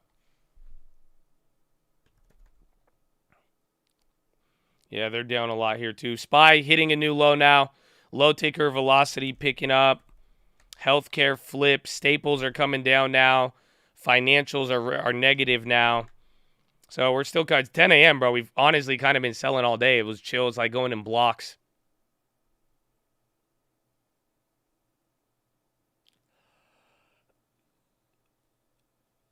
More shares to short. I feel like more shares might make it easier to cover shorts, but I mean, if you're still holding your shares, you just have 4 instead of 1 now.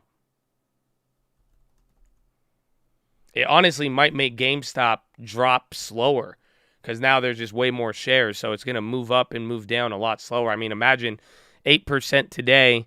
This is a $3 move. I mean, this would have been like, what, a $12 or $15 move yesterday.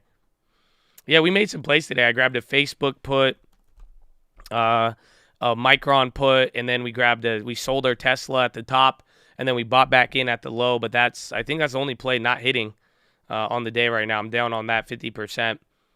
But then we sold out of the other Tesla at a really good time.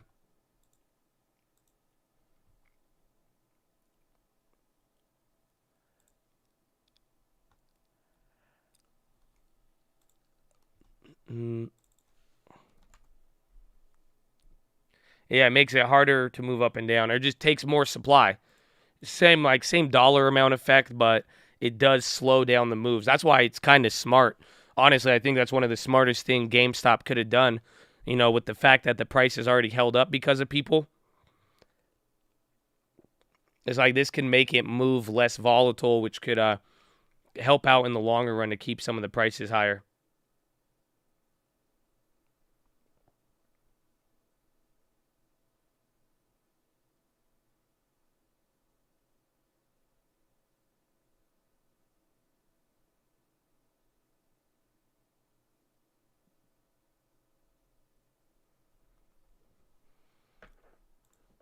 Gonna run the close, get the puts out the money. Honestly, this is one where it's not stopping. But like what you want to, like I said earlier, all day today, watch for everything to go lower and Snap to base out though. So if Snap bases out, then maybe it may not go lower. But if it can do this, where market hits a low and then it finally kind of just starts operating independently, then we'll have a better idea of dust settling. But I will say, if it does keep going low with everything else, I mean, it is looking very, very flushy. Or it already did. Again, I'm surprised it even did all this.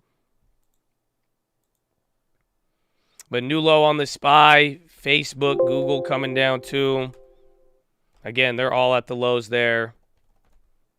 Twitter's is doing its own thing now. Twitter's actually going up. Yeah, Google got... Bro, just put this in perspective. Snapchat earnings moved Google more than the damn stock split.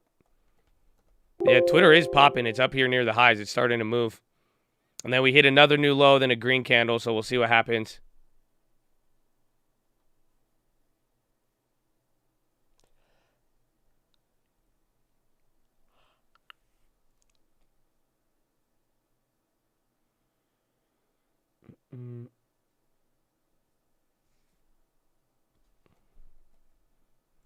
Yeah, Twitter's moving. Tesla, AMAT dropping. SPY coming down. That green candle's not lasting. We might continue a little lower. High ticker getting a little bit more active here.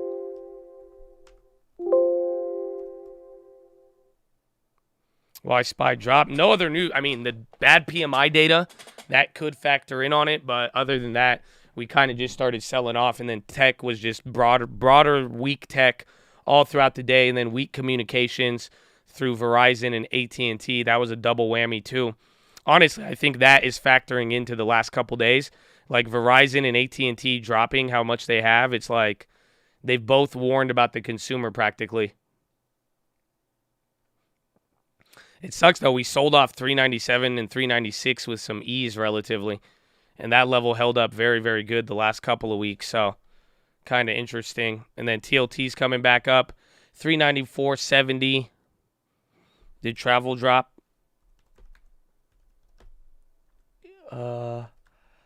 Yeah, and airlines too.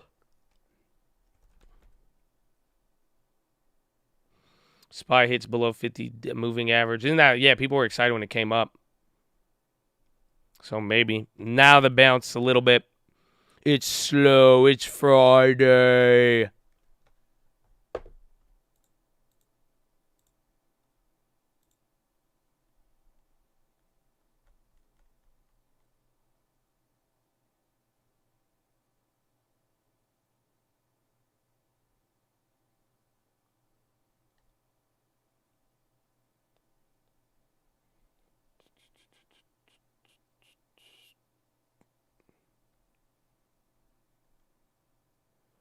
So someone said AMD, they said AMD shows in $38 pricing, but the change said $1.50. That's the strike price, $150. That's if you want to get to that price. I'm kind of confused. Go to it in a second. Hopefully, if TLT goes up, watch for a positive effect. New core on the low.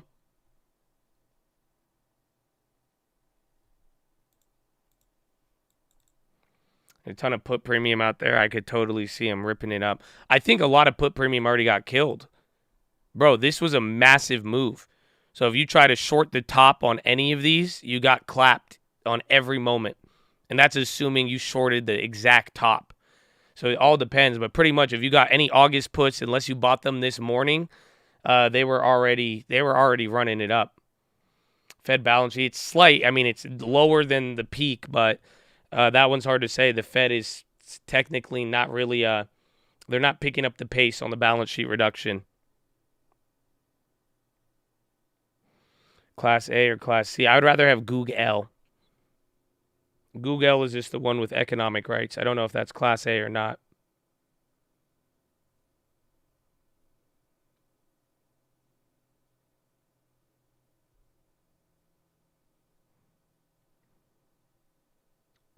Twitter, is it still bouncing? I have to put this up on the daily. Nasdaq's building lower. Nasdaq futures. They increased 200 billion in June and did the same in March. It's not slowing down. I mean, it's relatively lower, but it's not. ever since the last, like 2 weeks ago or last week, it looked like it came down somewhat, but then as of today, it has actually started to tick back up. So, but it's lower than the peak, but it's not going lower. They're not slowing down. They're really not at all.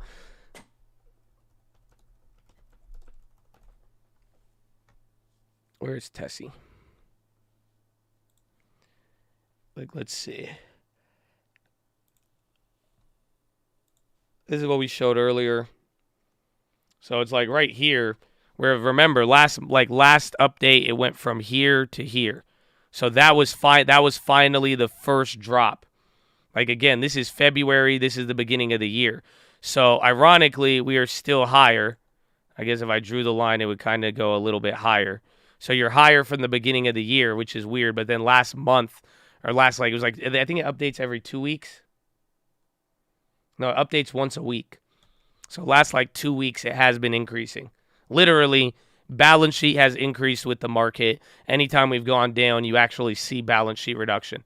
This is the Fed balance sheet. Yeah, honestly, you could argue that part of balance sheet could impact some of this rally, because literally anytime the balance sheet has reduced, we've gotten a lot of volatility. Like this was the May volatility where we hit another low. This was the June, July, except for these moments. These were the only moments where you didn't see it.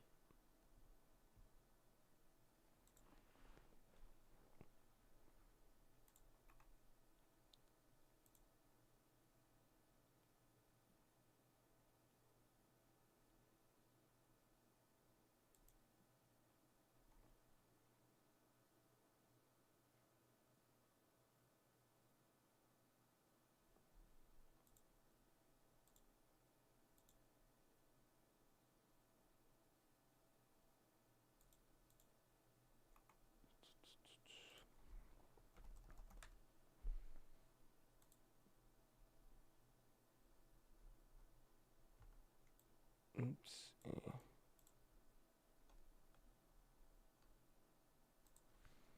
Twitter, I don't know. Twitter is the only social media stock doing its thing. I talked about, bro, I'm looking up the address right now. I just read through on it. It was good to know the price. How's the condition? Does the inside reflect the pictures that show up on Zillow?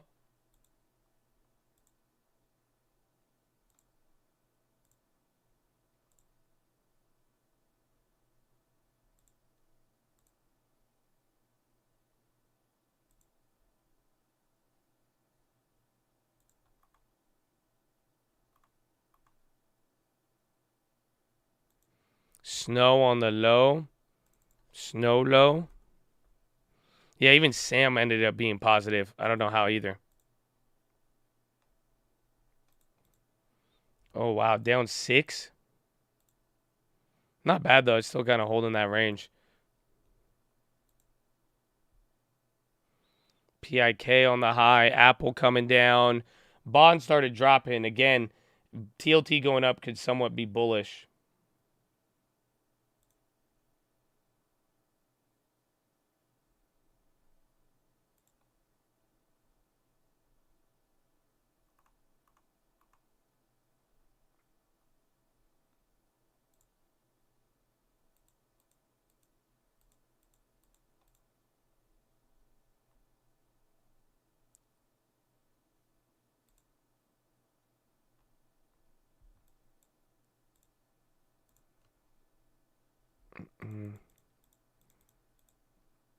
Clapped?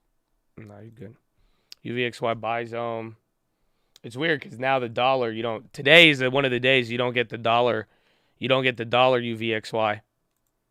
The dollar's down a decent amount.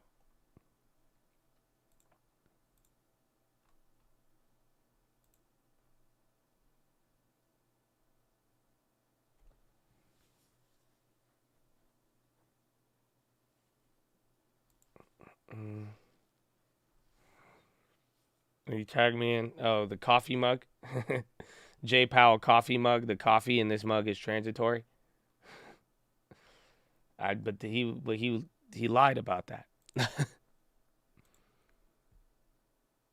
As in furnished or recent? I don't know. Well, I was saying for Luke, if the because there's pictures when I put in the address on Zillow, there's pictures that come up. So if that's the condition of the inside, I mean, I think we might be able to do something with it.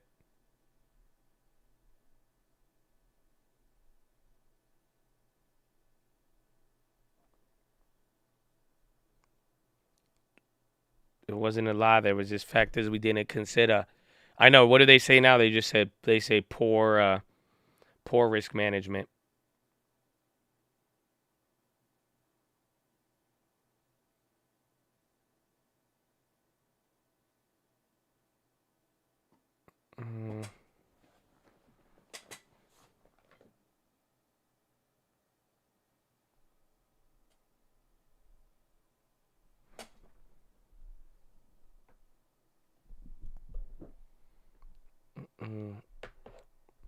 But QT, don't just stop buying so logically the chart will just not tank. Am I wrong? No. But the point is, it's been about 7 months since they've even announced the plan. But yes, with quantitative tightening, it's not as if they stop buying. They slowly reduce it. And actually, contrary to popular belief, you can actually keep buying. You could buy the same amount that you are buying and still lower your balance sheet by simply not rolling over maturities. So and that's why it could take some time. And maybe this is what they're trying to accomplish, is a slow, very, very, very, very, very slow decline on the balance sheet. But yeah, you are correct.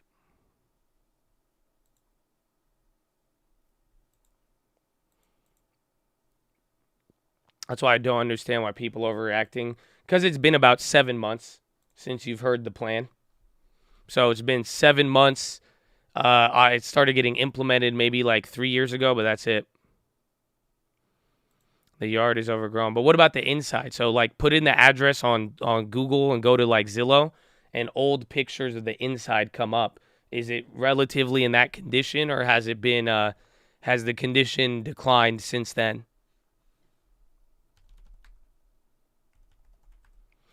But I'll get you an email here in a little bit or after hours. I think what we should do is I'm down to just go get it inspected. Worst case, I'll pay for the inspection, and then we'll just see what's up. If he's willing to kind of work on that time frame, then we could be good. Because I'm down with that price. I'm down with that price, and then assuming there's nothing big on the inspection, I'm down with it.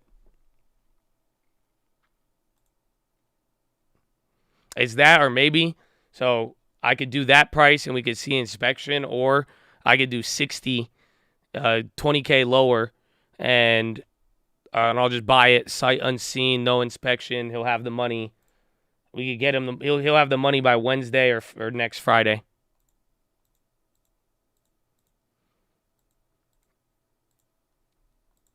But otherwise, we could consider that price. We just got to go and get it inspected and make sure it's relatively nothing crazier is going to happen with it. Ukraine, Russia, Bloomberg news. What? There's only the grain stuff today.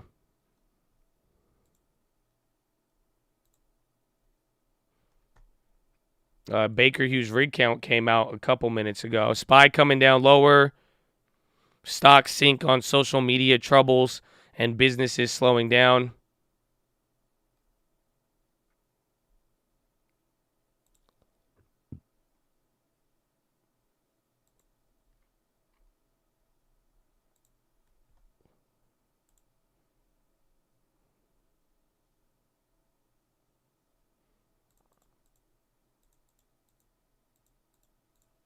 I'll snap back at 10. The snap apocalypse. The ad apocalypse. Okay, so new low and then bounce there. Little bit. I mean, it may not last.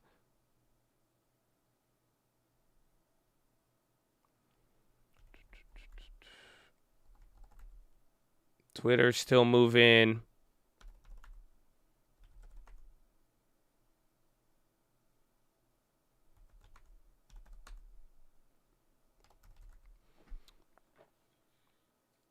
Is money going to Ukraine hurt our deficit? Depends how they recognize it. And then, like we've talked about, if it comes back in the form of traded goods, it might be able to help.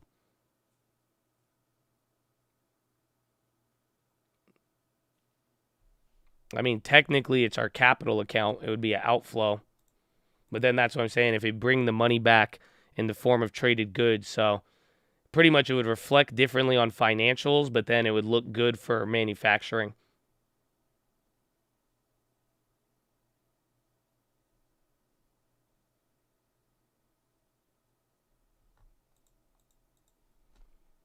SPY 394.50.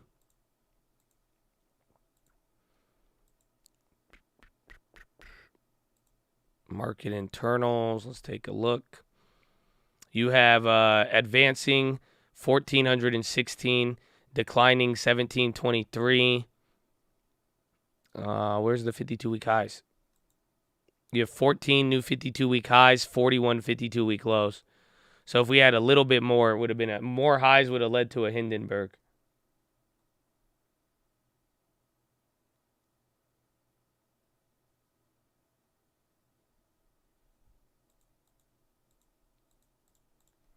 NQ not even that low. Well, Nasdaq's down 2% in a weird way. It's like it feels really slow, but this has blossomed into a pretty sizable day, but still going to be a positive week. I mean, that's Tuesday. Look how low Tuesday look. Tuesday's still another 10 points, so you're going to go positive on the week still. So some people will take that as good. Maybe it's just a little cooling off into the weekend. But there's just been so many things this week, man. From the ECB to the gas to the yen to the earnings to now the Snapchat stuff. What else? The bonds, the dollar, all of it. So it's pretty wild.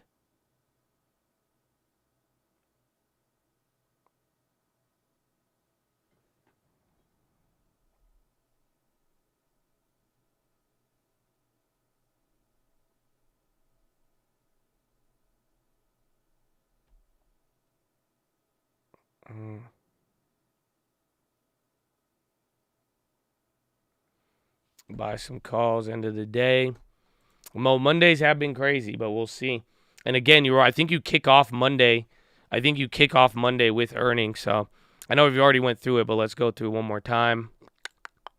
SPY new low 394.32. Again, it's like a big day at 2% on the Nasdaq. The SPY and down not so much, but we're getting a lot of this like slower moves. It's like every new low has like a little green candle and then it does something else. So keep that in mind. Yeah, you have IBM on Monday, after hours. You have Bank of America in the mornings and Goldman. So actually, you will respond almost. No. I'm tripping. That's this week. I was like, wait a minute.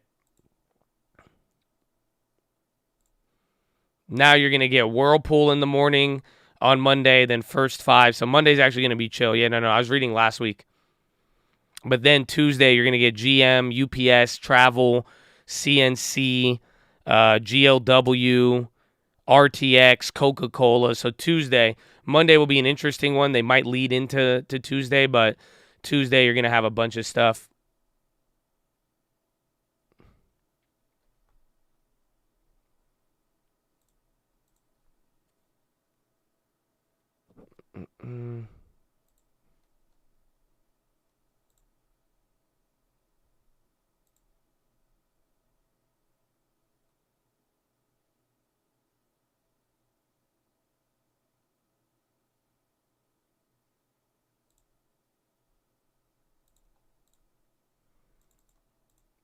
What do you think about solar? They came up a little today, then came down. They were looking good in the morning because that play, it's just kind of all over the place with the spread, but they were up in the morning, so I still like it, but it sucks how that climate bill like literally just got delayed because COVID-19.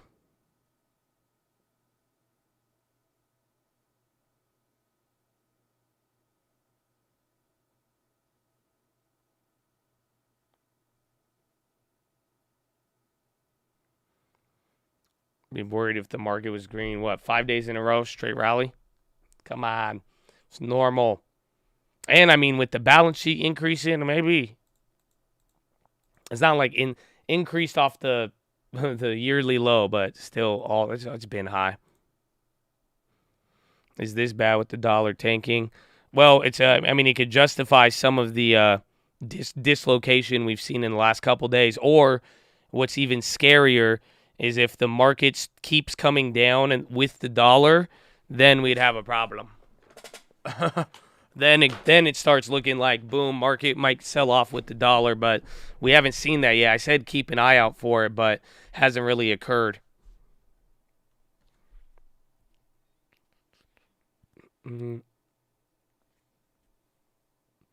J-Powell moved pricing back. No. 100 basis points would be crazy. The yield curve came back down. It kind of recovered a little bit today. No, Fed rate hike odds have dropped.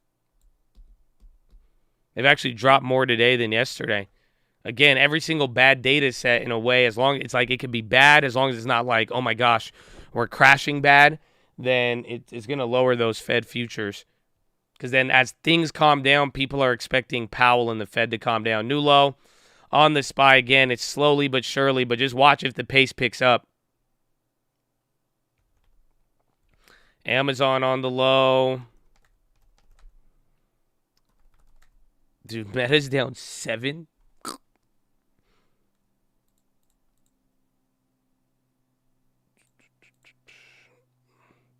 So Meta has almost gave up all the weekly gains. But it's even then, even Meta is going to still be positive on the week.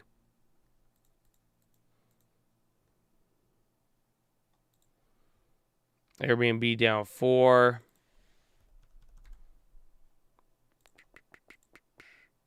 Yeah, see? A lot of things. I think everything but Snapchat is probably still going to be up on the last week. Again, it was, dude, this was an amazingly bullish week that we've experienced. Apple, another candle there, getting a little bit bigger. 394 flat now. NASDAQ 211. Dow is still under 1%, and S&P is 1.1. Twitter, I don't know why it's holding. It's actually doing the opposite now. See, so is Snap. Again, that's like the basing out. Hike 75. Do you think the market would react positively? Yes. In a weird way, 75 is becoming somewhat of a Goldilocks scenario because it's still aggressive, but it's not 100.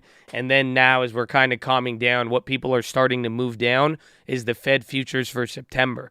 So now people are expecting things to really, really calm down. So I think 75 is, I don't think it's bearish, but I don't know if it could be bullish. It could be that Goldilocks, but I just don't think 75 is a bad thing this time around. Baba broke 100. Baba's down 5. Snap, this is just the first upside that has gotten here today. Maybe the management's going to start buying back.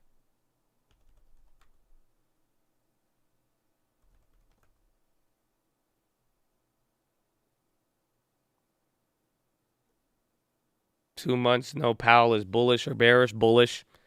Because then but it depends what the Fed people say. But then once we have that gap between the Fed with where you skip a month, then the data is going to be that much more important because then any data that comes out, people are going to speculate on what the Fed is going to do. And then we're going to get back to that, okay, is this good data, bad data, dollar, bond. It's literally what we've been dealing with, but it'll put a little bit more weight back on the economics of everything.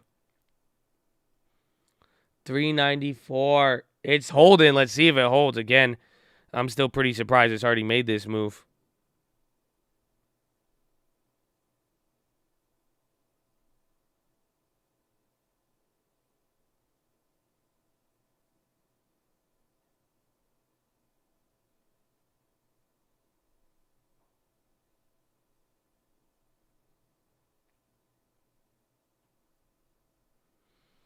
Three JP Morgan at 113. Let's go, baby. It was crazy. It was just at like 117 this morning.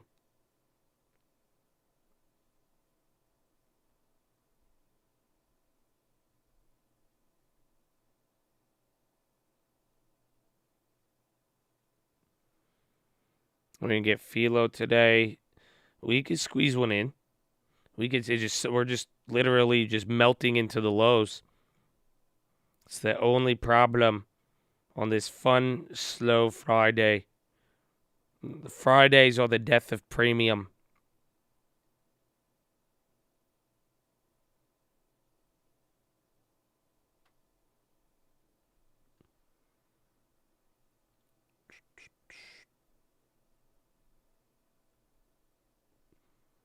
Powell is next week, next Wednesday.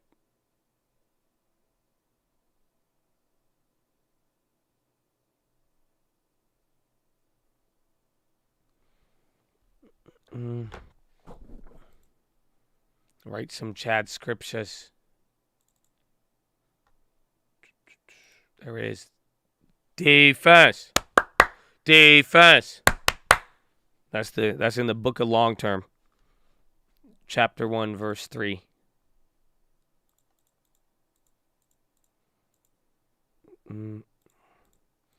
When does the book drop? I don't know. I haven't worked on my book in a while, man.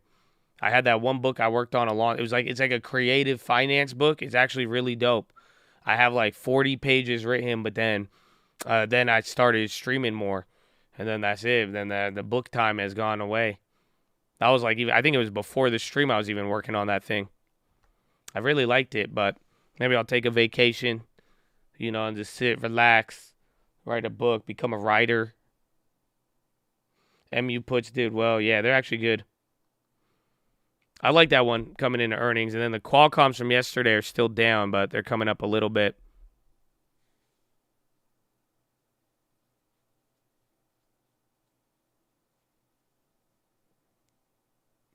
Give the 40 pages to Uncle to make songs out of them.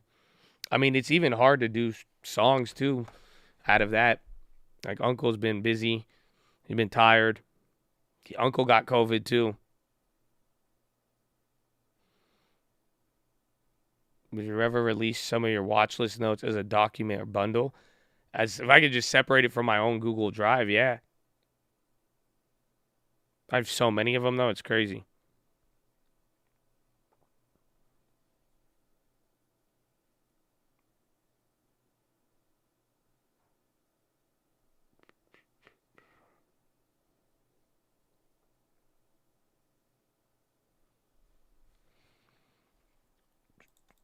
Up 117 on 390s. Good work. SPY, it's like coming down, but it's doing this slow thing. Apple hitting a new low. Micron bounced off the bottom. But the Micron plays we got already went from like 70 cents to $1. So it's like 50%.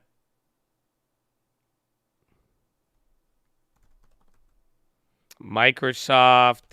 See if Meta and Google keep coming down. Another new low, but it hasn't broke 394 yet. It is about to. For 394 kind of looks solid. There it is. 390, 399.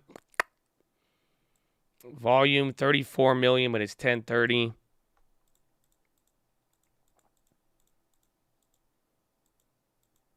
The Qualcomms. No, the Qualcomms are like crazy.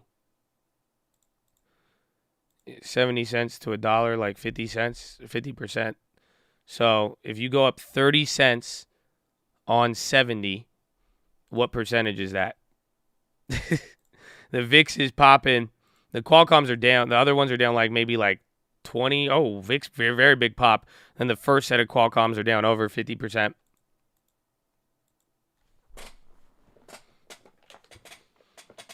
I know the Netflix, that was up a lot. I like it, though. I mean, Netflix was doing exactly what I wanted it to do, but I'm willing to push one of them.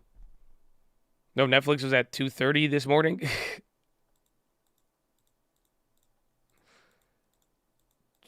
40 or 45%, 42. So does about 50% work? I think so. About 8% off.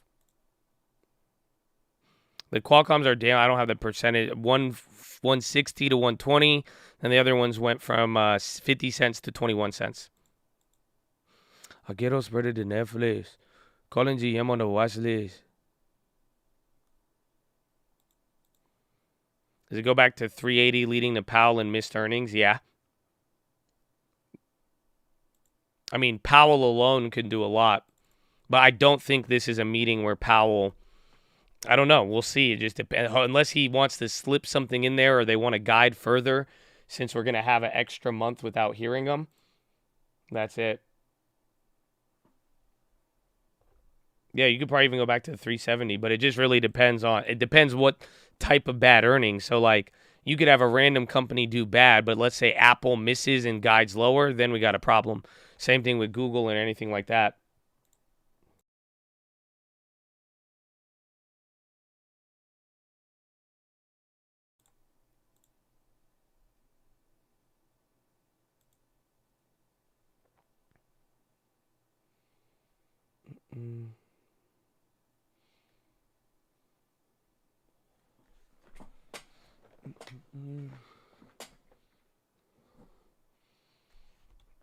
Snap, bro. Snap is it's such a wild effect. In a weird way, Snapchat has had a bigger monetary, not bigger, but initial monetary effect is bigger than Terra. So Terra was a $60 billion loss. Granted, like people lost their money, then it led to leverage, and then it led to way more losses than that. But at the end of the day, bro, you're at this morning, it was a $78 billion market cap loss for all of the social media stocks. So it's very large, but then, and even then, I think it's doubled since then. Because again, Facebook went down even more, Google dropped even more, all of that. So it has been a very, very big impact.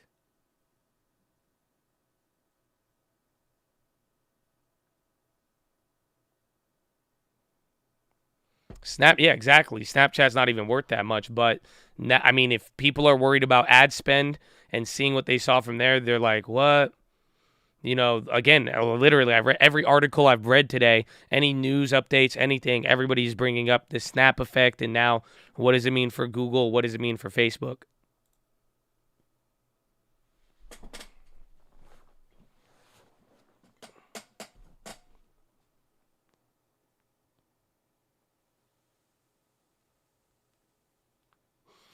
Google puts 5,000. Oof.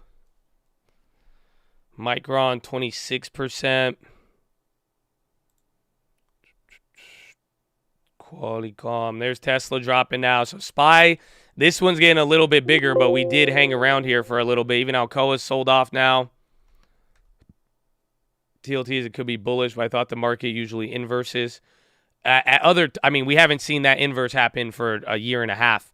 Literally, like all year, we haven't literally all year. TLT going up has actually been somewhat bullish. Again, TLT going down. Remember that correlation breaking? That was like 6-7 months ago. We noticed that, so it's a little different. It's now kind of shifting into the realm of tech stocks are benefiting off of the rates going lower. Yeah, big move now on the downside. 390, 320. You just buttered a point practically. Again, we held 394 for a while, but now you've sold off, buttered a point, about a third on the NASDAQ. You're down 2.3. Apple, another one. Snap, crazy wick. Snap's going up on now. This is what I was talking about, where Snap might do its thing here, or at least it'll base out. But watch Meta and Google again, if that's a big impact here on the market. I forgot the Facebook play. I think that one's up like 30-40%. 130 to 180. I forgot we grabbed that in the morning. Snap's opposite, because Snap, I mean, you've seen this happen many times. You see earnings, whether it's good or bad, but especially if it's bad, you'll watch it sell off, and then eventually it will just stay pinned the rest of the day. And Snapchat wasn't doing that, which was odd, because it's not odd. It had to sell off a lot more, but eventually they're going to bottom out, and then as the market's doing its own thing, it's going to kind of just operate in its own little world. That's why I was kind of waiting for some of the dust to settle.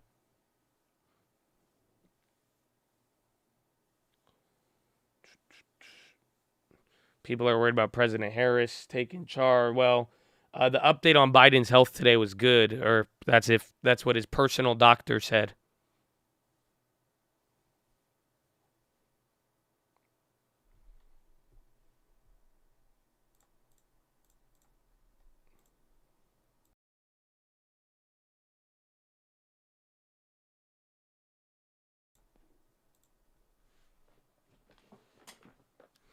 Think Tesla will close above 800.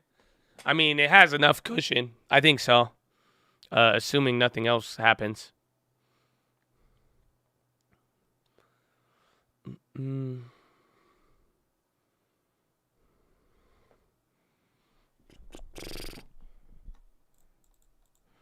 Watch for the QQQ 300 break.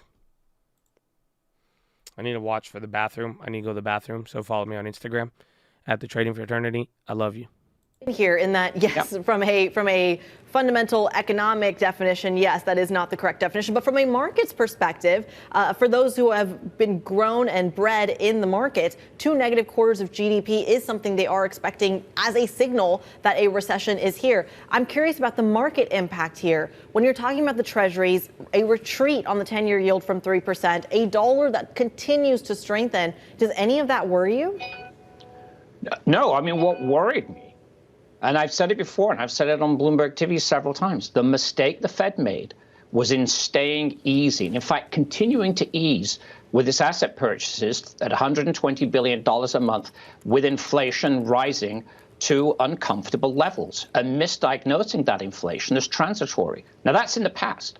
Now the Fed has to correct that long term, and the key to whether we have no recession, which I think is unlikely, a mild recession or a deep recession, is how inflation expectations adjust. If people view Fed credibility high, then the Fed will have to do less, and the recession may not be as deep. But if inflation expectations build, and this decline in inflation expectations we've seen in the University of Michigan is a little bit of a head fake, then the recession will be deeper. But that is all a consequence of inflation, which now in CPI terms is running at 9.1% year over year here in the U.S.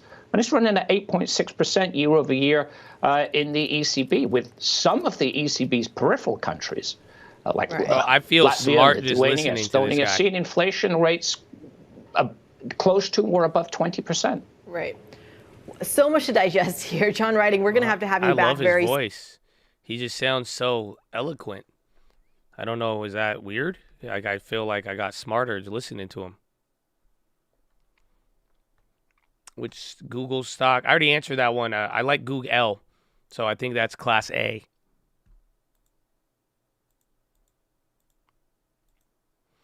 Maybe SPY 3. I mean, bro, I'm shocked that we killed every level that I really would have thought we would have. Like 397 was a big level, even 396 a little bit. So, I mean, we'll watch 390. It was kind of a struggle getting above there, but even like 395, 396, and then even 397 is pretty wild.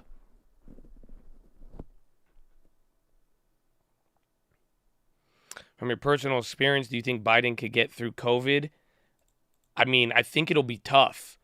I mean, I had a pretty tough time, but granted, I mean, I was still able to show up here every day. I mean, literally, COVID was their only reason. That's the first watch list I've missed in almost 18 months, if not longer. Otherwise, I've never missed a watch list unless I think the last holiday was like 2020, or not even, I don't even think in 2020.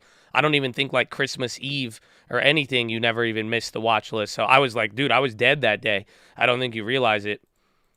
So it was, but then again, I mean, I'm younger, I'm healthier, but I don't know. And then he's, I didn't take any treatments. I didn't go and take any antibodies or anything. I just drank water and slept.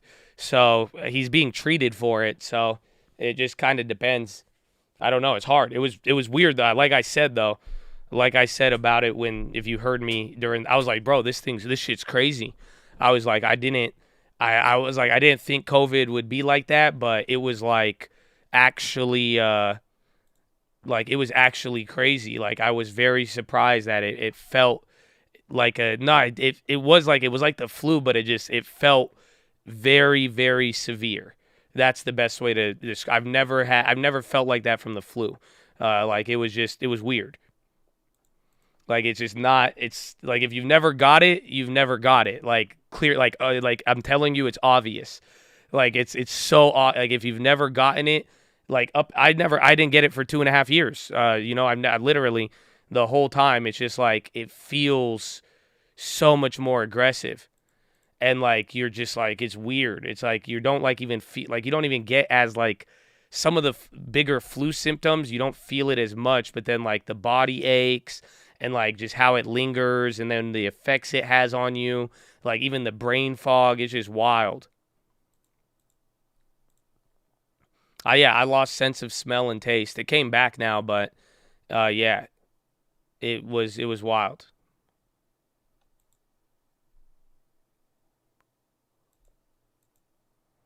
The brain fog went away now a little bit, but like, dude, those last couple weeks were a struggle, man.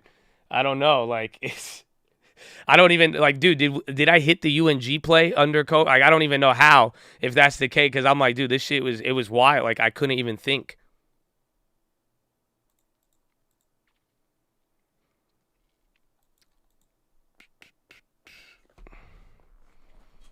Felt like the flu times 3. It just doesn't even, for me, it doesn't feel like the flu.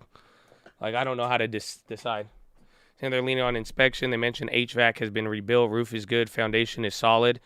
So if it doesn't have that, then yeah, I'll get you that email. Or I'll see. Let me see if I could get lending tips to reach out to you right now.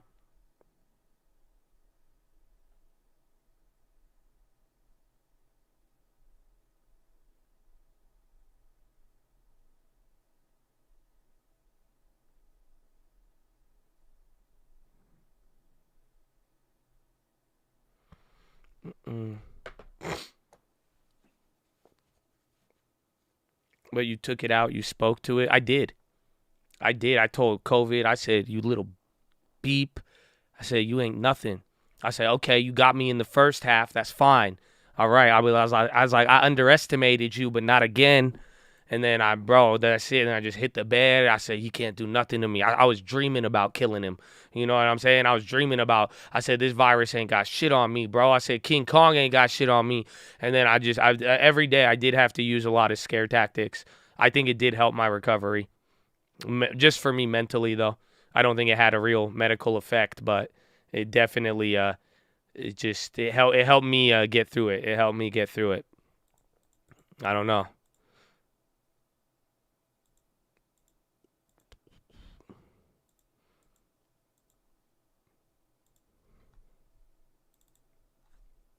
Yeah, PGY got it up. Bro, you guys called it out at 100%, and that happened in the first, 30 minutes, and then now it's up even more.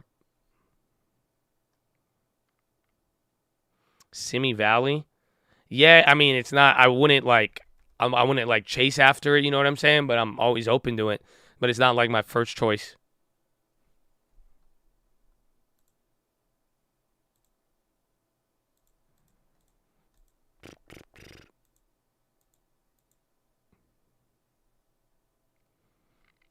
Snaps week. They're talking about Snaps decline. Let's hear it. Saying concerns about the outlook for online advertising. Let's bring in Mandeep Singh, Senior Technology Analyst for Bloomberg Intelligence, and Scott Kessler, Third Bridge Vice President and Global Sector Lead for Technology, Media, and Telecommunications. Scott, let's start with you here because this is interesting. We're looking at very macro issues when it comes to Snapchat, when it comes to Twitter as well, reporting earlier. The advertising sector really coming in and saying, well, this is really where all the headwinds lie. But I'm curious, is this a demand side issue in that they're perhaps anticipating low consumer spending ability, or is this a supply side issue in which they're saying we need to protect costs, we're going to get ahead of this, and we're not going to spend? Which is it? Yeah, thanks a lot. I think it's definitely more of the former. I think advertisers and marketers are spending less.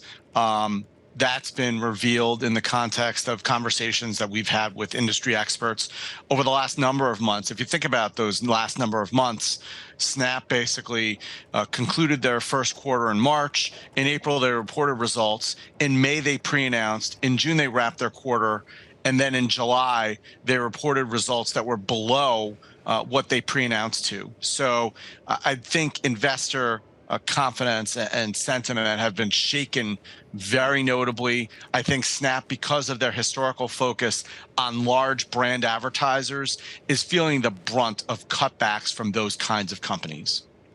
So Mandeep, hop on in here because I want to talk about the stock market value here. You're looking at a 40% drop in Snap shares today. Twitter, on the other hand, saying similar things that you heard from Snapchat, perhaps not to the same extent. It's only down, I'm going to say it's not down, not 40% is a better way to put it. So what gives with the extra pain in Snapchat? Well, so we know advertising is slowing down and that's affecting everyone. Is it worth, $90 billion of market cap going down combined for these companies? I don't think we have enough data points to show that. $90 billion. We'll find out at next this week point when Alphabet and Meta report. Simply because Snap's miss was bad, they telegraphed it really poorly. but it was a miss of around $100 million in advertising revenue. The real kind of two companies that drive the advertising market are Meta and Alphabet, and they control over $200 billion of revenue. So I think that will determine whether we will see a prolonged slowdown or it's just temporary. So, Scott, hop back in here. You've been covering tech for ages and ages. I want to Snapchat ask you about they're all just worried about ad spending Twitter, dropping. Pinterest, Meta even. It's kind of its own universe within the entire tech sphere. But talk to us about that in comparison to the likes of Apple or Microsoft, for example. Where within tech, of the big giants, I should say, has the biggest upside? Yeah, well, so one thing I just wanted to make clear is, you highlighted this, I'd say, very important discrepancy that we're seeing in the stock performance today of Snap versus Twitter. And I think it's important to highlight because Snap has done a poor job of forecasting and communicating, whereas Twitter, they missed their revenue guidance and actually showed a That's what we were talking about in yesterday. year-over-year revenue in this quarter. However, if you look at their DAU metric, it actually not only accelerated from Q1 to Q2, but 17% was actually very close to what Snap delivered in Q2. So I think that's very noteworthy. In terms of answering your question directly, look, there is a lot going on in terms of TMT more broadly. I think those companies that have diverse and durable business models are probably going to fare best in this kind of environment when you are subject to big advertising budgets being modestly cut and having a 40% impact on your stock price in one day. That, I think, gets a lot of people's attention. I think to the point that was made earlier, to some extent, we'll see to what extent this is something that is clearly impacting all the companies in kind of the digital and social media space. You look at a Meta, for example, most of their revenues come from small, mid-sized. He's not answering it. We want to know who has the most upside. But, I mean, I agree with a lot of it. But it's funny because everybody is worried about ad spend or not. The question is Snap a good indicator for it or not? And then people are already saying, is this a temporary thing or is it going to actually feed into everything else? So we're going to see. I mean, these Google and Facebook earnings just got that much more important. And now you are about $98 billion of market cap sold off because of Snapchat. It's wild. It is wild.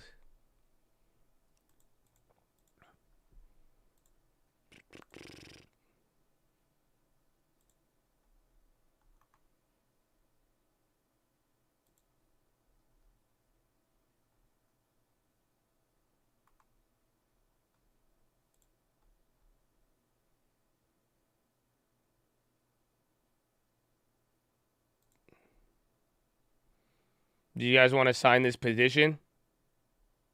Oh, where'd it go? Oh, man. I thought it was a real petition. Someone had a petition to stop letting Snapchat report first in the sector. Oh, why not? I was going to sign it.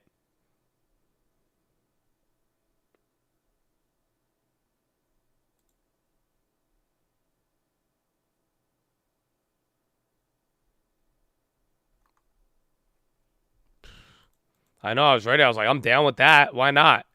Hell yeah, let's let Facebook and Google go first, and then Snapchat will get cushion off of it, and then there you go. I would definitely sign it.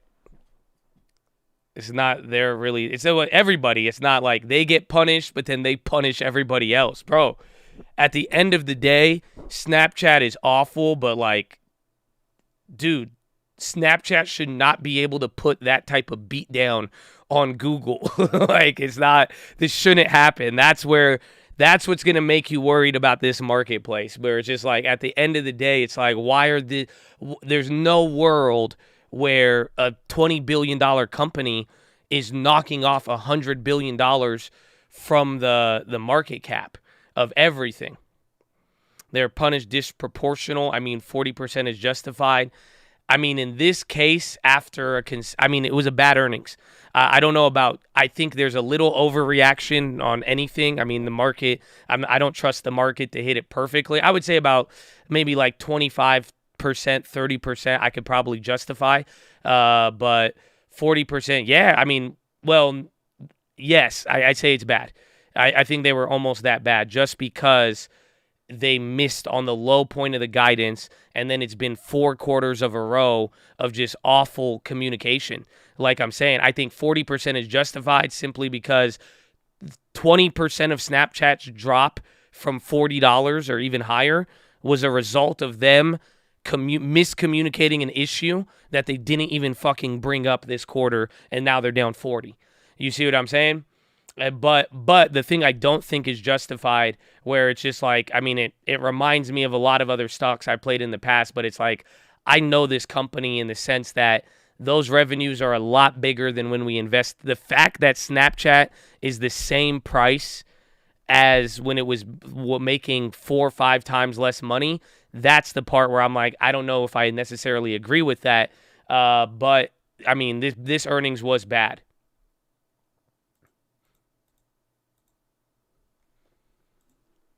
So let me see.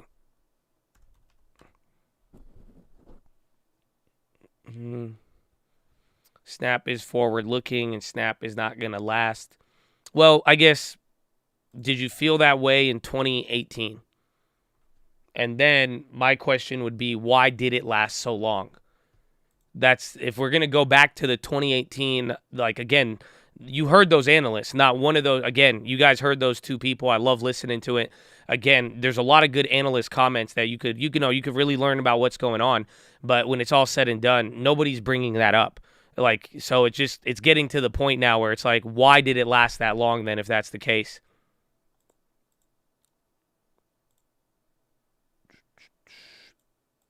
So here's some technical analysis. Volatility on Snapchat, 3-month average volatility, 544%. Potential support zones, $8 to $10 going back to the chart. 14-day RSI is still above 30. Analysts give the stock 20 buys, 19 holds, and 2 sells.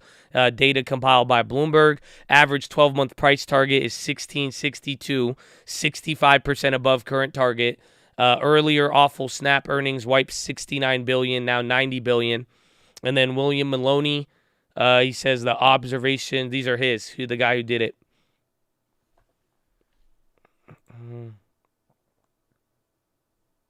Where is it? So here's the technical analysis. I'm laughing because it's just like, these are my type of technicals right here, bro. I clicked it. I thought it was going to be like a big technical report, and all it's just 2 fucking lines down to the support levels. That's it. I like these technical. I feel out of all of this to this, they're like, yeah, here's our technicals. Just these 2 support levels. Call it a day. I feel. Thank you, William Maloney.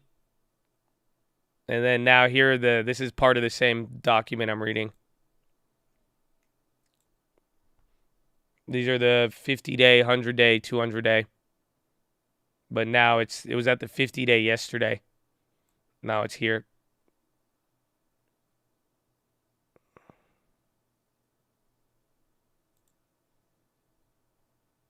Bro, Tesla held up pretty good still. Bro, those 835s though. So these ones, if we didn't sell those in the morning, we would have got clapped. The 815. So you guys remember that from yesterday? How we were talking about selling too early? So now I guess to look at the contract today, where is it? It's still up, but we sold out at $6.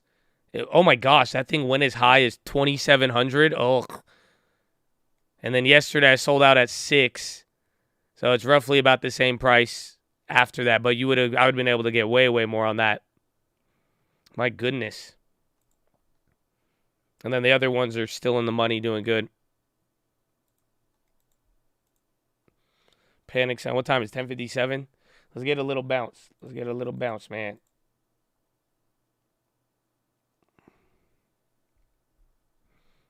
PIK low flow. Is that the one that's going crazy or is that PYK?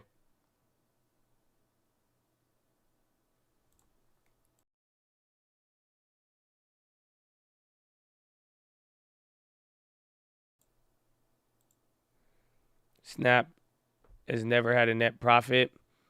I think they have once or twice. And they have been diluting big. And yes, the Snap haters are loud. I admit it. I'm one of them. I mean, you earned it today. But, I mean, again, I remember a lot of different companies early on. That's why it's like I don't really get as, shaken by it. I mean, again, the same anything I've heard on Snapchat, I guess maybe this is where my bias comes into play. Because anything I've heard on Snapchat is the same thing I heard about every single home run stock I've ever owned to this day.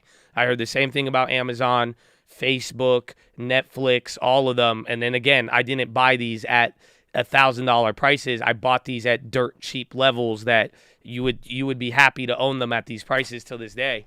So that's kind of where it comes. But I mean, today's the day. This is the worst day ever for them.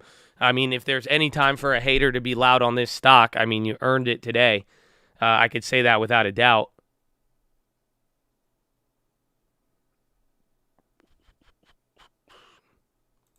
Let's see.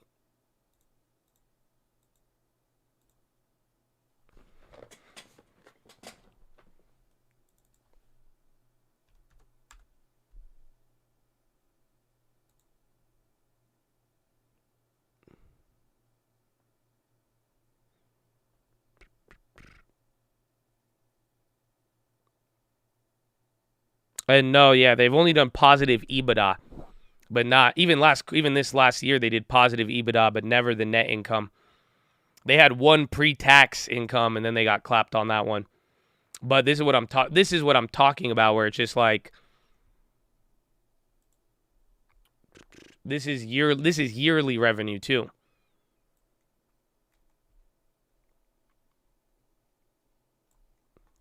I'm gonna have to save it.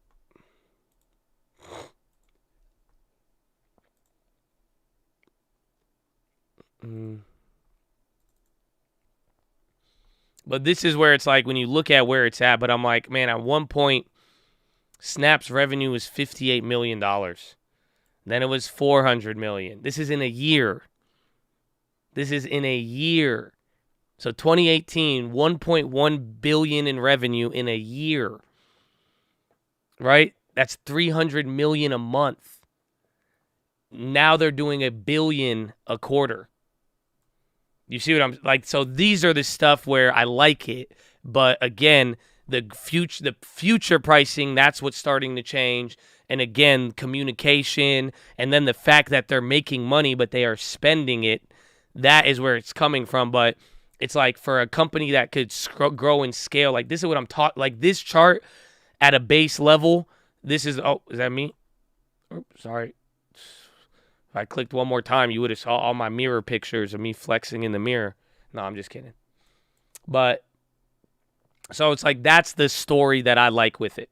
And that's the thing where this is why I'm still on the boat. Because you mean to tell me right now you're paying the same price for Snapchat when they were doing 4 or 5 times less revenue. And again, and that's what I'm saying. People are like, oh, Snapchat's going to die. Snapchat, no one's going to use it. That this does not look like a dying company. This is everybody scared of the future, which I could understand. But it's not as if every single year somebody said it was going to die, it quadrupled its revenue or tripled it over a 1 to 2, 3 year scale. So I don't know, man. I don't know. But their spending and dilution is what's killing them. That's why, this is EBITDA right here. So, again, they went from losing $400 million in a year, $700, $200, to they were making money on it. But then, again, they had pre-tax income, I believe. Where is it? They had a couple, like last year was, oh my, why do I keep doing that? Last year's pre-tax income, they actually made a lot of money, but then they spent a lot. That means, it's just how they're spending stuff. And, again, they consider money spent by them selling shares and giving it to people that they work for and all of that. That dilution, it shows up as a cost. So not only does it affect your stock, but if it's not really affecting it, you'll see it reflected through your earnings. So it's not as if it's like that's where people are worried about and that's where they need to change the ship around. But, I mean, again, it's like Snapchat is at the same price now when it was doing, again, $1 billion in a year, and they do that in 3 months now. It just that doesn't sound like anything that's going to disappear tomorrow or next year. You know what I'm saying? But it's just like, and again, every other year that I've heard these comments. So it's the same thing with Amazon. Let me see if I can show you Amazon.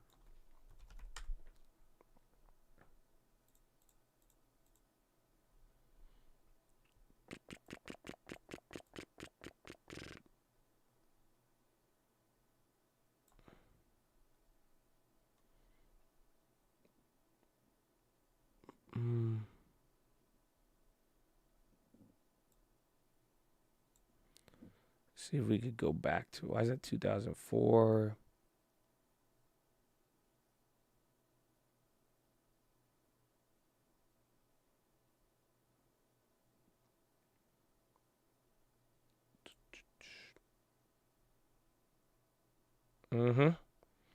So Netflix's history looks a lot better, but I remember that's why this was what, 2014?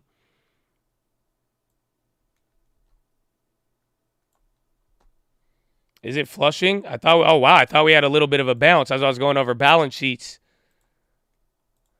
It is 390, 320. Just watch if it breaks there. Again, I'd watch to like 391 to 390 in general.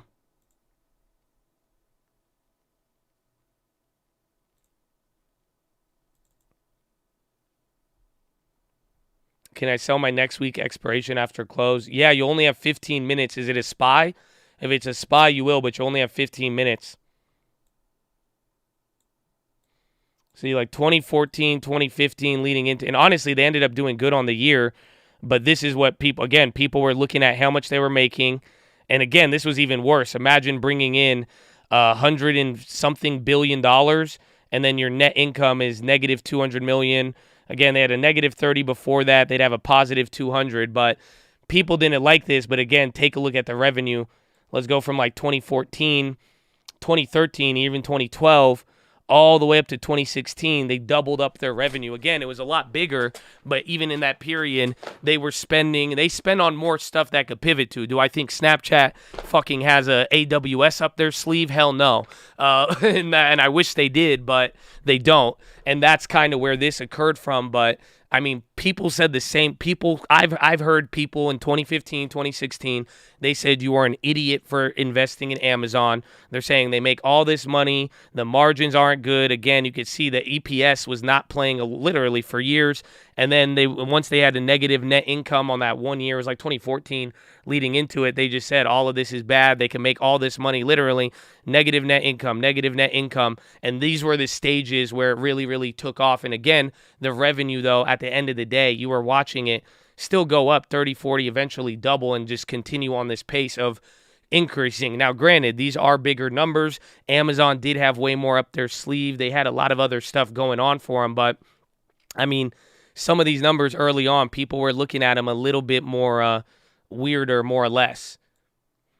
But the point is, like, you see some of these trends and how the revenue goes. But during that time, people didn't like it. I mean, I don't know if you guys know, Amazon was a stock that was hated by Wall Street. Amazon is not what it is today. You know, again, they proved it and they came in clutch. But from 2012 to 2016, buying Amazon as a growth play, people would call you a gambler.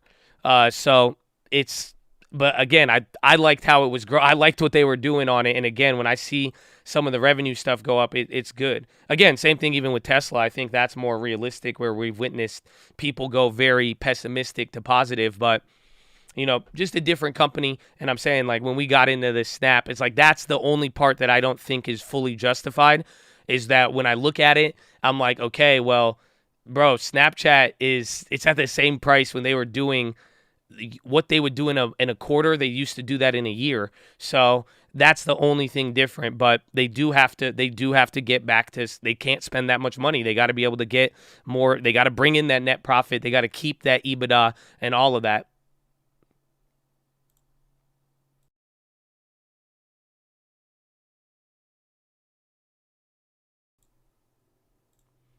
So do we add Snap today? No. If the market wasn't as bad as it is now, and everything wasn't there, then I would buy it. But right now, there's just too many other discounts. We're watching compression across the board. So it's not as if it's just that. What would make you sell Snap is if the vision, if it changed, if that revenue really if the revenue came back to 2018 numbers, 2019 numbers, and then they reversed and the course is gone. I guess, I'm susceptible to more losses of confidence, just in the sense that if they keep giving bad guidance and just like kind of all over the place, that wouldn't be good. But mainly until that revenue comes down, that's it.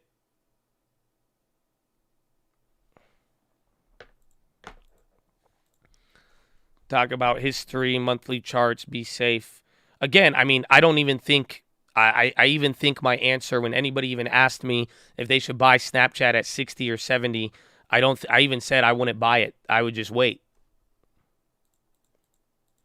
But no, I'm not selling my Snap. I think the vision got delayed. And again, that balance sheet I showed you, if this changes, if they could somehow find a way to get away from this and turn the shit and like it starts going back up to some of this aggressive growth, God bless, that would be great. But right now it looks like it's going to take a couple of quarters to get them back on this track, or we got to see how they pivot into stuff, what they do, or simply if they stop spending. That's it. I don't know if I don't know if it's possible. I think they could stop spending a little bit, but I don't know how much more they could decline. But if they could drop spending, you just unlocked a shit ton of shareholder value right there. Would I go to 6? No. If it goes to 6 on nothing new, I don't care. That's not what it is.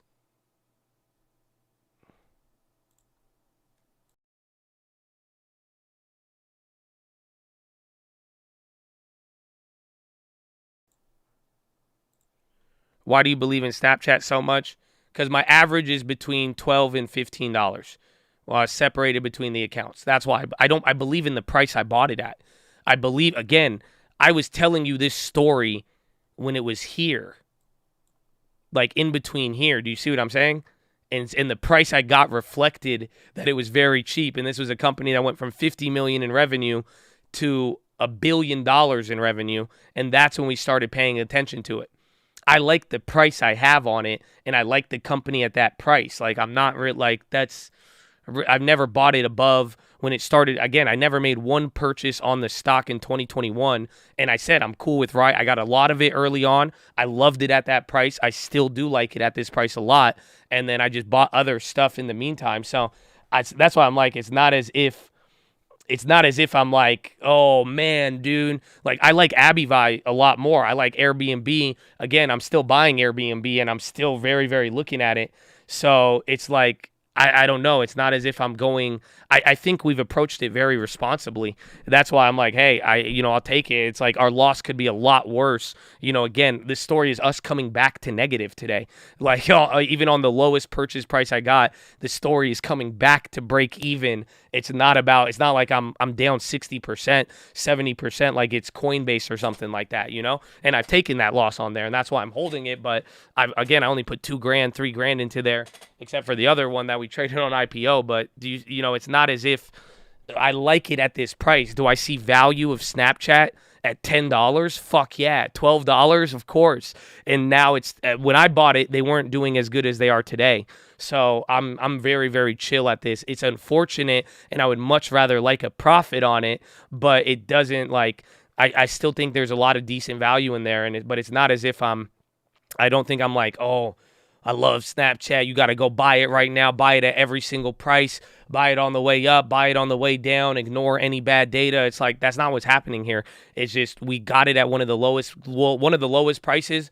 We did very good. It's going up. The company is changing, and like I'm saying, the mission is looking how I expected it to, but now it's looking like we might have some delays. Again, the problem right now is going from $4 billion to $4.6 billion, and I don't see that as I don't think that should bring it back to $9, but that is the problem right now. SPY, dude, it broke 393.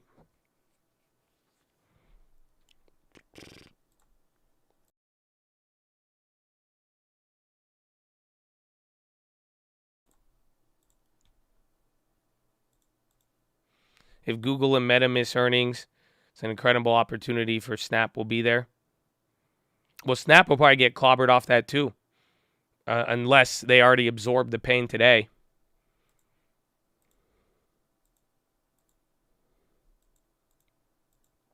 Max Payne's 392. Is it?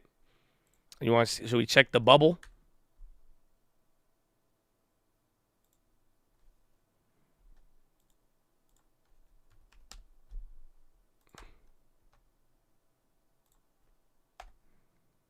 Let's see.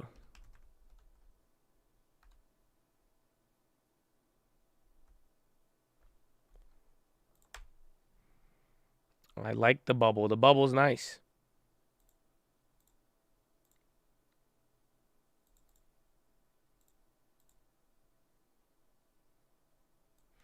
So here's all the options. So in the moneyness, yeah, look, all of these now are all out. All of this is expiring worthless now. Oh, geez. Oof. Oh, dude. I don't fuck anything. Screw Snapchat. It's either, I mean, out of the market makers were the real winner today. Oh, my gosh. Do you see this? I need to take a picture so I could get my John Madden in here. Oh, you have to see this. Look, because this is what I'm trying. I'm going to draw a line. So you see this red line? Anything here to the left of it, any bubble to the left of it, worthless. Worthless is a lot of letters. All today, in the next hour, 45 minutes.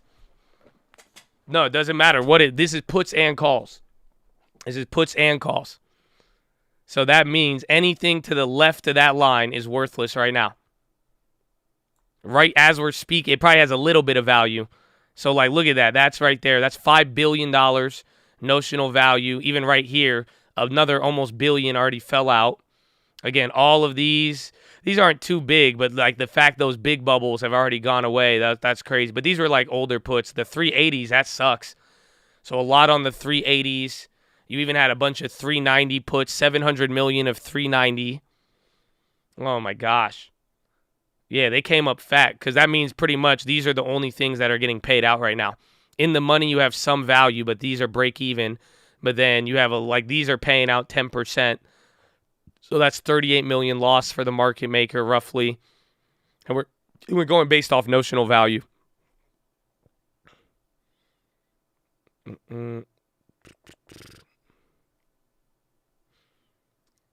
How do you know it's not selling? Well, the point is somebody bought it. Even if you sold it or not, but somebody bought it. So it's like somebody sold it to them and they made money on the other side. But that's what I'm saying.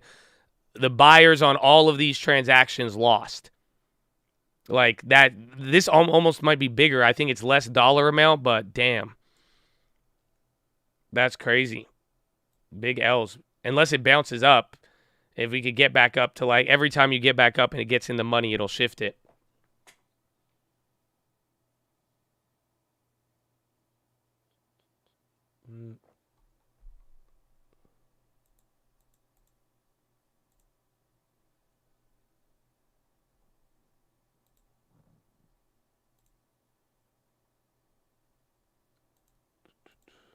Oh, wait. I think that might have been. I don't know why it's saying August. Hold on. That could be August. That's even worse. Jeez. So that means all the August premiums are underwater right now. That's crazy. So, no, this is for today. Today is a little bit better. So, let's get rid of August. So, today, not as much. Okay. But that's still like $2 billion, though. Honestly, a lot of people are kind of at the cusp. But more people are winning on these. More or less. Uncle hits hard in the car. Amen. Yeah, that was 819. So everyone's like on the cusp. That means people are barely out of the money, barely in the money right now.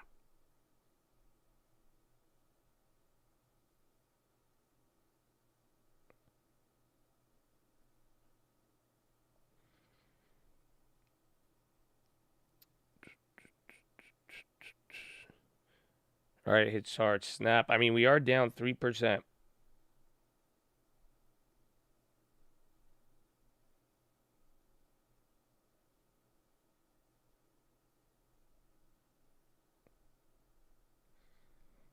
We're down 2%, 2.2.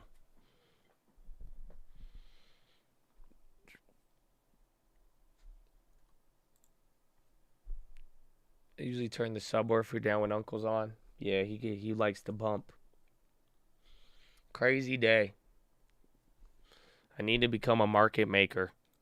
I mean, it's easier than you think, but it just costs a lot of money up front. Startup costs are expensive.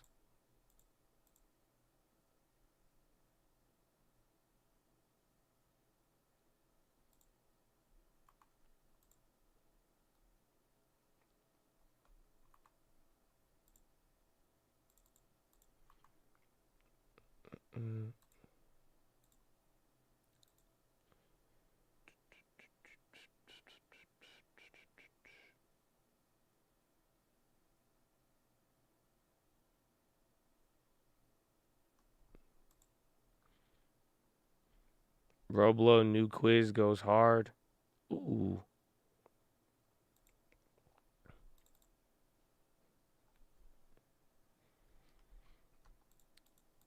Market makers deleted Snapchat. Hey man, if you guys could just like, if you could sign up for Snap right now, I'd really appreciate it. If you could just like, if you could like download it, you know what I'm saying?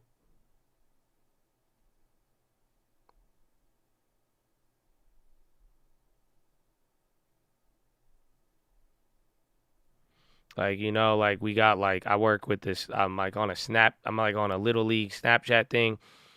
Like if you could just, we're just trying to raise money for Snapchat.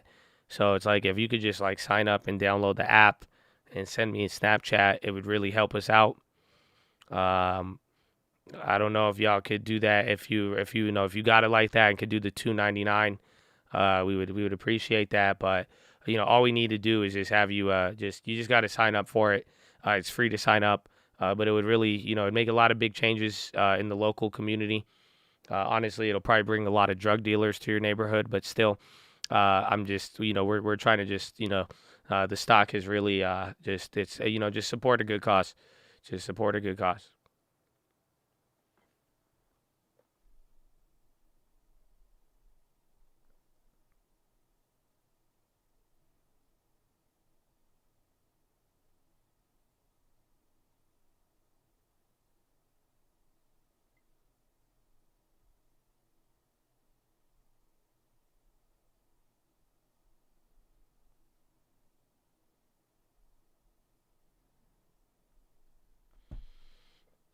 I got you. Thank you, sir. That's a joke. I'm not being serious, guys. Don't worry, man. Just relax. Just relax. It's okay. It's okay. It's okay, man.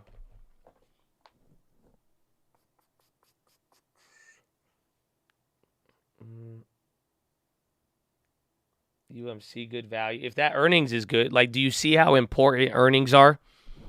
That's it. Like, UWMC is the same thing as Snapchat, but on the reverse. If they could continue and do good, it would be even better, but, we'll have to see. Any plays? Yeah, we grabbed a Facebook put, like, right. That was the first play in the morning. Then we grabbed a Micron put. And then we sold the Tesla call. And then the only losing play today is the Tesla weekly. I bought it for 80 cents. But this was a banger, bro. We sold out these 835s. Are you kidding me? That's it. At least we maximized the final contract. We bought this We bought this at $1.75 yesterday. Sold it for $900 in the morning, and then now it's worth 35 cents. Now it's worth 15 cents. So, but I went for this one for $80. So 80 of the $900 profit I lost.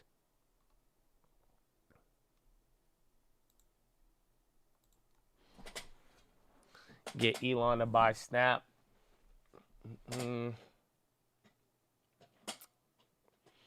Elon to buy. At this point, like, let's say the earnings on Snap somehow find a way to recover and the price stays this low, we turning this to the next GameStop at that point, because that would actually be real value. But not yet. Not yet. It doesn't. If this came down to like $2 or like $4, oh man.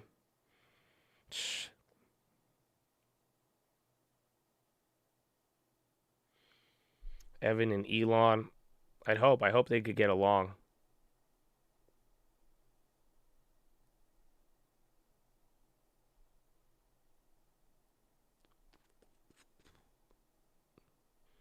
They don't do a reverse split. I don't think they will. They're not that dumb. They can't be. I think they're more likely to do what's it called? I think they'll do like a normal. That's why I don't know. The dividend thing they said yesterday or the buyback thing, that's what I'm trying to figure out. But they might do a normal split.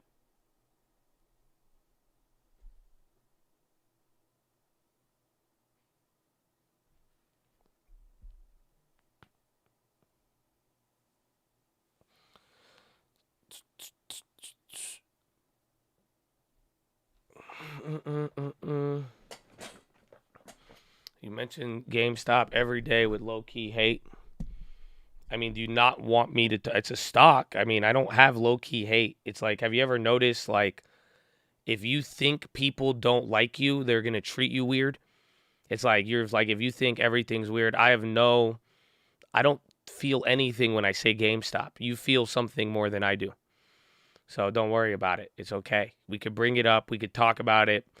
It's fine. I think we bring up almost every stock every day. What do I order for lunch? The Lord's chicken. It's all about how you interpret it. Oh, amen. Amen.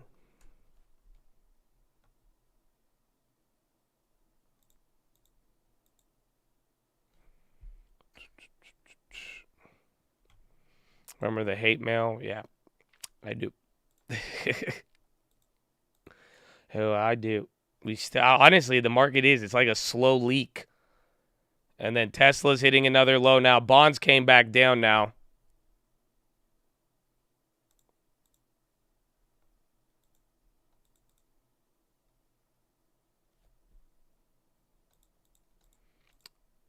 Oh, we didn't do any push-ups today. We need to. It's already a long day. Long day. It's a good diesel stock? I don't know.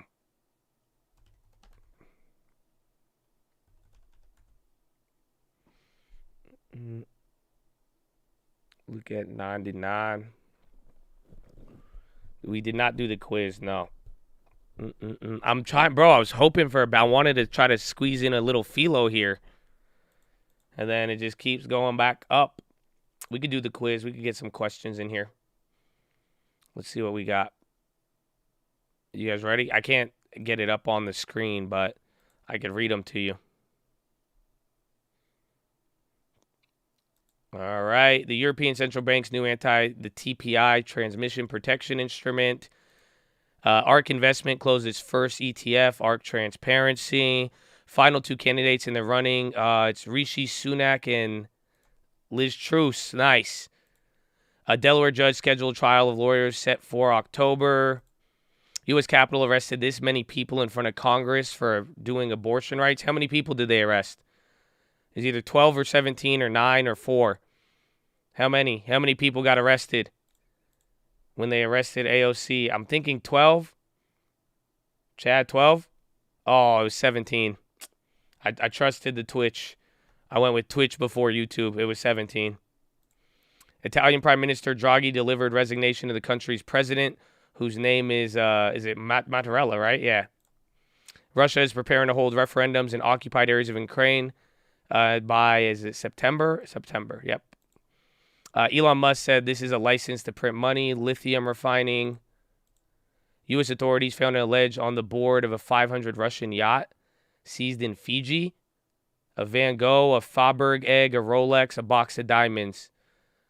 I think of Van Gogh. Oh, it's a Faubourg egg. A Faubourg egg. The name of the world's oldest male panda that died in captivity What was his name? He, on, the, or AA. Bro, what the hell? World's oldest panda? Let's see if I can type it out. What's his name? Male panda. It doesn't say his name. On. It's on. I didn't know on. All right, not bad. We did 93%. We're in top 5. Dude, we did 380. We actually did very good on that. So top 400. I'll take it. It's called Yee Yee. I got bros in Atlanta. You remember when that song was a hit? I'm not going to lie to you, bro. I was walking around everywhere. I was like, panda, panda, panda. Huh. Bro, that one was... Oh, dude, I miss those days, honestly. That may have been the peak. And then everything just changed from there, I feel like. Panda, panda.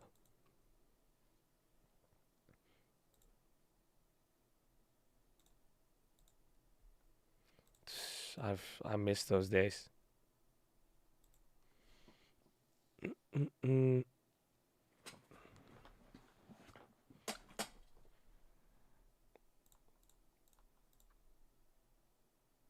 Is the wheat trade permanently dead? No.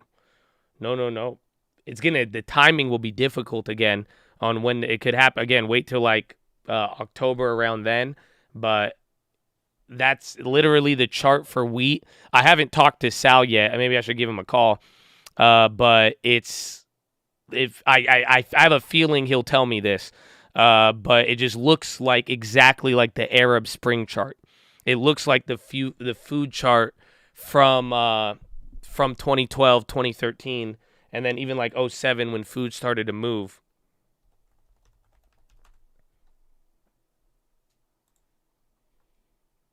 Like, let me see if he has it. Corn. So like this is what we had in the video. This is from his website, Tukrium.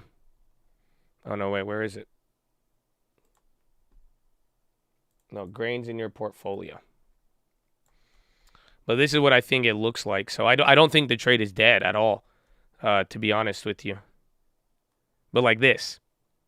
So this is what happened. This is 2020, and then it came down, and then it shot back up. But like look at Arab Spring. You had the same thing. This is cost of production. It doubles up, then again, prices come down, and then what happens, it literally comes back to where it starts, and then it has another pop, and then it comes down, and again, 2007 was a pop, and then it took about 2 or 3 years, but Arab Spring and everything that happened here was more similar to here, and again, you could kind of see it a little bit, but maybe what we got was already the final pop, but we're going to find out here. So I think you got one more move left in the tank, and it's either going to be it goes back up against, or we're going to probably have a bigger problem on our hands.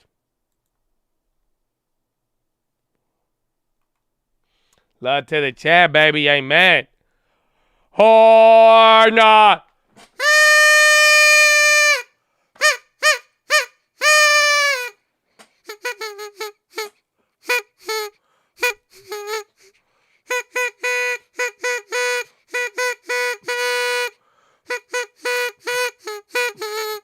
Okay, I was trying to do jingle bells.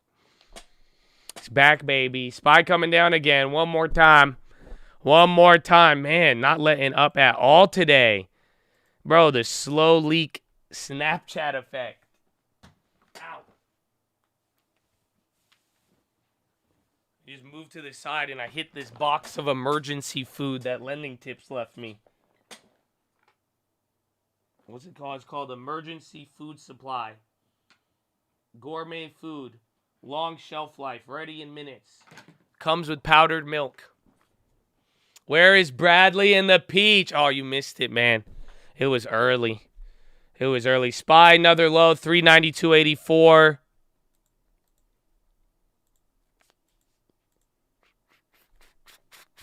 Snap you some food. I got you, bro. You got to see this shit.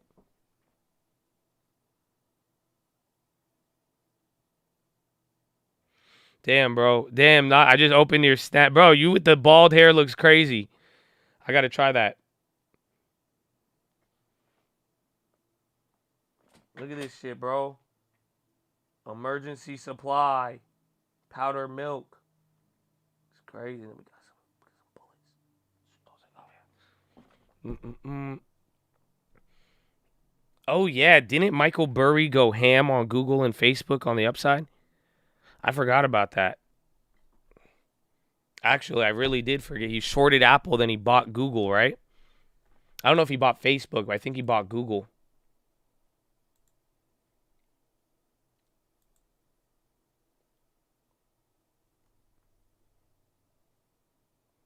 White House, who's this? This is a Council of Economic Advisor member? I've never heard her in my life. 375,000 jobs per month for the past few months. We've also taken some hope from the fact that gas prices have now fallen for 37 days straight. And in fact, in many parts of the country, gas prices are now below $4 a gallon. So there is some easing of some of the biggest challenges facing families in terms of those gas prices, while we do continue to see that core of economic security, that access to a job, continue to show strength in the U.S. economy. Heather, let's talk about that food inflation a little bit. Of course, we did get that good news coming out of Russia and Ukraine that those grain shipments are coming back online. Well, that is not a long-term solution. In fact, the United States is a major exporter, and I want to say one of the top exporters of grains around the world, a business that is subsidized largely by the U.S. government. What is the president doing to increase the yield coming out of U.S. farming? Well, the president certainly has been very concerned about what has been happening, especially in the Ukraine. Let me start there, because that is so important to the global grain supply. So seeing the news today is a welcome reprieve for folks around the world. And certainly the president has been focused on making sure that goods are flowing through the economy, making sure that food supplies are available. But, you know, he has been focused on all of the different aspects of the inflation pain points facing families. Speaking of the pain points facing families, can you put a timeline on it? When can you see inflation starting to roll over meaningfully? And is November a time that we can start to see I've never heard this lady. there Apparently she's an economic advisor. Or is this going to be just in the a White major House. talking point? Never seen her in my life. Really That's why I'm like, wait, who is this? When it comes to the midterm elections. Well, here's one of the things. As I noted, we've actually seen that gas prices have come down for 37 days straight, and that's an important development. We've actually seen, and this is a known phenomena, that when oil prices spike, gas prices that people pay at the pump tend to spike. When oil prices come back down, which they have done, gas prices at the pump tend to be much slower. That is starting to happen, and that's really good news. It's very interesting, though, because the media has covered the coming down of gas prices much less than coverage of the spiking up. So I think that I really hope that we can focus today on the fact that we are seeing some of these prices come down around the country. So if it goes down, the president has been focused I don't know. on this. I ain't go to It's that much why he school in my focused on life, but releasing, oil it from the sounds like Strategic Putin Petroleum brought it Reserve. down He then? encourages our allies to do the same. So what? It's why How? he focused Why? on making some kinds of gasoline more available this summer that would be a little bit cheaper, that have more ethanol in it. Yeah. And of course, it's also why he's focused on refiners and their very high profits, and has said, hey, you all need to focus on ramping up production and bringing prices down. Yeah, so we're seeing some of that success today. Success, but Heather, it's come at a cost. It's come at a cost as a buyer's strike. The gasoline prices got so high, the $5 a gallon, which we've all seen, has stopped people getting in their cars so much, and that has a ripple effect into the rest of the economy. We're not talking about gasoline prices coming back so swiftly because they're still so elevated, relatively speaking, and it's because people are stopping to buy. Well, we are seeing prices come down. Let's be very, very clear about that. But here's the thing, right? We are in a global energy crisis. I have seen her before. This is caused by Putin's unprovoked After hearing war in that, Ukraine, let's be clear. and that has led to a challenge in global oil markets. So, you know, one of the things we do need to see is some conservation, but, you know, the president has been very focused on making sure that supplies are available, making sure that that can help keep prices coming down, which is what we've seen. So I think we do need to focus, though, on the fact that we have seen 37 straight days of lower gas prices. Heather, let's talk a little bit about the dollar here. We had your colleague Jared Bernstein on earlier this week, and he said that, well, the sign of a strengthening dollar, that's good news for the U.S. economy. But, Heather, that's not how the dollar works. In fact, it's really just a reaction of how poor the situation is around the rest of the world. Implications. Thank you. At least they say it now on TV. And actually really affordability in the United States and around the world. I want to say even the stability of the entire global financial system. See, I hope you know, it's not like I'm talking shit. I'm like, bro, this is economic. Like, even the, thank you. So here's the thing. We are recovering from a global pandemic that has led to economic challenges globally. On top of this war in the Ukraine has upended energy markets. And we all know the enormous challenges facing Europe right now in terms of high prices because of energy. The challenges that they are facing, they're looking at rationing. And alongside of this enormous heat wave that is happening over there, all of that is really compounding their economic challenges. We certainly are focused on making sure that the United States is doing our She's almost correct if she says. I think that the president is if she focused blames on the most other global important issues currencies, she will be the correct. U.S. economy, U.S. consumers, and the American middle class. On the U.S. consumer, she was so close. Great point about Bro, food she was inflation, so but close. what about housing? She brought up the euro perfectly, but then she didn't say. Prices stable she at just a time said they were when struggling. Americans are dealing with soaring inflation elsewhere. Well, one of the things that we've already seen is because the Federal Reserve has focused on raising interest rates, doing their job. Of course, we do not comment on Fed policy, but one of the implications of this is that we've seen higher mortgage rates, and that is, of course, leading to slowing in the housing market. It's part of how this works. If you have an economy that is overheating, then you raise interest rates, and so some of the things that folks borrow for become a little bit more expensive. So there is some slowdown happening there that is a part of trying to get this economy back onto a stable path as we all of us around the world recover from this global pandemic, recover from the challenges that is wrought on our supply chains, the challenges that is left on inflation. These signs that we are seeing of some of those slowdowns are signs for the aggregate economy. Let me go pee while she's still talking. And unfortunately, a hammer on demand, but not much nuance to the supply side at the moment. And that still falls in your camp, it would seem, for now. Council of Economic Advisors. Bro, I like how they actually throw shade now. Thank you so much for your time. Every time somebody from the White House. Bro, Bloomberg has not been having it. I'm telling you. And then was it Washington Post?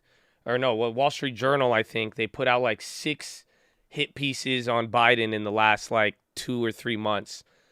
Like where it's like actually, I wouldn't even call them hit pieces, but they're just like, I mean, again, people, like I said, like I'm not the only one who's like, yo, man, that's just not how the dollar works. Like, again, you literally have BlackRock economic advisor to the White House telling you that the strong dollar is very good, actually. So it's like stuff like that where it's just like, that's not really the case, but they do want you to know gas prices have came down for 37 straight days. Amen. Amen. Amen.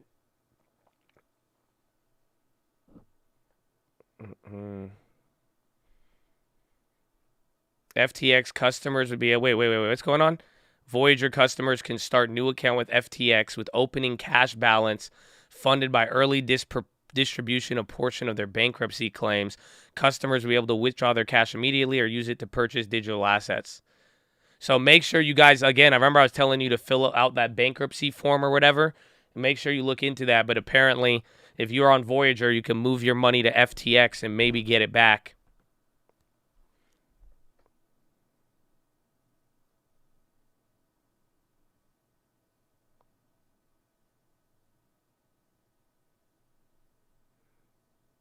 Not bad.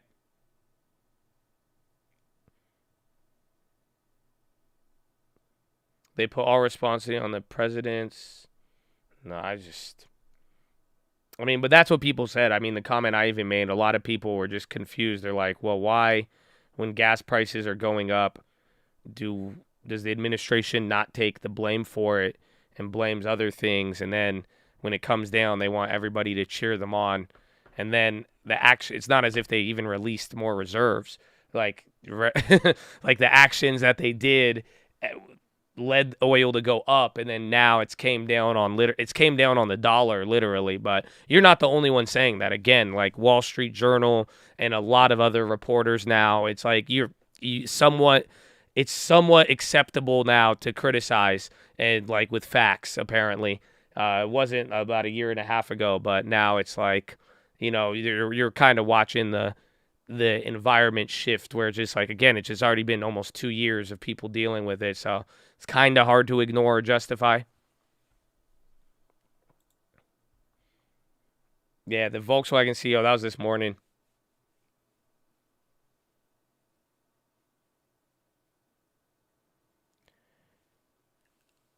Is like a lawyer if decide. I think you might. It's a bankruptcy proceeding.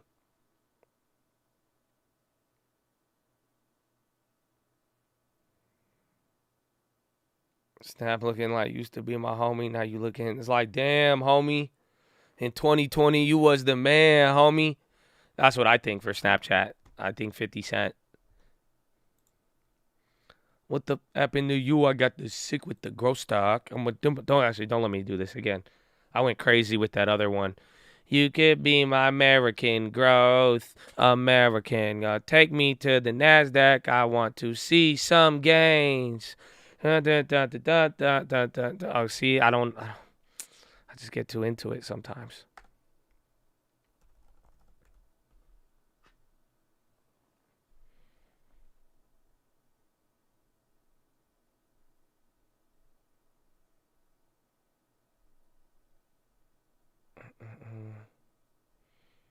And then Lending Tips is texting me. He said, damn, Snapchat really did crash the market. Like, little Snapchat has that much power. So what do you think? It's either Snapchat is that powerful or the stock market is that weak. Take your pick. Great weekend. Hit the beach. I'll be in and out. All right, man. God bless you. Enjoy the day. Enjoy the weekend with peace. I wish I could have gave you a PHILO. I still got one up my sleeve if we get the little pop, but enjoy the weekend, man. Snap is powerful. The market is rigged. Market looks weak. The American investor is weak-minded. Snap has done this 3 times in a row. I know. Very weak stock market. Has little to do with Snap. Can we hear some country? I need to get back into it. I had a good one yesterday. Pocket PHILO, Snap is trash. It's an overreaction. Market's scared. So then the market's weak. It's either Snapchat is really that powerful or the market is really that sensitive. Maybe sensitive is a better word.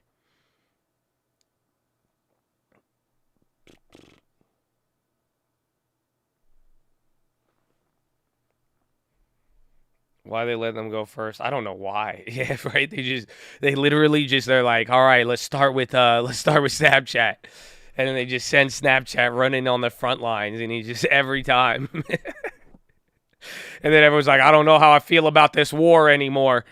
You see what? Every time we send Snapchat in, he don't come back. He doesn't come back. He's like, and then they're like, I don't know how I feel about.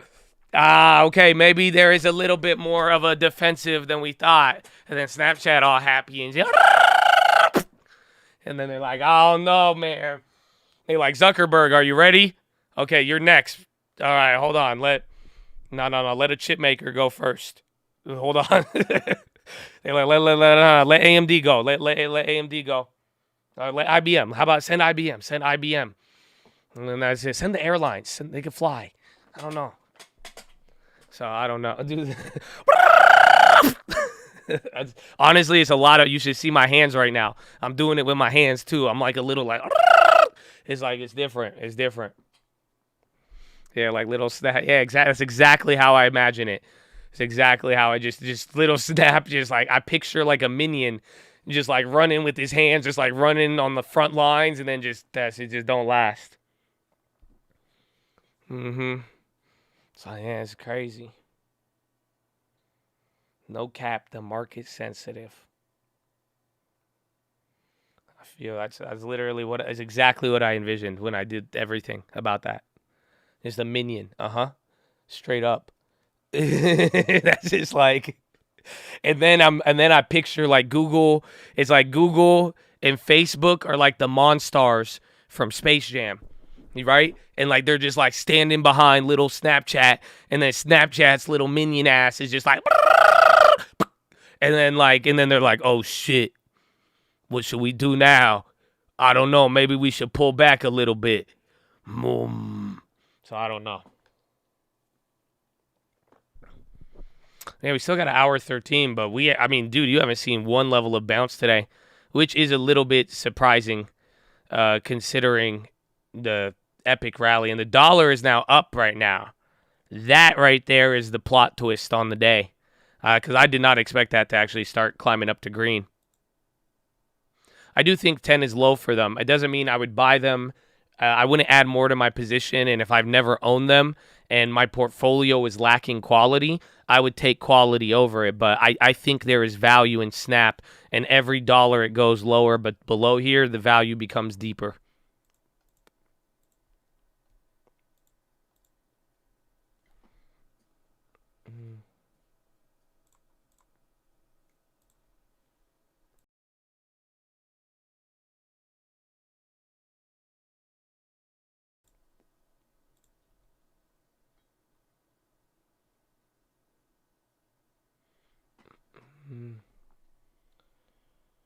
Or you pump in MySpace like 30 years ago. MySpace never made $1 billion. I rest my case. Thank you. Thank you. My name's Josh Answers. You can find me on youtube.com/the stock market or the trading fraternity. I'm also there. And it's just an honor to be here. And, finger to the sky, baby. You know what it is. And thank you. Thank you.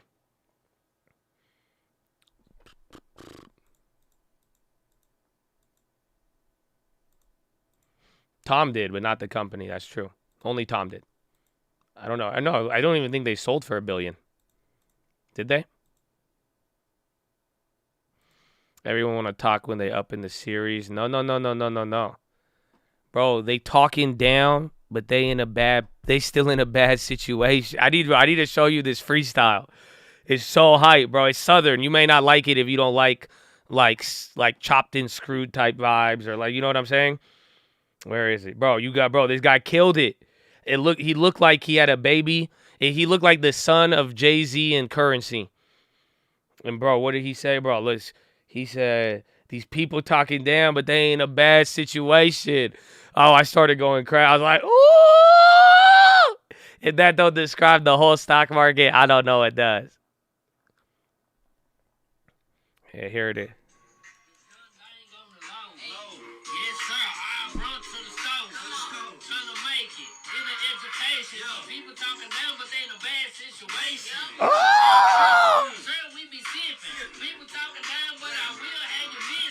They don't know about this. Some of y'all don't know about this type of rap. Some of y'all hear that. I already know the chat. If some of y'all won't even respect Uncle, and I'm telling you, if you be like, what is that?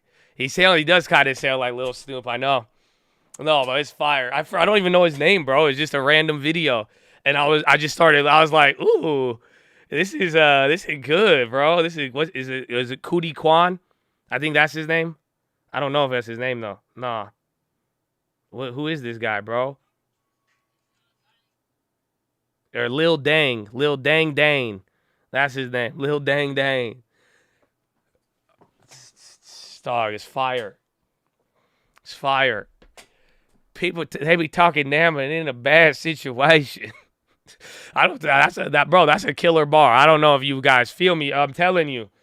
That's some Epictetus shit. You gotta listen for it, but bro, that's some epic. I'm telling you, man, he's stoic as hell. I was like, ooh. I said, preach, man, preach. Russia, Ukraine. We talked about it quickly in the morning. That's why and a lot of it's been down. Pretty much Russia is saying they're gonna let them move stuff around, but we'll find out. Half the chat don't know about Mac Dre. Yeah, but this is different. This is a different coast, man. This is like Texas stuff. This is like chopped and screwed. This is the South. This is much different than Mac Dre. Kind of the same, but it's either you vibe with it or you don't. Oh, but those lyrics. He shouts out his auntie in every freestyle. Amen. Amen. We got 8 minutes till power hour.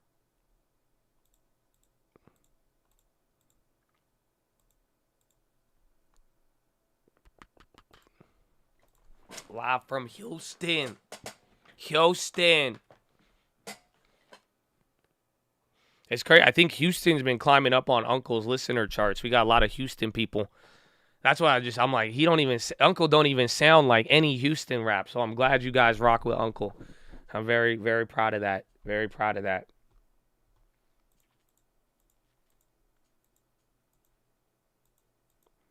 Bannon found guilty. Found guilty of contempt for defying the January 6th subpoena. Contempt of court.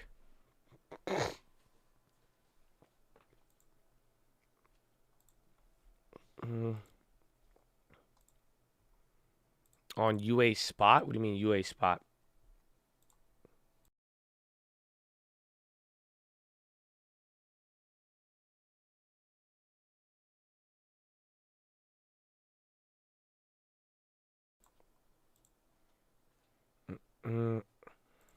All I listened to is Uncle and Kevin Gates. Amen. Amen. Bannon will be sentenced at later day, faces possible jail time. You're going to hear that a lot. Gold or wise back in 2023. If the dollar comes down, yes. The market is chopped. No, not even. The market just got chopped today. But it is slow.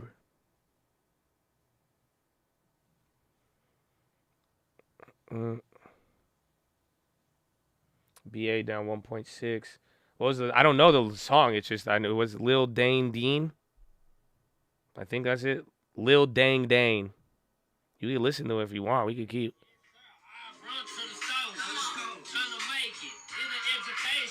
Oh, I'm telling you, I know, but this is the type of rap that the people who don't already like rap, they get triggered so hard when they hear it. If you know, you know. Like I'll just know for a fact. I just know for a fact, bro. That's it. They always that's it, man. I'm telling you, like rap, you can't spell crap without rap. Turn this shit off. I'm like, okay. All right.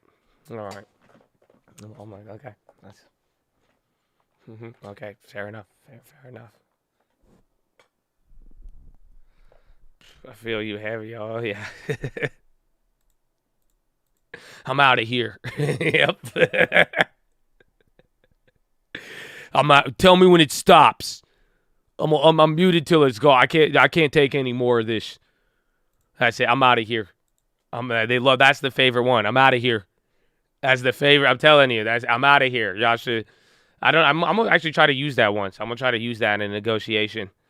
That's it. When they're not respond. I'm like, all right. I'm out of here. See what they do. All right, we're bouncing a little bit. Bro, honestly, I just want a PHILO. That's it. I've been waiting for about an hour and a half for a bounce so I could PHILO. You know that? Now I don't even know what the PHILO's about anymore. All right, what is this, bro? Let me go get it. Here, instead of a carbo, you know what I've been doing? I'm going to go get one. Instead of a carbo, I've been tricking myself. And what I do is I've just been putting a water bottle in the fridge. And now I just drink a cold water bottle. And then it makes me feel like I'm jacked up on some carbo caffeine, but I'm not. That's it. It's just like the ritual of it. That's how I was like, all right, I just like a cold drink. I don't drink water that's cold usually. I'm usually a room temperature type of guy. I know, honestly, I don't really like cold water. It's weird. I like it from time to time, but most of the time, I just like me a nice room temperature water. It's hard to explain. But now I've been using this as a little hack. So let's see. Let me go get my cold water bottle. People talking down, but then a bad situation.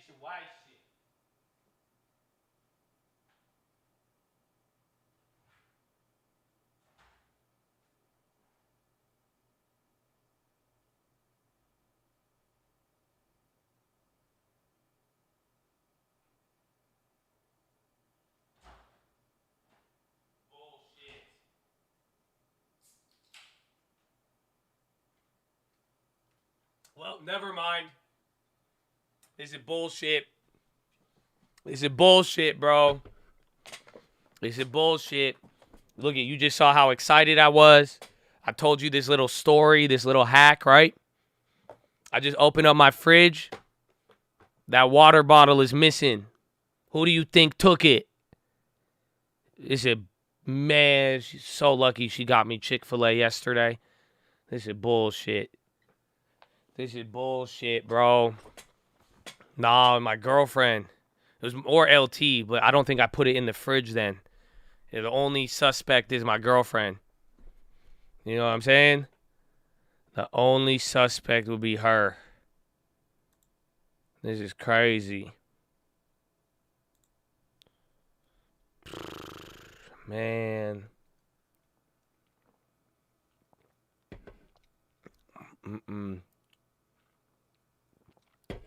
Well, now I have a carbo.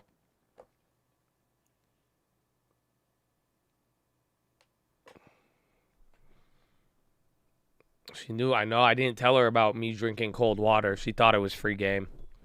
100%. Man. This is heresy. I was so excited for it. It was Morgan Stanley.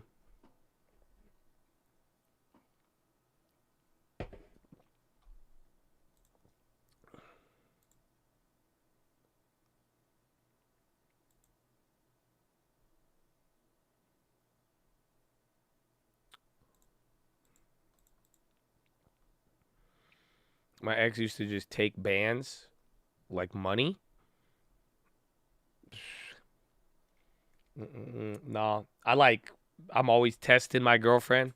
So I just leave like $1 bills around the house to see if she takes them. No, I'm kidding.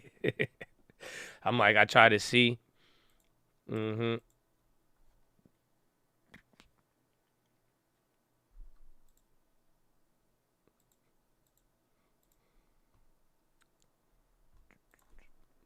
Let's see, what's she gonna do with the dollar?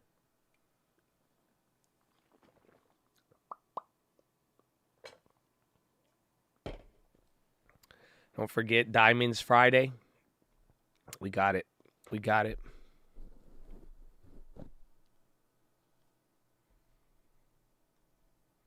Buy for good. People in jail time for criminals hiding in here. Well, what are you referencing, my friend? But I mean, goodbye. But I've heard a lot of things, but I've never heard that one. But God bless you. I mean, we talked about it today.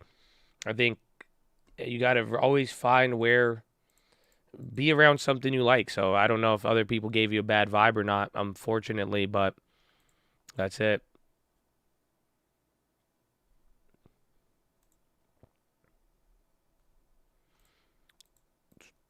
Tesla.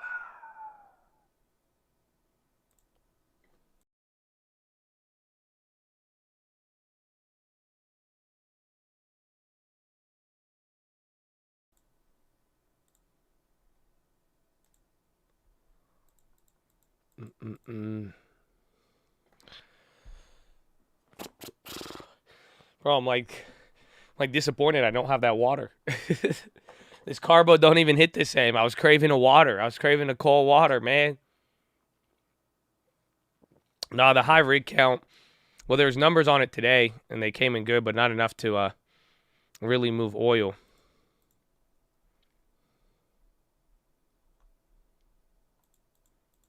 Next leg down, let's see.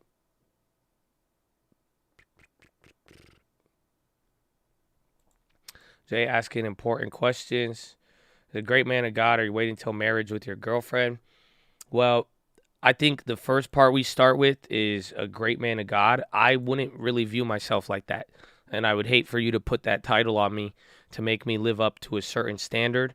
I would just say I'm probably more like you.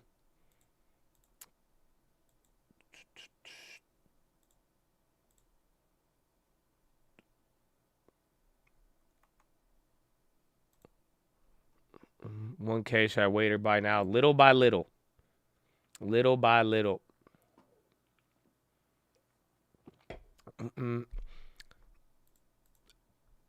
BRB, that's a lot of pressure. Well, it is. It really is. I say it to people all the time. I don't get why I don't know why it's always like you get put in like a category, or people say, oh, like you'll be like this. he wouldn't do this. I mean, I'm a very like I take it down to realism, but I mean, you hear me on my PHILOs, you'll hear me on a day, like you know exactly what I believe. But it's like everybody, like I don't know, I don't view myself. I don't view myself in my, like, I feel like I have so much work to do with God and my spiritual life. And, like, again, I hope you know, like, the standard set before, like, bro, like, my mom has not even ever sipped a sip of alcohol in her life. You know what I'm saying? Like, it's just stuff where it's like, if you think I'm going to be, like, an amazing man of God and then live up to this, it's like, oh, man. I am so far. I know people way 10 times, a million times better and more pure, than I ever am or ever will be. But I know because even when I answered it, some of you were like, good answer. So yes, so no. But here's what it says in the Bible. I mean, you could get the quote, but something along the lines where it's saying is if you're looking to find savior or salvation through following the rules, in every rule, you better follow every single rule out there. Otherwise, it's not by following rules or other thing that you get the grace from, more or less. But it's saying, there's a different, that's what I'm saying. So my belief and my views on a lot of things, it's not about, my relationship with God and everything, it's not about following rules in a certain way where it's like, because otherwise you better follow every single one and be perfect. Otherwise you'll still fall short. But in general, though, it's like I'm still working on a lot of different things. And that's why it's like I don't think that question would even matter. Like, let's be real with it, right? Would that question really even matter, or would it even be a question if you didn't apply the first part by saying, well, as a great man of God, you know what I'm saying? It's like, it's a different, it's like, ask me as a normal human being in American, and then how many times do you ask that question to people on a daily basis? And that's where I would argue, well, welcome to our culture. And then it may highlight a bigger problem. But so it's just like, that's kind of how I view them. But I mean, I've done a lot of different things in my life for a while. Some stuff has been good, some has been bad. I've never met anyone who lives up to their own standard, Christian or not. Well, I don't know. I guess I could kind of feel that.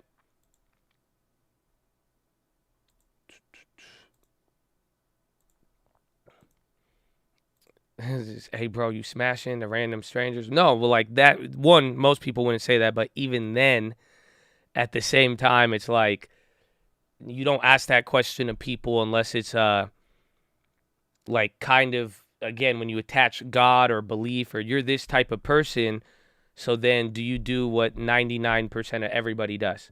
You see what I'm saying? But it's like the question doesn't, it changes it. So I have no problem answering that question.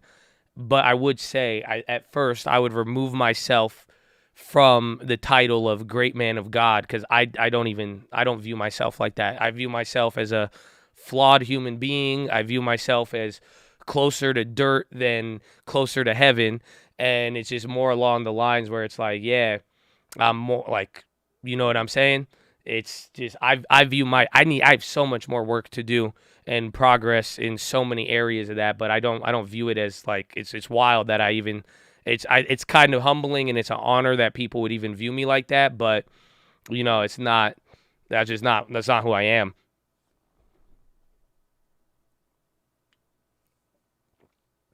Follow the rules, but you don't misplace your faith by placing your faith in the rules themselves. You keep it placed in Yahshua.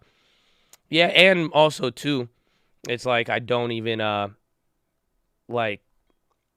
don't like to take, like, if I do something, I do not try to justify it with a religious, like, so like, bro, like I take a hit of a blunt. Honest, I don't, do I know it's wrong? Yes. Would I say it was wrong and that it could get in your way? Yes. Anything even more, it could get even crazier. I have no problem saying right and wrong, or that, yes, this could be viewed as morally correct, morally incorrect. This does not meet the standard of the Bible text. However, if I go and do it, I don't try to justify it, if that makes sense. Right? It's like, I'm just not really, Yeah, I mean, I don't say, yeah, that's wrong, but doesn't mean I wouldn't do it or I haven't done it or that it's like the way it applies is just a little different in the sense because I don't like the justification of things, if that makes sense. I'd rather, it's like I'm a sinner, I'm not perfect. It's like if I did something wrong, I did something wrong. That's it. And that's kind of how I view it all. If I am whoever you say I am. Okay, Eminem. I used to sing that song around church, and then the church kids would get mad at me, and they'd call me a heathen.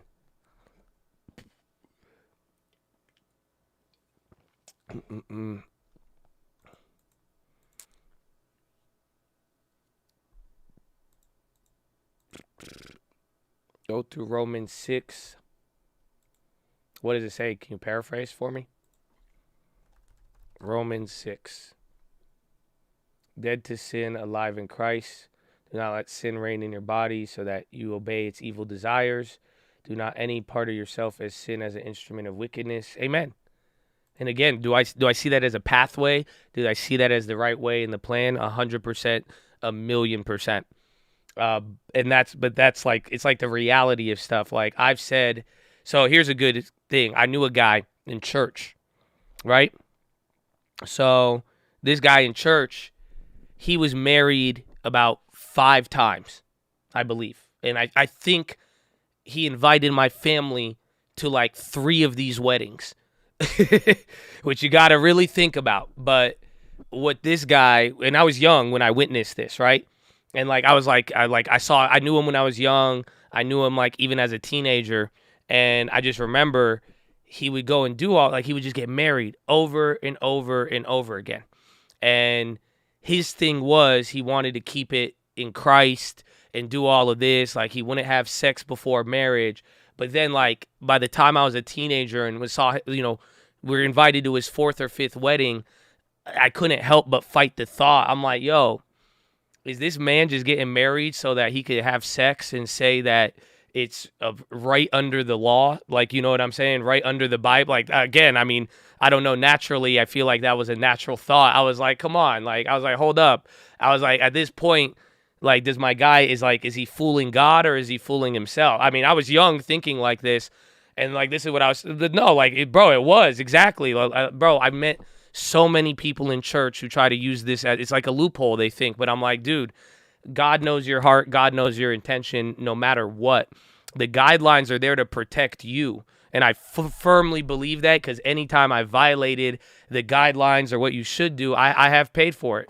You know what I'm saying? Like, it could help you out a lot by avoiding a lot of unnecessary pain and a lot of unnecessary stuff in life, right?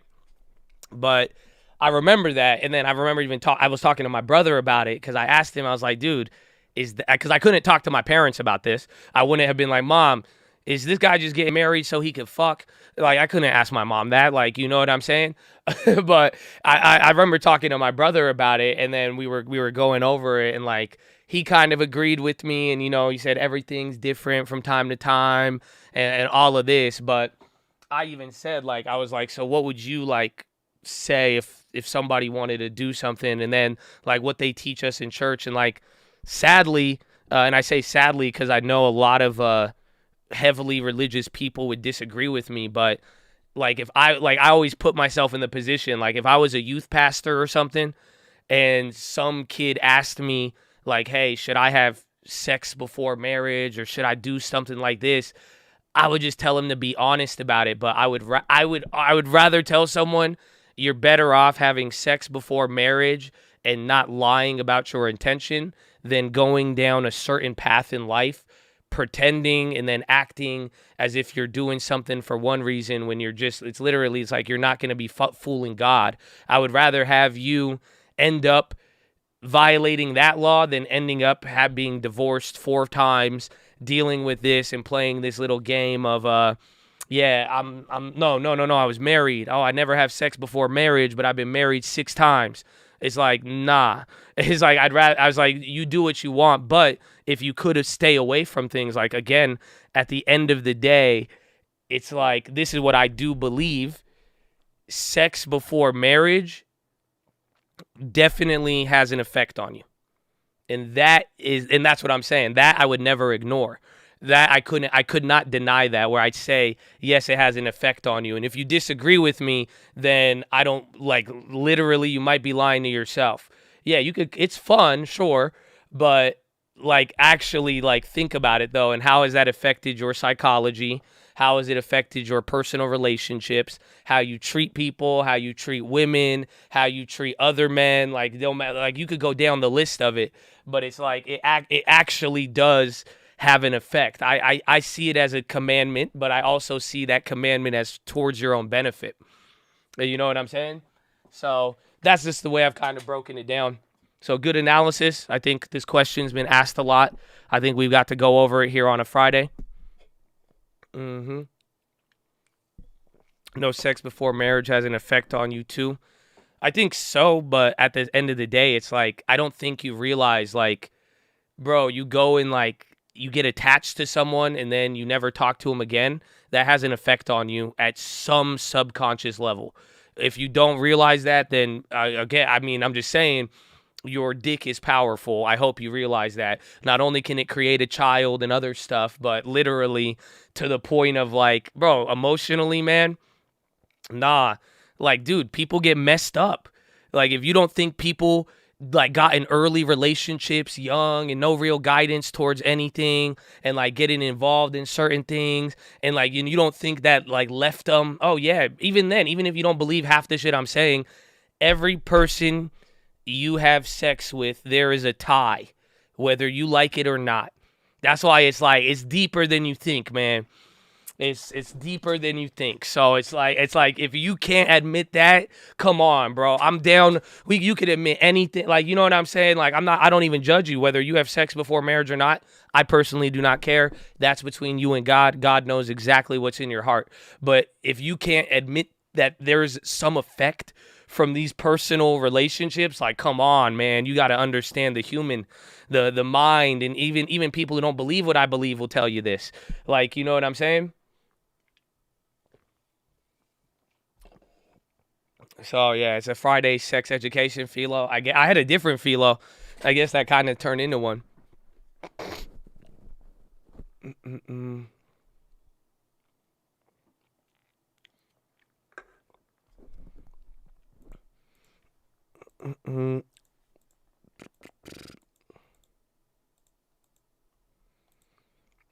So I agree there's an effect. Do you follow that commandment? Well, I mean, I could tell you the answer easy. I'm pretty sure you could assume it. But again, that's between me and God. I more so would not like, again, I think you know the answer, but when I say that is because no matter what my answer is, at the end of the day too, after this whole conversation, as long as I could communicate that regardless of whatever you decide, I have zero judgment towards you. I do not think that affects your savior ability, and that is between you and God. So you take that with there. So you could assume whatever it may be on mine, and I think you should know. I think it's pretty simple. Like I've said, I mean, I don't think I've lived up to that commandment my whole entire life that I've been on the earth. And if you can't fill in the blank at this point, then I don't know what you're looking for. But like I said, though, it's like no matter what, whether I'm on one end or the other, I don't think it matters. And I really hope too, anybody listening, I don't have any judgment towards it. And I really hope anybody there doesn't feel too judged in any way, regardless of what lifestyle they've chosen. And again, it's between you and God.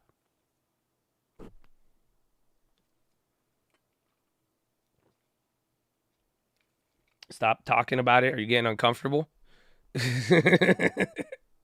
What's wrong, bro? It's your real life, man. I'm sorry, but it's okay. Don't worry. Why are you getting like, what's happening, man? What's happening?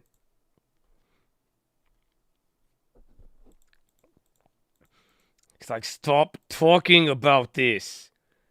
You could blame the Twitch chat. It was a Twitch chat, and then the other Twitch guy was like, hey, he's speaking. That's some important questions. So I said, all right, let's entertain this one for a little bit.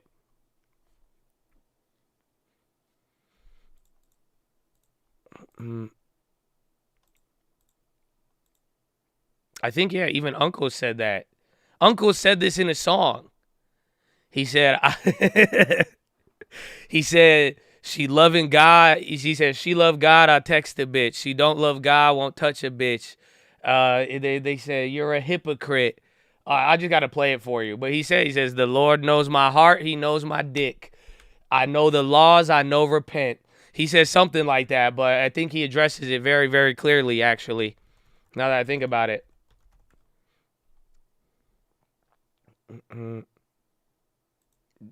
Yeah, let's see where. Hold on, let me see. Baby. Progress ain't the same. I love ya, so ain't gotta love me back. I'm busy counting blessings. No. That's Great Year. The song is Great Year. It's Great Year. Great Year. Different song.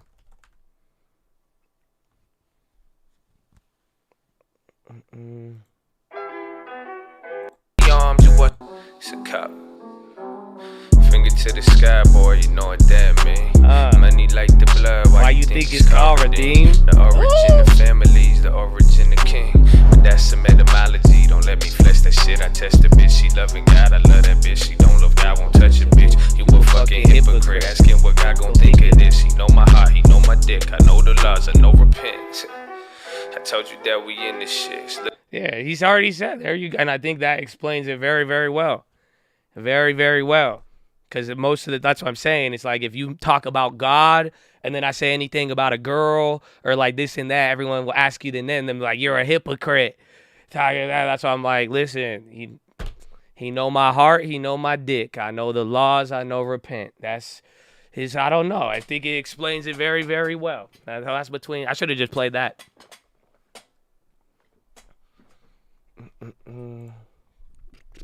Shout out to my God. I feel it's going to be a great year. It ended up not being a great year. It ended up dropping 30% on the NASDAQ, actually. It was crazy. It was crazy.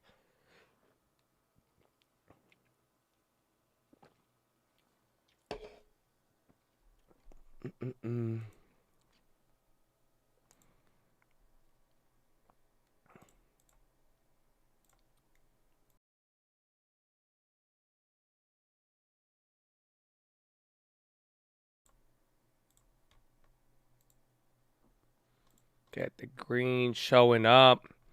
We could. Do you guys want a mini PHILO? Honestly, we could do a mini PHILO. It's kind of like, it's a topic we had the other. I'll just keep it small. I won't even do the clap. I won't even do the PHILO clap. Is that okay? And then we could just talk for a little bit.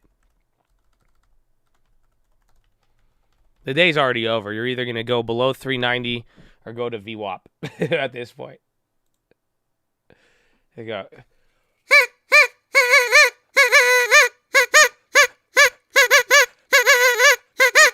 That was me clapping with the horn. So, I got a little PHILO. This one's interesting because it's a question from the Chad, and then and I've had a PHILO on this, and I think it's a good reminder. And then like literally, I was talking with Lending Tips. Man, honestly, bro, I genuinely wish the world was not so like censored how it is today. Cause like I really wish you guys could hear some of the conversations I've had with Lending Tips. Cause again, I don't know if you guys like heard it yesterday.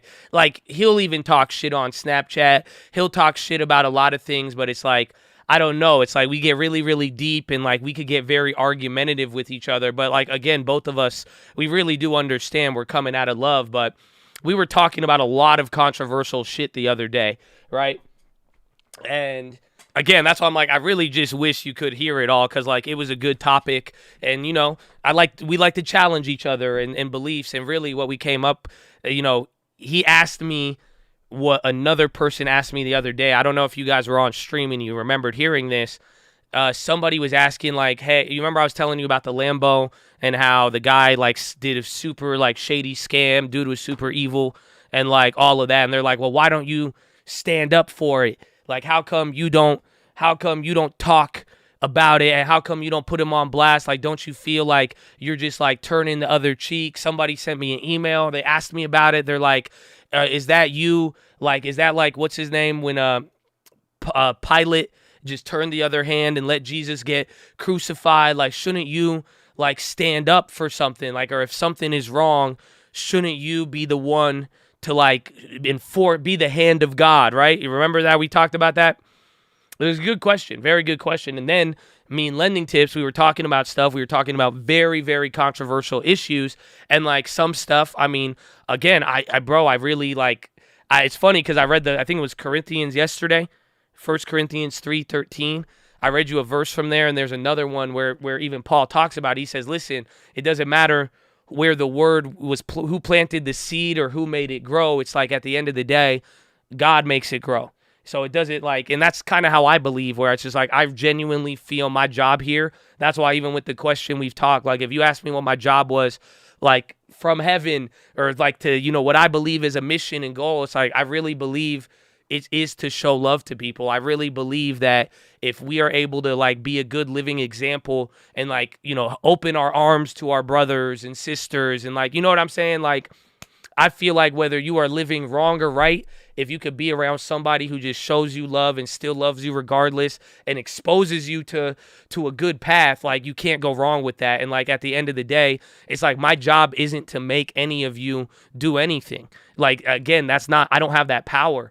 Like anybody I encounter, whether it's you or a random stranger in the street, it's like that's up to God. Like he waters, he will make the seed grow. I may have planted it. I could maybe water it. Maybe somebody does this, somebody does that. But at the end of the day, it's like always up to that. That's why it's like, hey, at the end of the, like, who am I to say you're going to do this? You have to do this. Or I know. And again, like I said, if something's wrong, it's like, I don't know if it's weird about me, but it's like, I can't ignore it if it's wrong. It's like, I cannot justify it and say, okay, I hate that. I genuinely hate it. Because maybe I grew up a lot and I saw people do it and I despised it. Where it's like, you say one thing and then it's like, it's bad and you try to justify it. It's like, nah, more or less, I'm like, okay, that's wrong.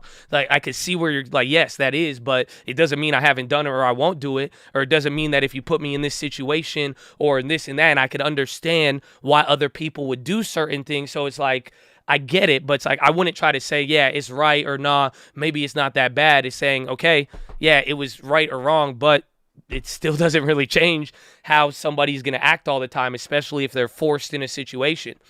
So having this talk, you know, going over this, that's just what I believe. But this is the point to the question. Should you be the hand of God, right? Should you enforce it all? One, I think our job is to plant the seeds and maybe water them, but we don't control what grows or doesn't. That's not, again, that's just out of our control, right? But there is one thing I've always said, and I've made a PHILO on this, and this is why I go about the way where it's like, hey, somebody just did you wrong. Josh, are you going to clap them? Oh, yeah, are you gonna stand up, or this is wrong? Are you going to stand up and do it? And the way I view it is that I would rather fall into the hands of God than the hands of man. And that's why I don't take it upon myself. That's it. Because I know if you fall into the hands of a human, oh my God, humans are ruthless. You see it. Bro, people will sit the minute you got a stock going down, the minute you're struggling, literally, they could be in a 10 times worse position than me.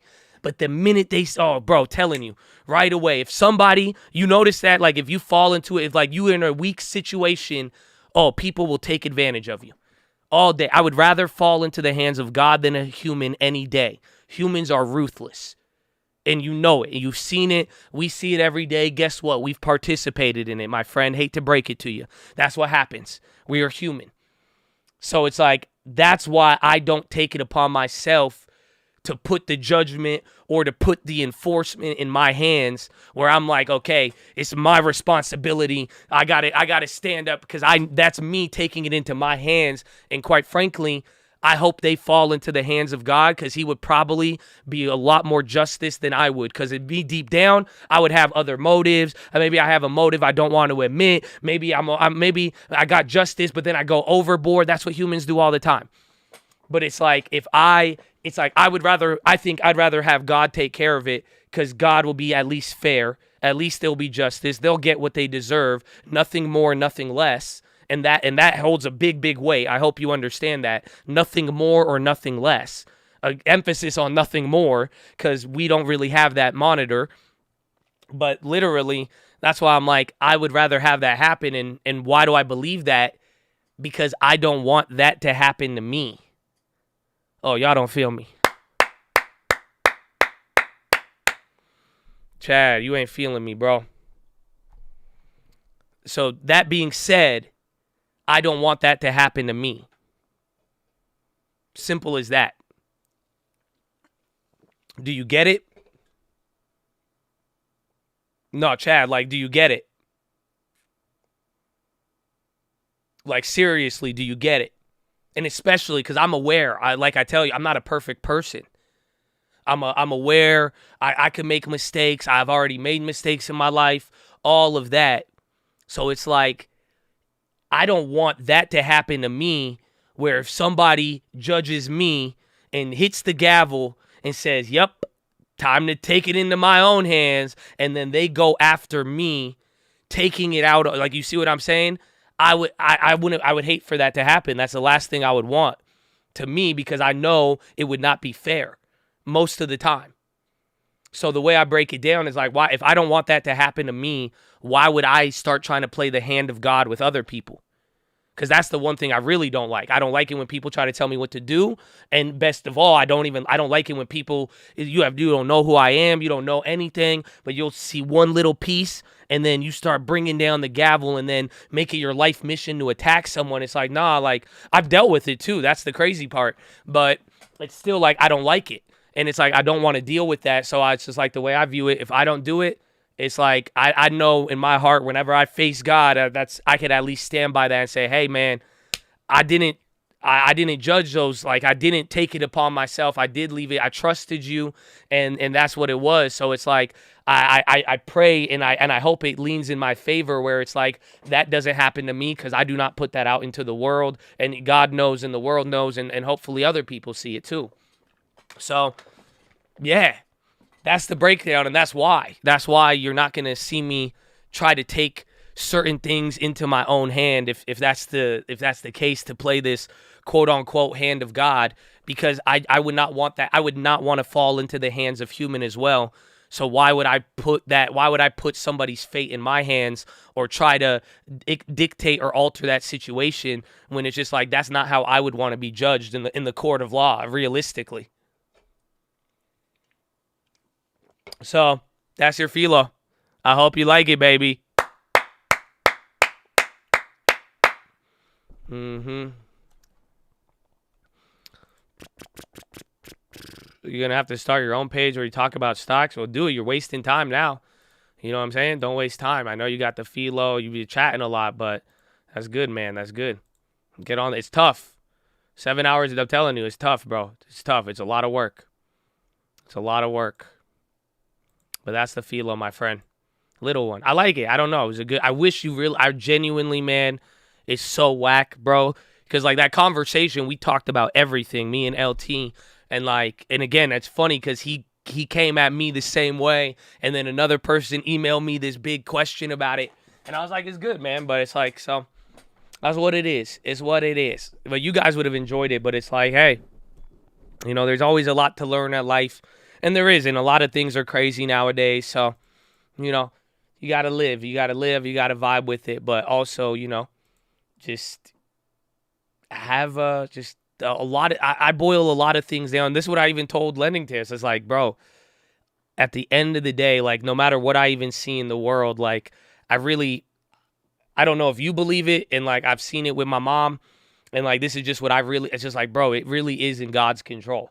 Like, God knows exactly who's going to rule what. Every little tinfoil and negative thing you see, people getting silenced, people mistreated, whatever it may be, it's like, I do believe God is fully in control. And I may not be able to understand it, and some stuff doesn't make any sense, and sometimes it could be frustrating, but I do ultimately believe like that is what is in control. And that's what's going to dictate everything at the end of the day. So it's like, there's only so much that is in my control. And I guess I know more Fati. You know what I'm saying? Like, literally, I control what is in your control and go from there. And love fate. No, I did not sell Snapchat. We had a lot of Snapchat discussions. So did the rest of the world, man, all day today. What's going on? We're bouncing a little bit. We've had a extensive length of interesting life talks. It's Friday. Things are chilling out. And that's about it. PHILO got me forgiving Kramer. And blessings to you. It'll that ultimately helps you in the long run. That's what I'm saying. It's like, you'll see. It's good. It's good. Somebody just forgave you and you didn't even know it. Amen.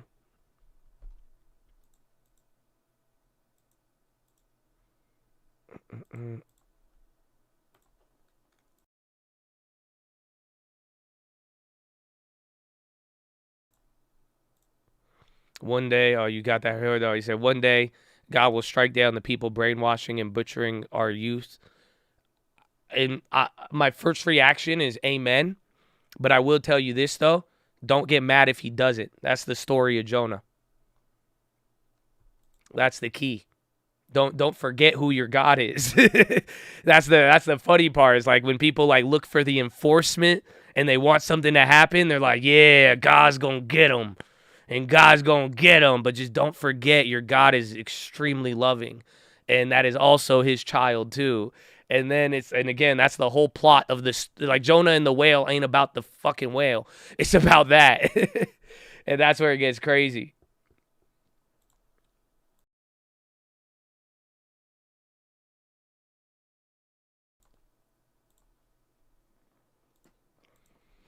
Remember when Snap was 60? A lot of people did.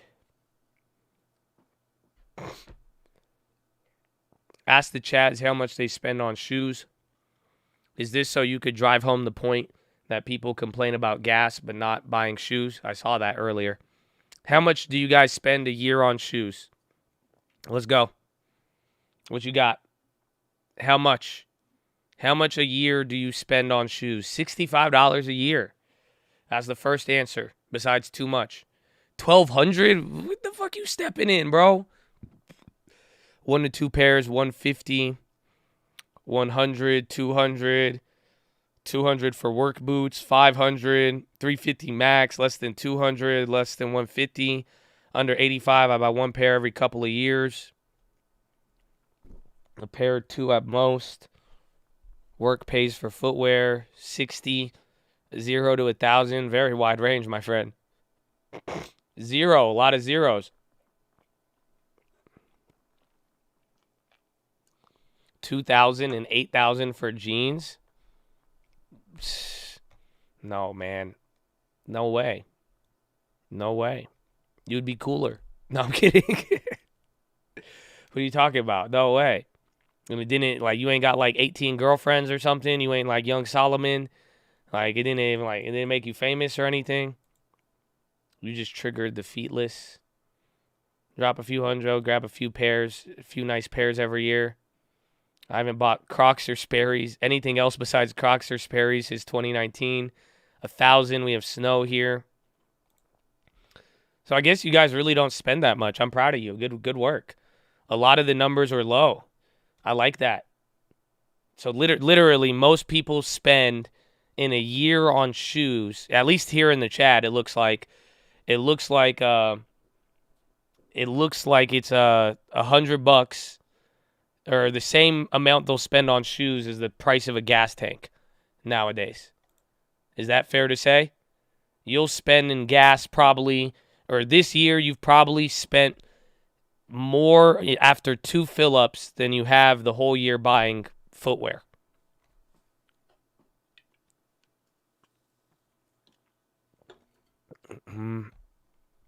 Definitely more on gas. Dude, I filled up like below $6 the other day, and it came in at like $115, and I was excited because I remember like the highest I paid for a full tank. Get this, I spent $190 at some point this year to fill up my tank.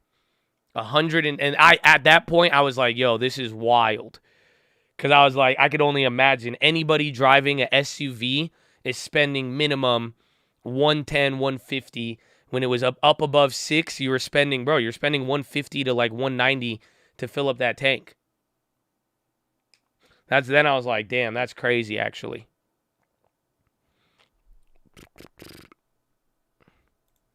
Yeah, I guess like 7 times 18 to 22 gallons.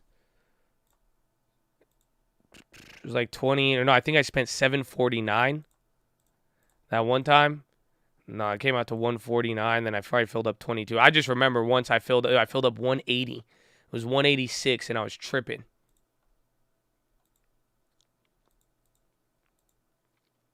Damn Putin. Well, the price came down, so I don't know. Do you say thank you? Who do I thank? I'm confused. G-Wagon's 22. I was trying to get like an average. Like I feel like because an average SUV is like 18 gallons, 19.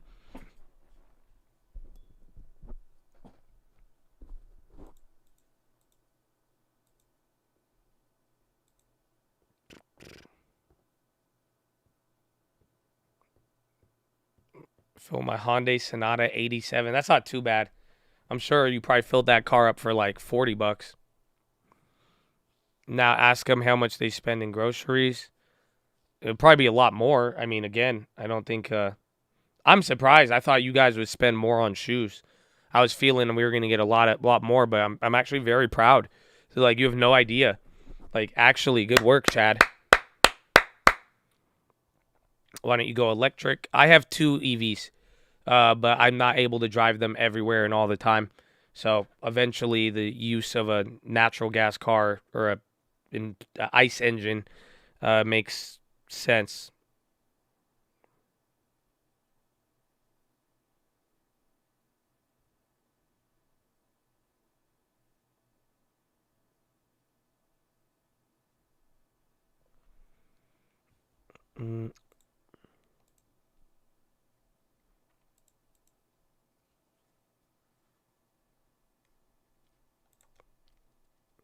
We're not all moo-moos here. I thought, dude, I thought so, maybe.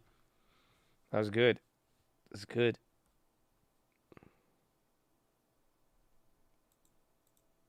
You think we're all Mustafa? A little bit. I feel like everybody got a little Mustafa in them. But that's, you guys try to fight it, but it's there. Every single one of you got a little Mustafa in you. You know that? Every single one of you. Somewhere. If it's not the off-white, it's the arguing, or it's the trolling. I'm telling you, you are a little bit. If not, it's the YOLO. Oh, trust me.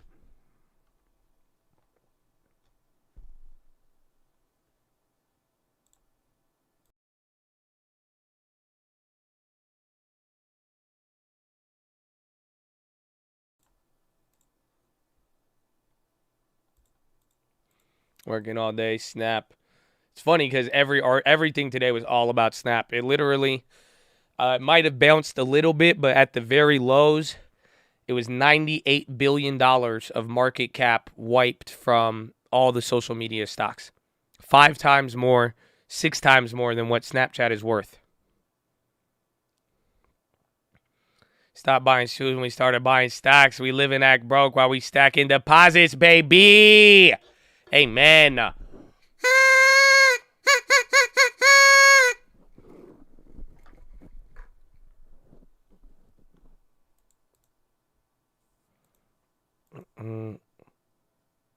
We all have to fight with the YOLO demon. Amen. The extra payments on the mortgage is good. What you should do, again, take your mortgage payments and do bi-weekly payments, and then just add $100 extra principal. And that right there will cut your mortgage by 10 years. If you go to the full, like, 20, it would be pretty much you'll pay off in 20 instead of 30 with $100 or $200, I think. But 100 minimum goes a long way. It's actually a great hack. This is like the easiest way to make money if you own a house. Telling you.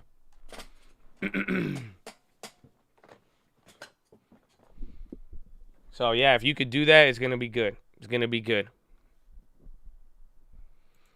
Extra payment. Yeah, extra payment and then do the bi-weekly. It's fire.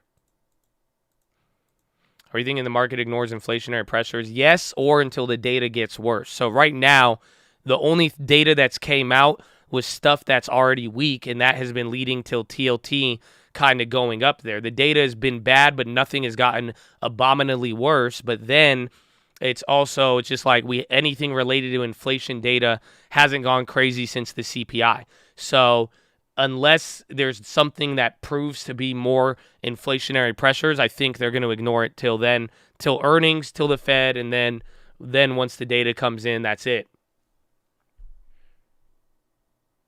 You're paying $400 extra. That's good. Are you doing bi-weekly payments, though? That's the key.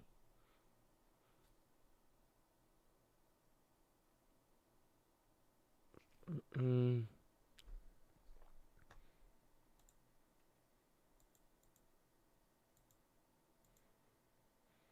you see the amount of money CPI gives? There's like a percentage, like there's a weighting, but that's about it. Armed drone deliveries to come in steady stream. U.S. defense briefs reporters on war in Ukraine. Deliveries of drones begin in August. Wait, so they've been doing all of this without the javelins and drones? Can you explain why bi-weekly payments are better than monthly payments? Yes. So here's a calculator, right? So let's say your payment's $2,000 a month. You pay it every month, 12 months. That's $24,000 you've paid to your mortgage, right?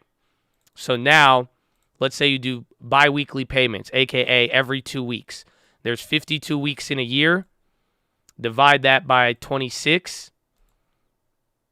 You're left, excuse me, 52. Now cut that in half. Again, 2 payments each time. You're left with 26, right? So now that's 26 payments that you would make. And now instead of paying $2,000 a month, you're doing 26 payments of $1,000 a month, right?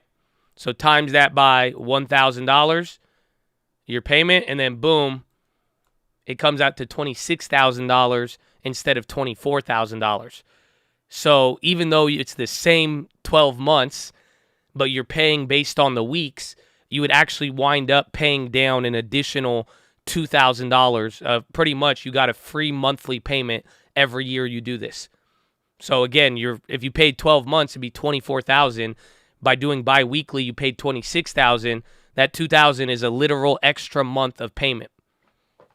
So, and then it'll go, and then if you add an extra $100 of principal, it gets even crazier, because now you're lowering the principal by $100. It slightly lowers the impact of interest, and then now you're walking away making more payments, saving on it, and then that's it. Yeah, that's voodoo. I know, it's wild.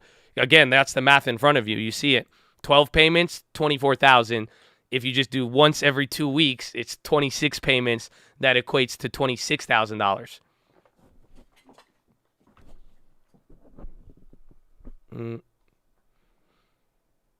It applies to almost anything you could finance, depending on if they allow you to. But that right there will cut a year off your loan. So you got to think about it. If you added no extra principal and just did that, after 12 years, you literally slashed off 1 year of payments by paying how you normally would have.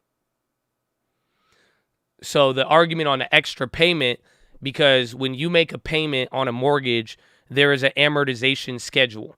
So you may not know this, but for the first 15 years of a 30-year mortgage, you're primarily paying interest. So let me show you.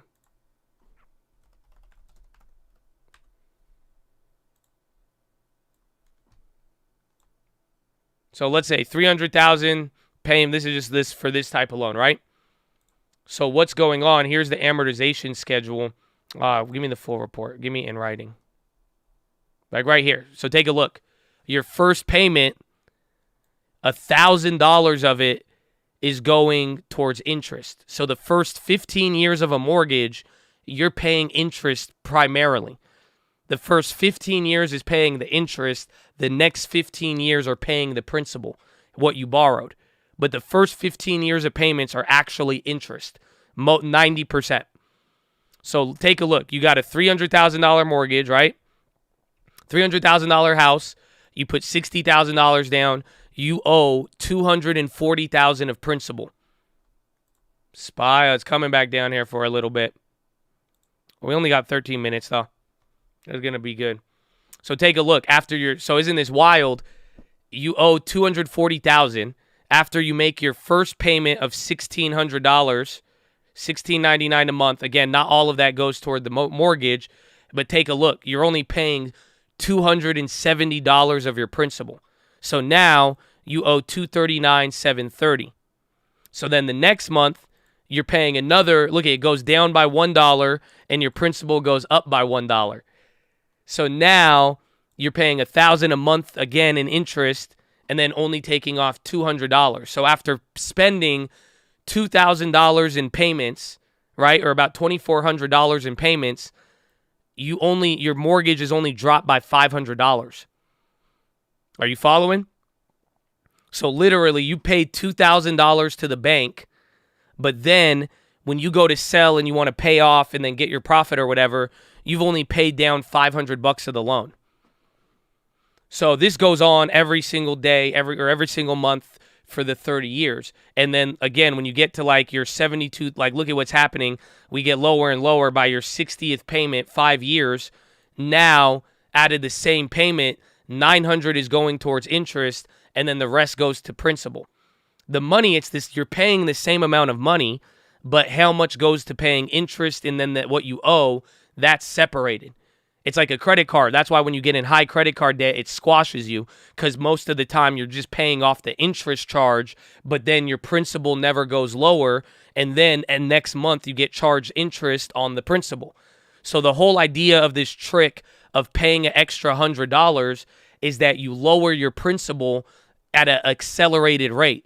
So look on that first month, imagine if I paid an extra $100 in principal. So after you make the payment that's required, they will allow you to make additional payments towards principal.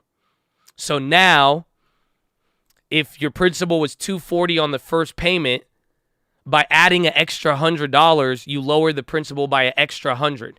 And then you do that every month, you're cutting your principal, increasing your equity at a faster pace, and now the lower the principal goes, the less you get charged on interest. So if you could find a way to lower your principal, right, and you could lower your principal over the course of 30 years, you're going to spend hundreds of thousands of dollars less in interest because less principal is being charged. So again, look at it in the first 12 months. By adding $100 extra in principal, if you spent 1 year just paying normally, your mortgage payment would have gone down $2,400. But now, 100, 200, 300, 400, 500, you would have been able to knock this off another $1,200. Not to mention, all of these interest payments would have been dropped by like a couple of pennies. But then once you get into 10, 20, 30 years, it really starts to add up. So that's why the extra principal is good. But then again, combine that with the biweekly payments, you're squeezing out an extra monthly payment. And then if you're able to pay down principal for 12 months and get 50% of your principal paid down on that year, every single year, you're saving a ton of money on your house. And yeah, your equity is going up. That's it. It doesn't matter what your interest rate is. If you do this, you're going to save money and you're going to cut into a mortgage. Pretty much a 30-year mortgage, you could turn it into a 20-year mortgage, even though it says 30 years, just by playing defense against the interest. Pretty cool, right? We've gone over this a lot.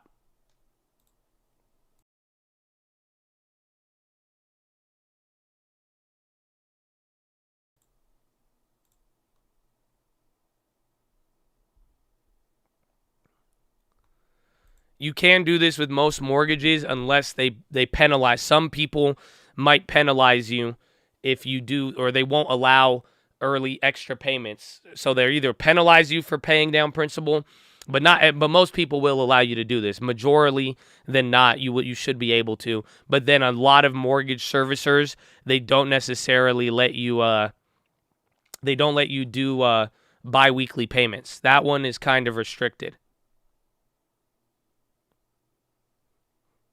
But this is a good way to build up your equity fast and then make sure interest doesn't clap you.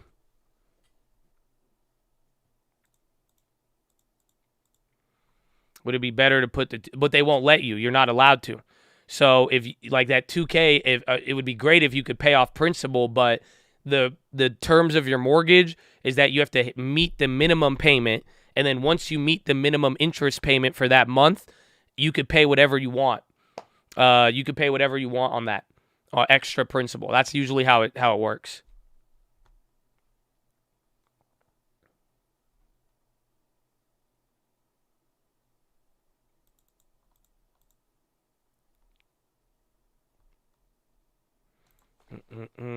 So fun facts all day. 10 minutes left. 10-minute. I need to go pee. Please hold. That, and what is the risk then of flocking to safe havens? You're seeing it in the treasury market, you're seeing it lately in gold, and there's a lot of debate on whether either of those things are actually safe havens in this environment. What is the risk? Yeah, I think that's the question of the day. Commodities have been responding to China and to the strong dollar. You saw Freeport announced yesterday, and their CPO basically said, we can't deliver the supply that's required for the green energy agenda. So there's a disconnect between the renewable energies crowd and the actual suppliers of the metals that we need to do that. So there's a lot of reasons that many of these companies are trading off. Same with gold. I mean, it is difficult to mine. There aren't any new mines coming on, and so you have other factors that are playing in. That's been the nature of the theme of this market all year. Severe cross currents, the most complex investing environment that I've had in my long career. And so you have to be very careful about when to add back into some of these names, because some of them aren't going anywhere for a while. So Nancy, talk about that complexity and what decisions you've been making within it. So Caroline, so as I mentioned, we've been adding back risk. We have become much more defensive this time last year. We thought the Fed, like many people did, was missing the boat by being laser focused on employment when they should have been paying attention to inflation. They've been accommodative for a very long time, and too long in our view, but they've done one thing very well, and that's use rhetoric to get the markets to tighten financial conditions. So we've been paying attention to the high quality names that have sold off. It's not just in technology, but we've added. Thank you, Nancy. Nancy Tengler, Lafler Tengler Investments.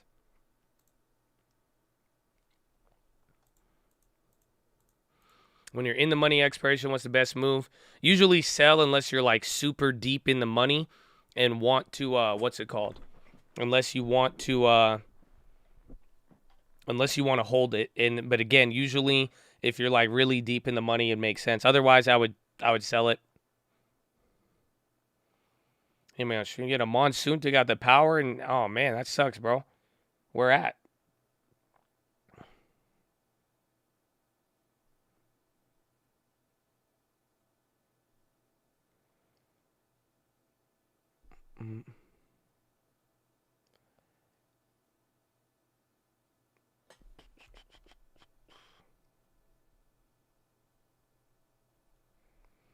Any deep dip Monday?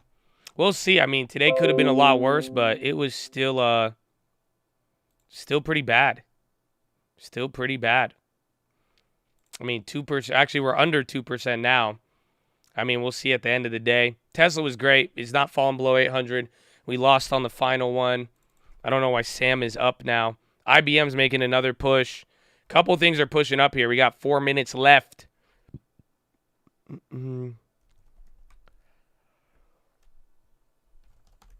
What a day. I'm mad Netflix ain't at 3:30 or 2:30 anymore. That was fun. That was fun while it lasted. Fun while it lasted. I know Sam, like what?